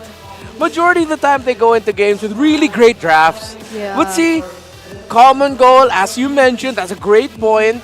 And if you don't hesitate, you just commit the play, just, you know what, just go for it. Yeah. Why is it this is always like this with TNC Pro Team? I'm sure in the back of the heads they know they're out of playoffs contention. Suddenly they play like gods. And it's been the recurring storyline for TNC. It's been like that since season 11. I mean, why did it have to? Excuse Are me. you see? It got to the point where y'all made Brigada breathless. Why did it reach this point? Why? Like, it could have like came in a lot earlier, and we've seen them almost doing it, entering the second half, changing their jerseys, never wearing their black and orange jerseys again. Yeah, and again, you gotta consider Aurora ended up with a signature Matilda for Renegade. Yeah. A really great one of the signature picks of Edward this season, which is the Edith. A signature Valentino pickup. And you left them with just 2 deaths. So TNC, they do have the potential. Most of the time, they do actually win the drafts. I'm not mad. I'm not even disappointed. I'm just like, it's understandable. It's valid. I feel the same. And it was also during this game wherein I felt like they really put in a majority of their attention to ensuring the winning lanes, particularly their gold lane this time. Like Kozin getting 2 triple kills, even a Maniac towards the end. It just speaks volumes about how TNC Pro Team, they were able to focus and narrow down like who they really wanted to activate in this particular game. And I think this brings us back to, if not week 4, if not week 5, week 4, the way or the time wherein they introduced the entire Matilda Paramis combo, and that was a different mid jungler that they even used at the time. But then now we're seeing it a very similar playstyle for this lineup or this version of TNC Pro Team still working. And beating Aurora MLBB in this manner, a 16-2 kill score. yeah, it's incredibly commendable. Which makes everything get a little bit more frustrating. You know what, if TNC Pro Team can end up with a an extra pick again. Just go ahead. Some of the best performances that Kozen has shown off has been with that Matilda. And the one winning game that they had, they also won a game with the Nathan. So that might be one of the things there for TNC Pro Team. Have a gold laner that doesn't necessarily need to dive in the front, but is strong with staying in the back, has a strong crowd control space creation ability, or can damage from a really good range. It didn't feel like the usual Aurora, really. Yeah, they were shut down by really good rotations and gameplay from Escalera and Hatred. Gotta give credit where credit is due. Even SDZYZ, they were patient with the turtles, and then they were aggressive at the right times. That's the main thing with TNC Pro Team. Their aggression at the wrong time is what costs them in the mid to the late game. Their aggression at the right time in the early game is what gives them that reputation for being one of the most difficult teams to face against in the early to mid game. And for one of the rare times and occasions that we see TNC really sustaining that early to mid game all the way to the point where they ended the game relatively early, we see that they still really have a chance of rising. But then, if only we could disregard the reality that after that 2-1 victory for earlier series TLPH against RSG, now it's really unfortunate to know that TNC, they're out of playoff contention. So we just circle back to the idea that it is really frustrating to see everything happen at this point. I'm a frustrated TNC Pro Team supporter, man. Like a lot of people are in the comment section. You know what I realize about you guys in the comment section? When TNC Pro Team are winning, man, you guys analyze the hell out of them. This is so much praise.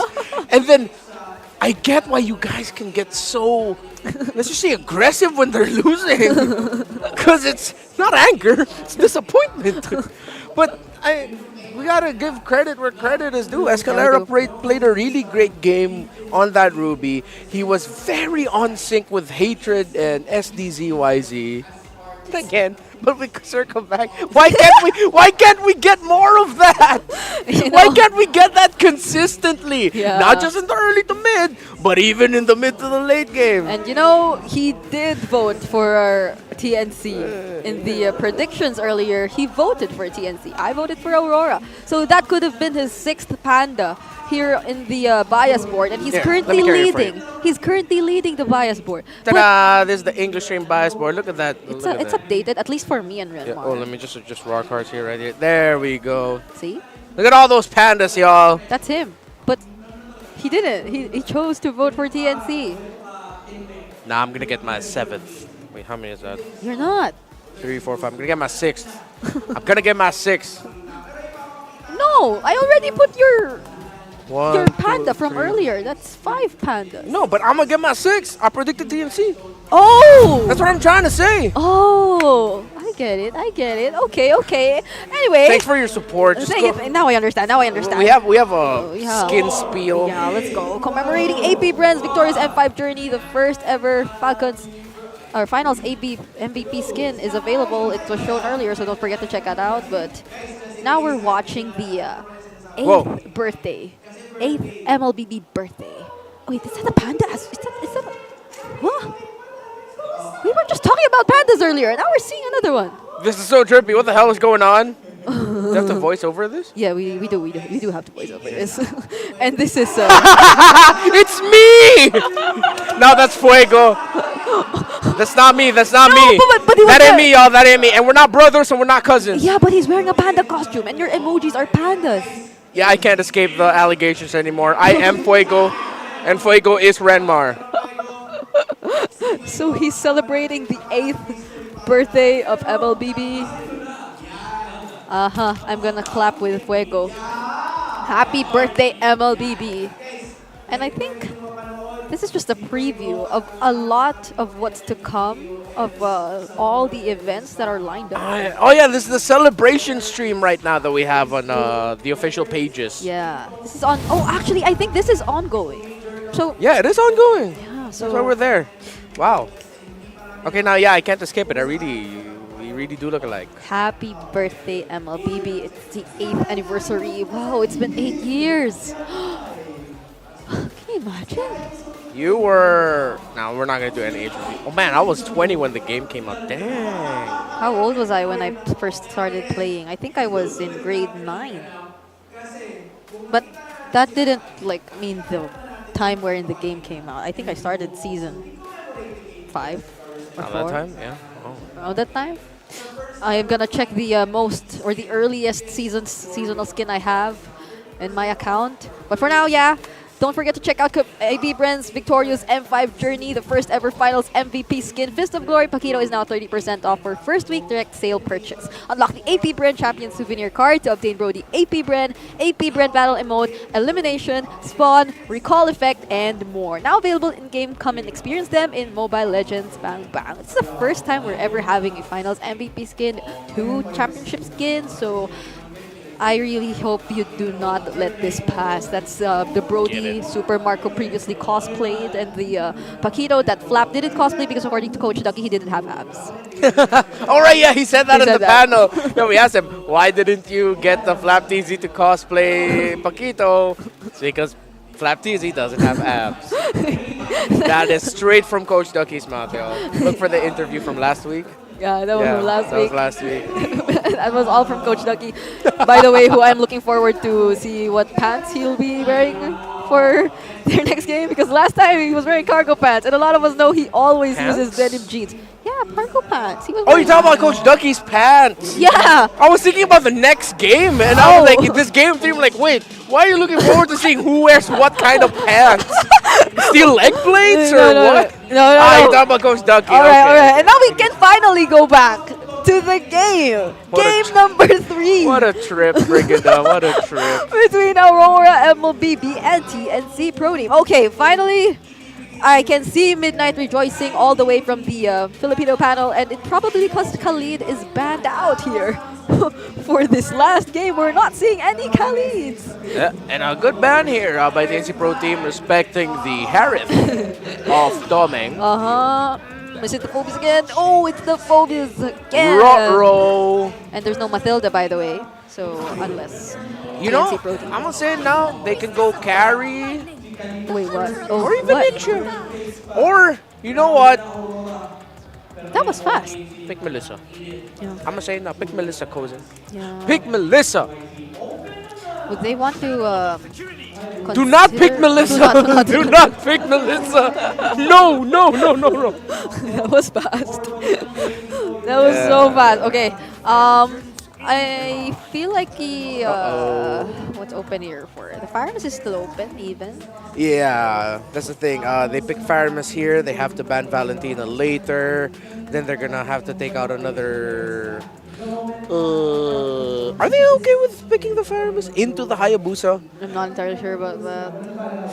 Yeah, because pro players do say that the Hayabusa is one of the counters to the Firemas, because if you just time it right, you can force the Nether Realm out early. Yes, that's But true. we have seen players, this season especially, not care about that.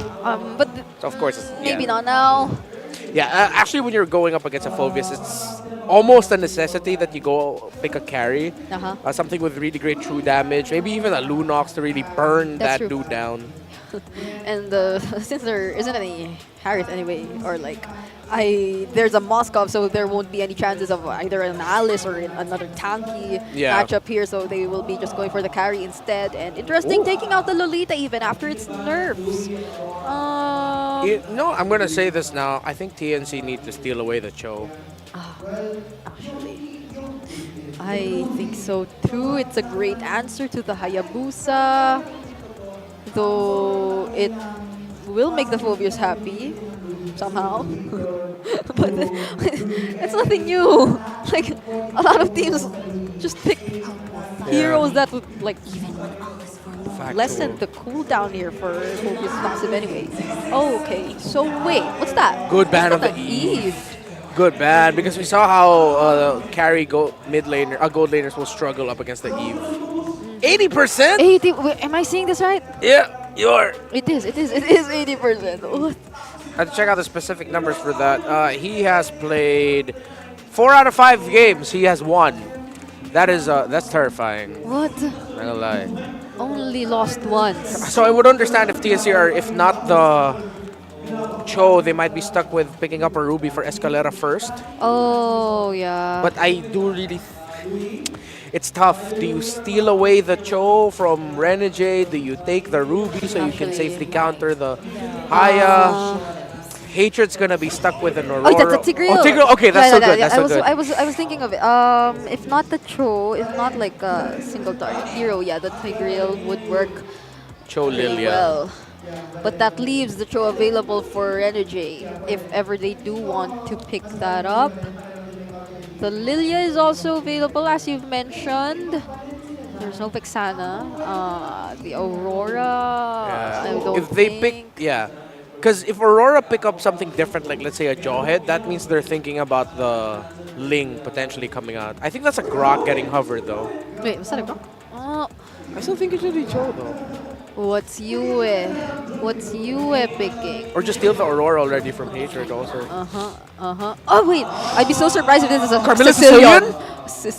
No. Okay. So they use the Paramus instead. Okay. What's their mid? There's an Edith though, and the Tigreal. But at least, if ever it does become a Purify Paramus, is it just gonna be Aurora again? Might just end up being Aurora. Aurora. Yeah, they're deeply talking to Hate. Unless they're thinking something weird. Hey, Gushun. Like a Gushin, yeah. I was thinking about that too. I was like, Hate, you know what's our last game? That's a Lilia. It is a Lilia. Yeah, it is a Lilia. They still have to stick by their early game identity. Yeah. And at the same time, we need... I like it if everything's get out of hand here. TNC have great wave clear. Yep. Aurora, their wave clear is a little bit riskier. They can get stuff out relatively quickly with the Ghost Bursters, but you still have to get within a certain amount of range. I agree. Escalera needs to play the best Tigreal game of his life. Escalera, Heads, Hatred... Escalera, Heads, and SDZYZ need to be so in sync if they want to win this. A near perfect level of execution from the Roamer, XP dishing out the crowd control at the right time. And the damage. And look at that, a 3-man Purify for Aurora MLBB. Aurora also understands they need to respect that Tig. A lot of things to consider here. Let's see what'll happen. Let's head over to our casters, Leo and Naisu. Pass. Anything can happen, I'll tell you that. Ready for game 3, here we go, the final bout in this best of 3 series. Who's taking it home? Welcome Aurora to Mobile MLBB or is Legends. TNC Pro Team scoring their first dub? Joseph, I gotta tell you now, I'm liking the adjustment. This is a this is a powerful lineup that Aurora are bringing, especially since now the Hitman adds another hero to his arsenal. Another hero, honestly, as much as we talked about it, I thought you were going to say because there isn't a Paquito jungle in the hands of... I'm trying to forget. I'm trying to forget. Well, that's true. And as we take a look at the emblems and everything else, hold on, already, of course, some early action Domeng has to deal with.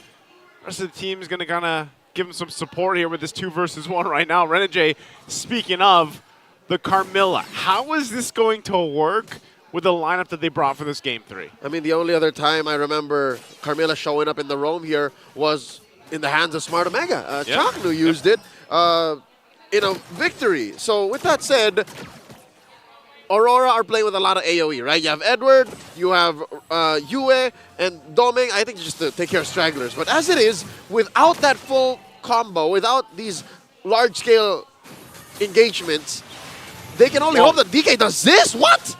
So we're actually going to go for Escalera. Oh, whoa! Force it out of Flicker! Forced out of Flicker. I think even Escalera was getting a little worried there. You know what? That's a TKO. I'll call it now. The fact that if for the next the next Lord at least for sure. Next turtle, yeah. Next turtle rather. Escalera doesn't have a Flicker. He doesn't have a Flicker, and so they can at least play around that fact. And you know, I think it was Renmar that mentioned. You know, Escalera's gonna have to play the best Tigreal game of his life so far. If they want to go ahead and get to this first match victory. And it's not just because of the overload on the Purify, which plays a part for sure. Turtle started up here by Renegade SDZYZ. It adds to the fact that the Carmilla, the way her ult works, is she wants everyone clumped up. Yeah. And how do you respond to an implosion, right? It's all clumping up, it's all following through. And if Renegade presses the Purify, answers back, which he did just now. Which he did just now. then definitely already Aurora has a built-in clapback to Yeah, TNC. because only difference is right now he doesn't have the Crystal Blood. He doesn't have the ultimate, right? He's yet. not level 4 just yet. So they can kind of delay things that they want. That's exactly why also this turtle is taking a little bit longer to be secured right now. TNC knows this, and they're going to try to go ahead and secure this right away. Jimenkai making his way up there too, but he might be a little bit too late for this as they already go. SD will get the turtle. Curse of Blood already dropped down too. Now they're going to have to force the fight. There's the implosion we were talking about. They pull off the Nether Realm as well. Hatred already goes down, and now they're looking for more as Escalera falls as well.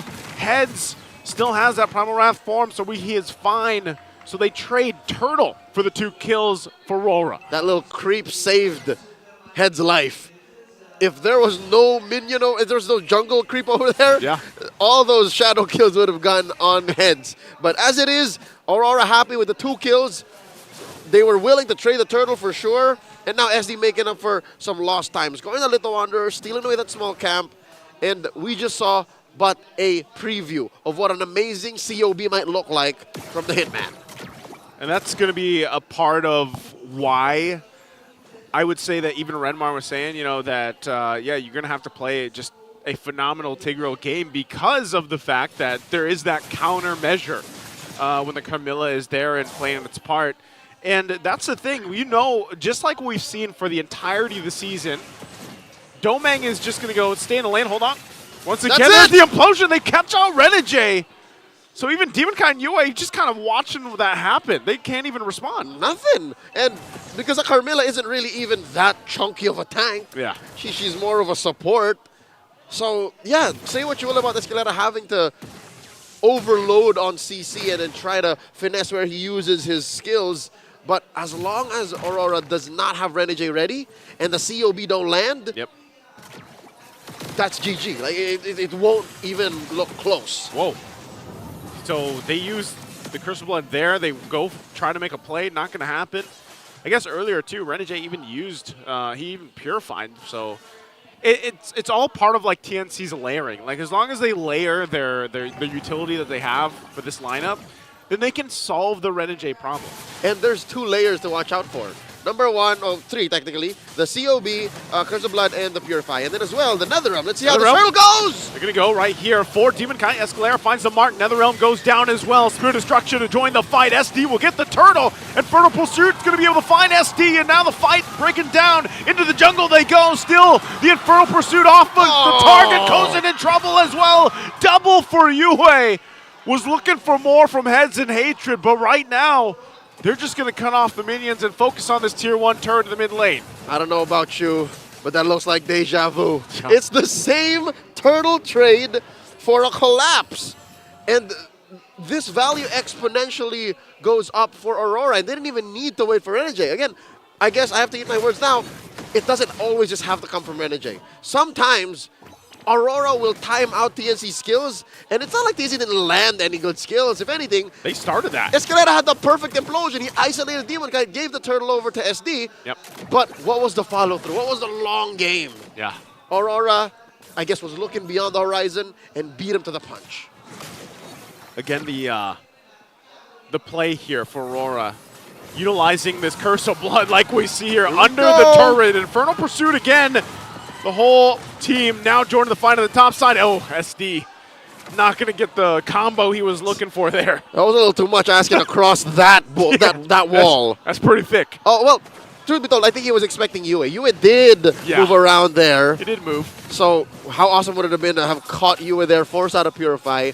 But regardless, TNC down about 2,000 gold, but it's nothing lethal. In my opinion, I think you could still bounce back. And how do you do that? How do you start? Number 1, you work on the lanes. Work on giving Kozen a safe place to farm. Wait, ooh. Okay, here it is. SD once again under fire. Has the rest of the team help him out. They were waiting for him, though, as Demonkai picks up the kill. Still TNC on the retreat. Not sure if they even want to stay here too long. Already down SD. Before all that, I was going to say at least Hatred. Like, I don't know if you saw the gold difference there, but Hatred actually farming up really well, and he could, especially when he gets those, 2 items locked in on this Lilia, could play a part in some of these team fights breaking out right now. But they're just trying to control the bleeding, it looks like, trying not to lose this tier 2 Heads. already brought down to a quarter of the health. They're doing fine. So good so far for a team that has lost every major engagement in this 7.5-minute game. And they eventually got what they were looking for. TNC pushing down bottom. Yep. It was eventually traded out for top, though. Let's look at that situation on Hatred. Ooh, he's still down about 1,000. On his way to his second item, which is looking like Ice Queen Wand. So he already has the book, already has the Enchanted Talisman. But what's that going to do? Best case scenario, that's going to force Renegade to think about his engage. Yeah. He's going to have to. But he's playing pretty upfront. So he's saying, Escalera, grab me right here. Netherrealm's already going to be used. Domang just around the corner, forcing the rest of the team back. Woo! Still looking for more. A good thing for Heads. He had the Primal Wrath, all for the purple buff too.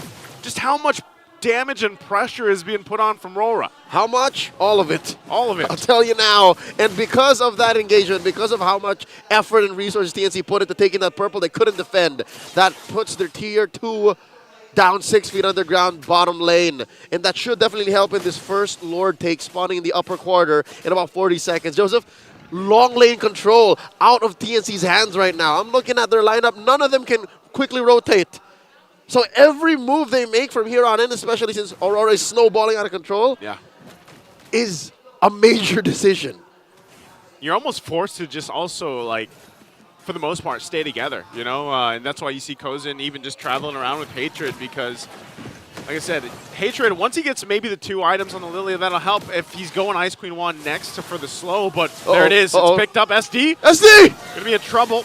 Gets out with the enhanced sword again. He's fine. So he's finding, like, he's trying to farm up, man. He's just trying to find what he can. He's struggling. He's down 2 levels. Down 2 levels. So he wants to be in a position to actually dance for the Lord, but I don't think he's going to get there. Dancing for the Lord, I'd say, isn't out of the question, but it's still a risky thought. Already started up Doming here, wailing away. Slight advantage to Aurora, 4,000 gold ahead. This is tough. Where's Kozin? Does he have a security detail with him? See if they can do it. Hatred playing his part. This is what I was saying. You know, he's actually a good enough threat. Even has the black shoes to bait out Aurora if he needs to. But right now, they're just kind of staring off at each other. That's right. Because again, even Hatred has to deal with a range situation, right? He overextends a wee bit, he's going to have to be forced to use his flicker. So right now, it looks like Aurora wants to cross the threshold, go into the point of no return. Look at this Lord here, down to a fifth of its health. You're going to bring down. There it is already. The initiation Heads in trouble. Primal Wrath flickers out. Renegade's the first to fall, but it's a little bit too late as SD goes down as well. Still going. Edward finally going down. They go in. Domang using the Spear of Destruction to follow up and just zone out the rest of TNC. They lost their jungler. They'll lose the Lord as well. RORA picks that one up. All right. So far, they effectively traded Edward for the Lord. Because Renegade's SD was going to be a long-term trade anyways. Yeah. So eventually, they told Edward, hey, I'm on Jing Jing. Stand your ground, all right? Just force them to pay attention to you. If you die, but we're getting the Lord. And Aurora did get that. But now, looking at what that damage exchange looked like, I'm starting to think maybe TNC can hold out. Wait, what's the? Yeah, you know what? TNC have solid wave clear. I'll tell you now, their wave clear here. Since you have Kozin, you have Hatred, and a little bit of SD, I'd give it like a 4 out of 5. Like, this is okay. We'll see if it is going to be okay. Already Primal Wrath used, trying to clear out this Lord. They should be able to clear it out, trying to hold on to the base turrets. TNC already handles the top. Black Shoes used as well. And also Holy Crystal picked up by SD. So TNC still on the defense, still there, keeps the base turrets up. I told you so, right? A TNC can defend in their base close to all day, right? Probably honestly, the next 2 Lords. Even in the next, all right, pushing it. Okay, 2 Lords next is Lord. pushing Let me say next Lord. Next Lord, and because of that, all right, I'm thinking long term now. If they allow for that next Lord to be free, that means they're looking for something elsewhere. That means they can farm up, put some gold on Kozin, put some gold on SD, who is, by the way, I think SD and Hatred need some farm. These boys are they're starving, man. They are bone thin right now. You need a little bit of meat on those bones. A little bit of meat on them, then maybe. But here's what's dangerous. As SD and Hatred build up, you get a Radiant Armor and Edward and Renegade just the same. Yeah. You know what? I'll say that, maybe even a rose gold means you're Domeng. So it's not as easy to say that the scaling is equivalent and that it's relative. And so if you're TNC and you know that, all right, we at least have enough time to let's say even the next Lord, we can just scrap as much as we need and get as much gold and meat on our bones that we need to. Without dying. Without dying, hopefully. Because look at that. There's respectable damage there. They go in with the implosion, able to find one. Yue goes down. Now they might be looking for more. Escalera already under the half health point. Infernal Pursuit again. Demon Kite's taken out of the picture. They're turning it around a little bit further. Infernal Pursuit again. But Edward's the problem as he picks up some himself. And Domeng already using the Spear of Destruction. Yue part of the fight again, joining it because of the passive from the Faramis. So in exchange, the 2 for 2. Heads and hatred for Edward and Demon Kite. Say what you will about how difficult it was for TNC to actually get that and how they overextended a wee bit and it took a little bit of Aurora's hesitation for the fight to end. I'll say it's a win for TNC. The fact that they were able to step toe-to-toe against an opponent that was 5,000, 6,000 gold ahead. Yeah. So this is what I was talking about, that damage that they're capable of doing, their team fighting prowess, they have it in them.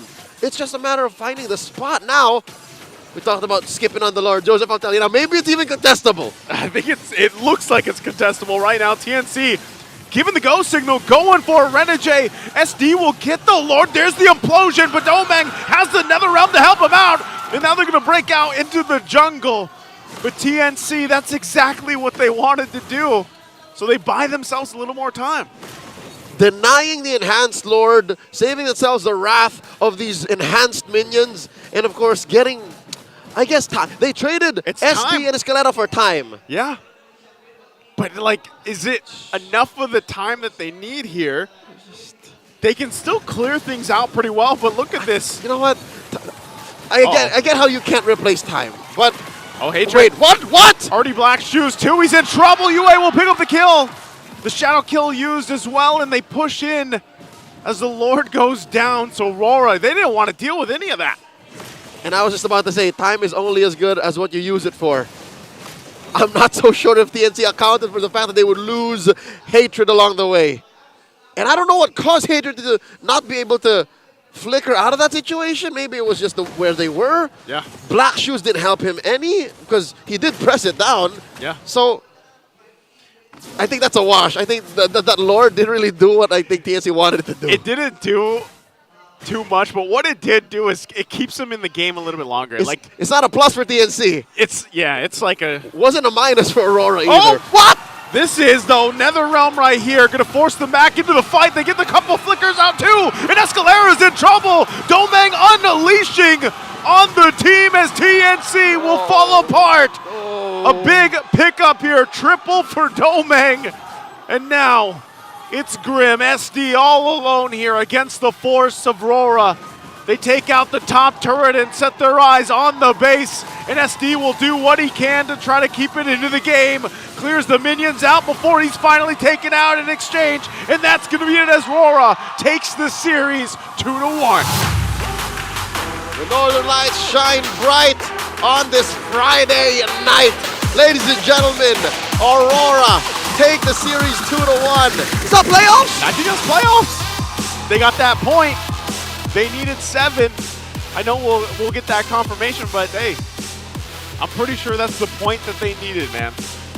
And you know what? What a story it is. We got playoffs while playing Jungle Paquito. That's You hide it behind the fact that you lost that game, but still. You know what? Respectable. Demon Kite, hey, you wanted to try it? I'm sure you probably asked Coach. And Coach said yes. Coach said yes. And they tried it out because this is obviously game 3, very different for them. Yep, GGWell played the TNC, played their hearts out, punished Aurora in that experimental pick with much gusto. GGWell played. TNC yet to score a win in Season 14. And if the writing's on the wall and the line on the sand has been drawn, I think that is their playoffs dream shut down. Yeah, very, very rough for them, but hopefully they can learn something from it. We'll be throwing over to the Phoenix Army on stage. They're joined by Mara Aquino for a few words.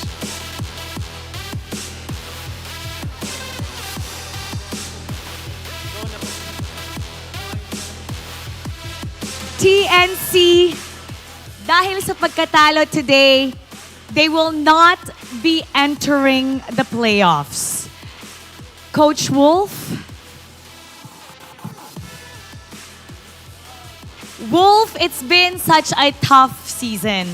Pero regardless what the results are, nandito ang Phoenix Army supporting TNC Pro Team, cheering for your name, and always there behind your back, supporting you all the way. Anong gusto mong sabihin sa lahat ng mga fans nyo at sumusuporta sa inyo? First of all, thank you. Sobrang laki po ng effect nyo sa amin, lalo na pag mga sobrang down na down na kami. Kayo po yung nagbibigay sa amin ng strength. And to me personally, kung hindi man namin ako ngayon season 14, 15 sure yan, all the way. Buong taon next year sa amin yan. Sa atin yan.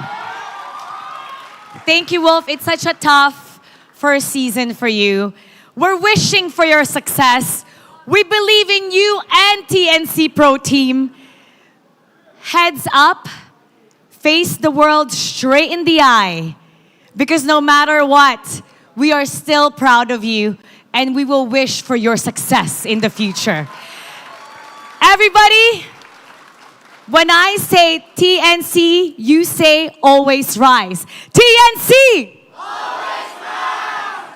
You may now take your bow.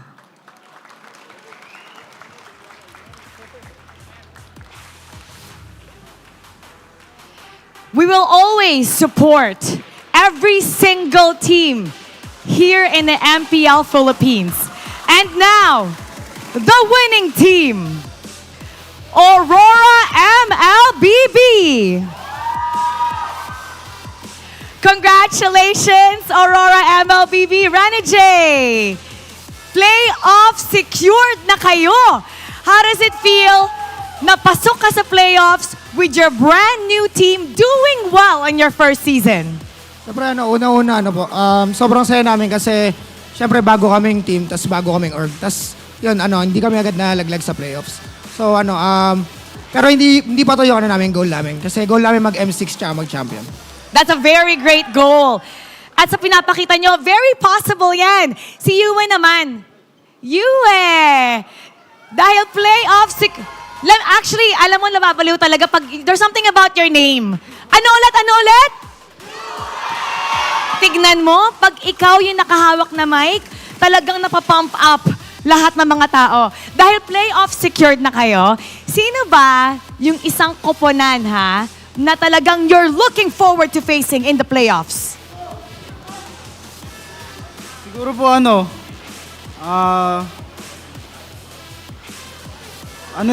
sa tingin ko dalawa kasi nasa Dalawa? Sige, dalawa! Feeling ko Bren tsaka F-Nop po.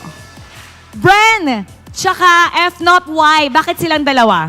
Kasi po kumbaga parang sila yung pinaka-top contenders dito sa TLPH. Who do you think will give you a harder time between the two? Parehas po. Just pick one. Yung talagang feeling mo mas mahihirapan kayo. Siguro Bren, kasi lagi kami pinapahirapan pag kalaban namin sila. Oh, world champs eh! And now, i-announce natin ang ating MVP. Let me hear some names! Sino?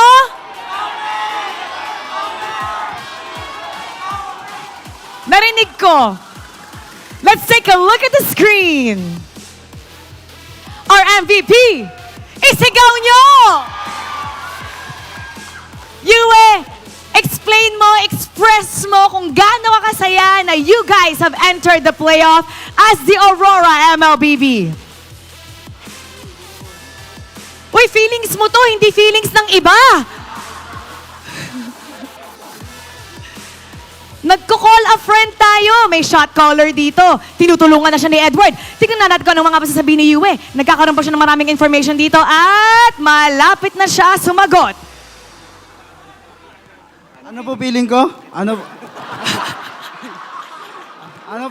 Masarap sa feeling kasi kumbaga ito yung ito po yung first playoffs ng Team Auroras na magkakasama kami.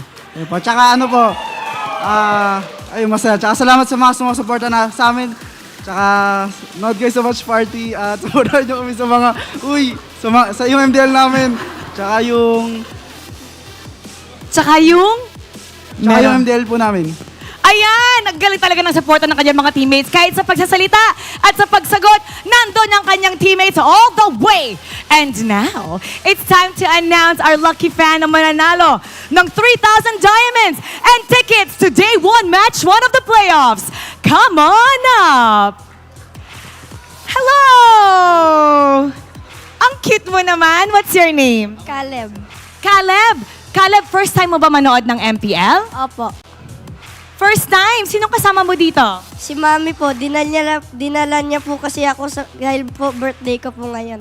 Oh, happy birthday! Happy birthday! Today your birthday? Nung Wednesday pa po. So, ito yung birthday present mo. Opo, birthday present ko po ngayon. Caleb, anong birthday wish mo? Wish ko po na gumanda po yung grades ko at ma-meet po yung idol ko. Saktong-sakto. Maybe we could make that come true today. Sino ang idol mo?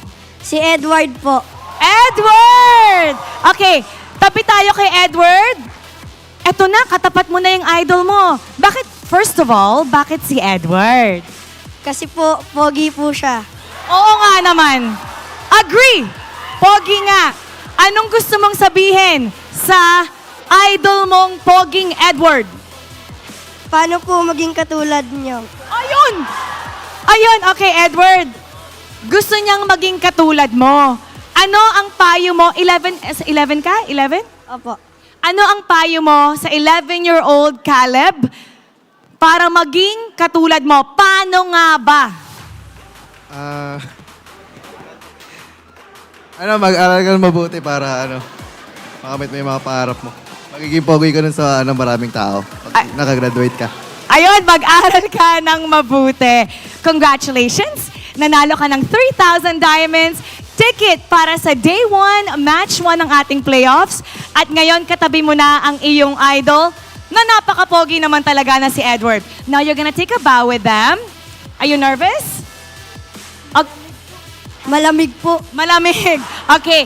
Edward, okay lang ba you hold his hand and you guide him all the way out? Happy birthday. Wait, when I say Caleb, sabihin natin lahat, happy birthday. Caleb!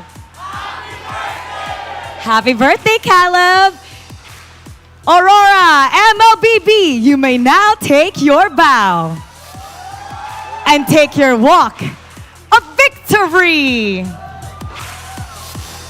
Congratulations!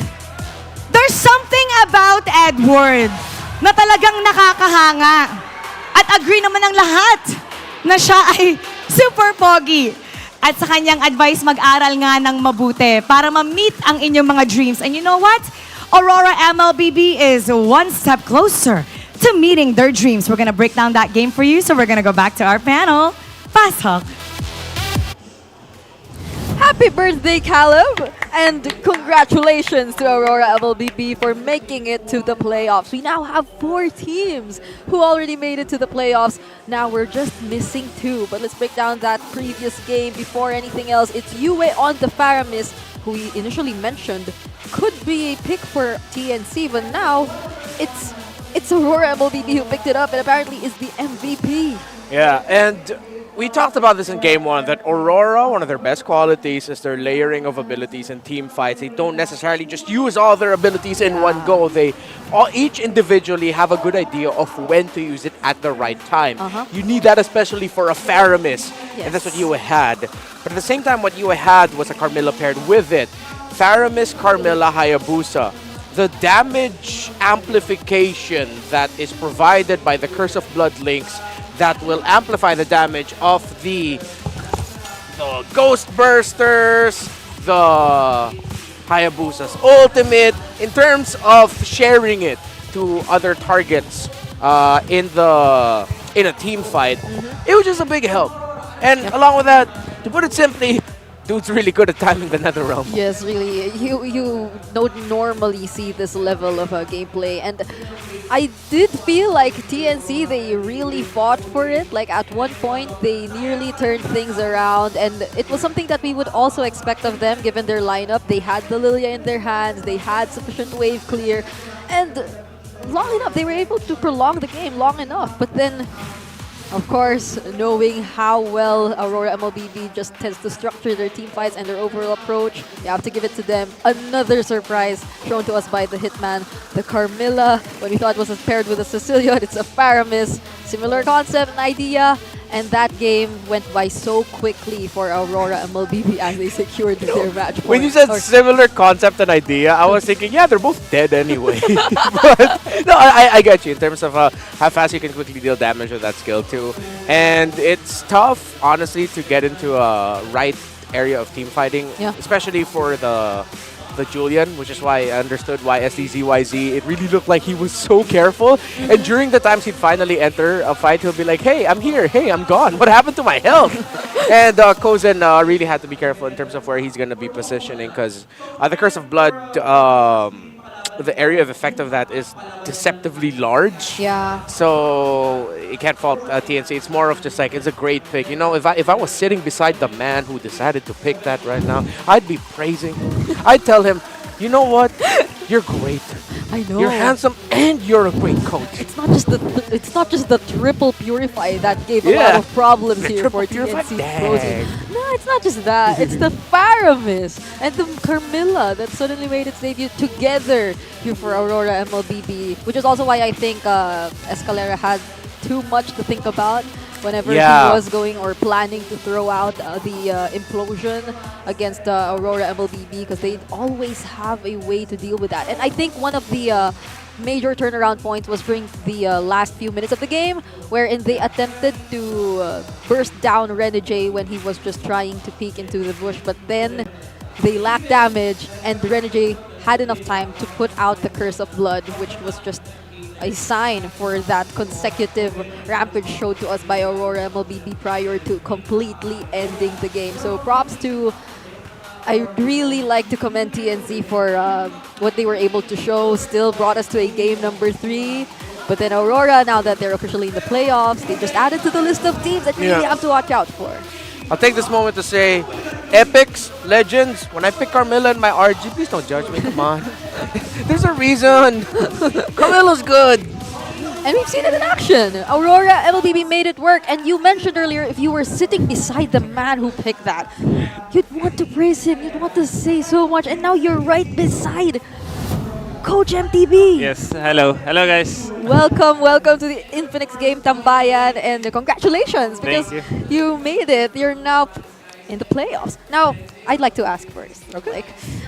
I'm so curious about the idea behind the Paquito in game number 2. Like, what do you have to say about it? Like, why did you decide to deploy the Paquito at that moment? Right now, because it's already the playoffs is coming, and for us, regular season is just the testing ground to test every strategies that we have, because we don't want to enter the playoffs that we're not ready. So picking everything right now is really one of the things that we do. So risking a game, maybe sometimes we lose a match, but that's I think the sacrifice that we need to do in order to find our or to increase our hero pool. Most likely. Okay, so admittedly, you already knew like picking it up was somewhat risky already at that scenario. Even before the game or the match, even during our scrims, we already try to do those risky picks, and we try to, if it works, and then we'll try it in MPL. So we're not lucky that it didn't work here. So that's why it felt like they spent some time trying to lock in their final pick. So they were actually debating whether or not, but then the call was to risk, so that of course it's a chance to grow, it's a chance to explore. But let's listen in what were going on between the comments of Aurora MLBB during that game. Wala yung nabol niya. Hindi na makakawin. Kaya kalma lang pre. Tangking ko na to, re. Go. Nice one, boys. Nice one, Rod. Nice one. Nice. Ay, huwag na. Okay na. Tama ko. Sige, patayin na to. Nice, kalma. 5-1 freeze. Tama to, ulti eh. Nice one, Rod. Nice one, Jay. Nice one, Meg. I love like one of the most, or if not the most distinguishable voice there was Renegades. I know. So a lot of international viewers, because here in the Philippines we praise Renegade a lot, and our international viewers would wonder, who's the hitman? What is he? So many good things about him. So coming from you, coach, what's it like working with Renegade, seeing him evolve as a roamer and as one of the main voices in Aurora? I think Renegade as a roamer is really the thing that I think he's the one who really mastered the basics.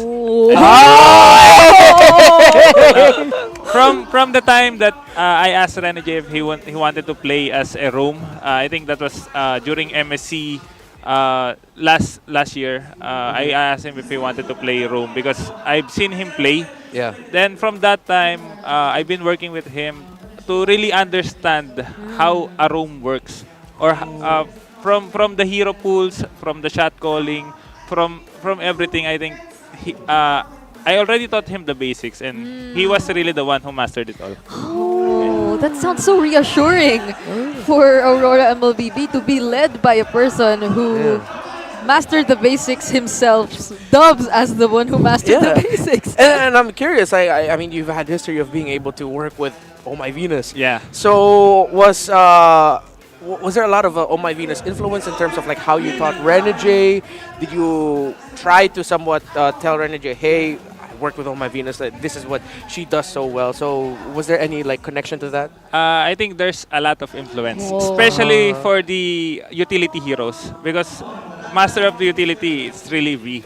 So everything that we need, even me myself, everything I needed to learn on how to use the utility heroes is because of V. So I really, that's one of the things that I put to Renegade, or I taught Renegade. So that's why he was able to master both roam types. Yeah. I think it's really few players who can really do those things that Renegade is doing. He can play tank, he can play support, he can play a lot of things.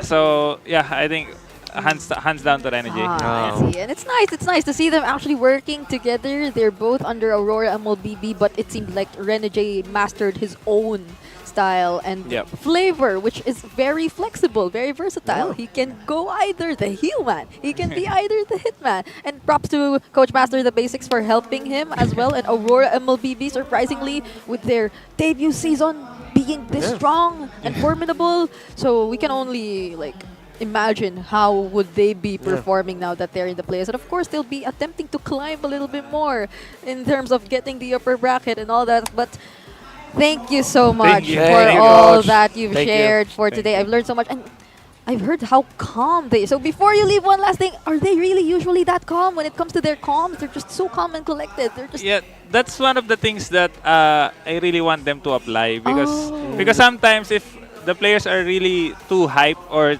I think they're shouting, they're really looking at the enemies, they tend to focus on those things instead of focusing on the game. That's why I told them to even after the game, let's just calm. Let's just be calm. All right. Now we know. Now we know. That's what Coach MTB shares to Aurora MLBB. So thank you so much once again. Thank you, Coach. We're so happy to have you here, and it's time you celebrate and enjoy with Aurora MLBB. Congratulations on making it to the playoffs. And now let's check out the Infinix Pansiklaban standings. Updated Infinix Pansiklaban standings here. So far, the results of this day are very similar to the results that happened to the teams themselves. So the Cavaliers win 1-0 against the Raiders, and the Auroras win 1-0 against the Phoenix Army. Ooh, this sort of mirrors our results from last season. Like, look at that top three. The Bees, the Cavs. Actually, I like how you pointed that out. So somewhat.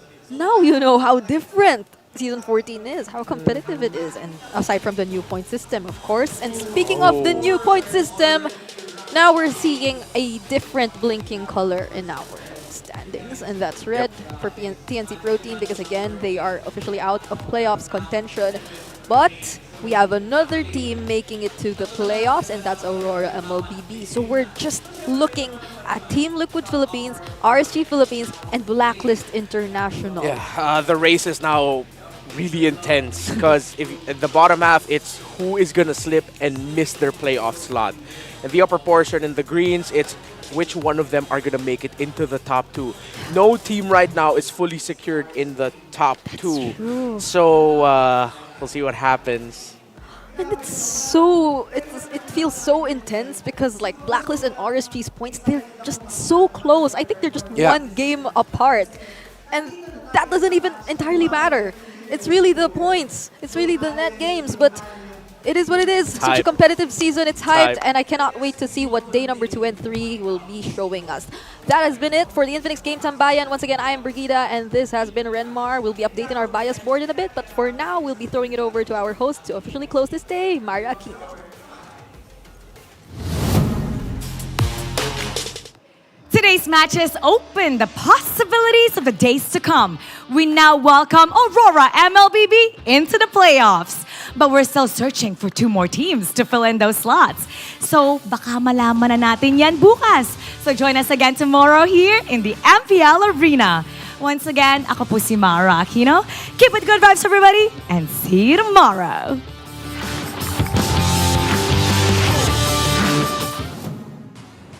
The 14th season of MPL Philippines is brought to you by the following sponsors.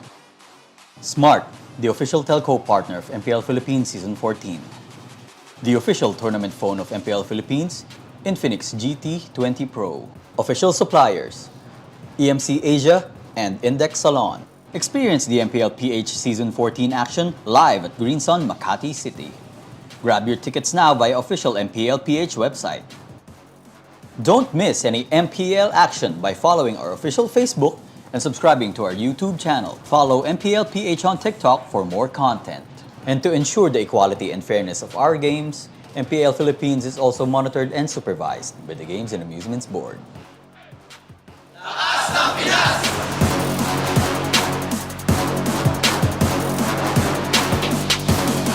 Lakas ng Pinas!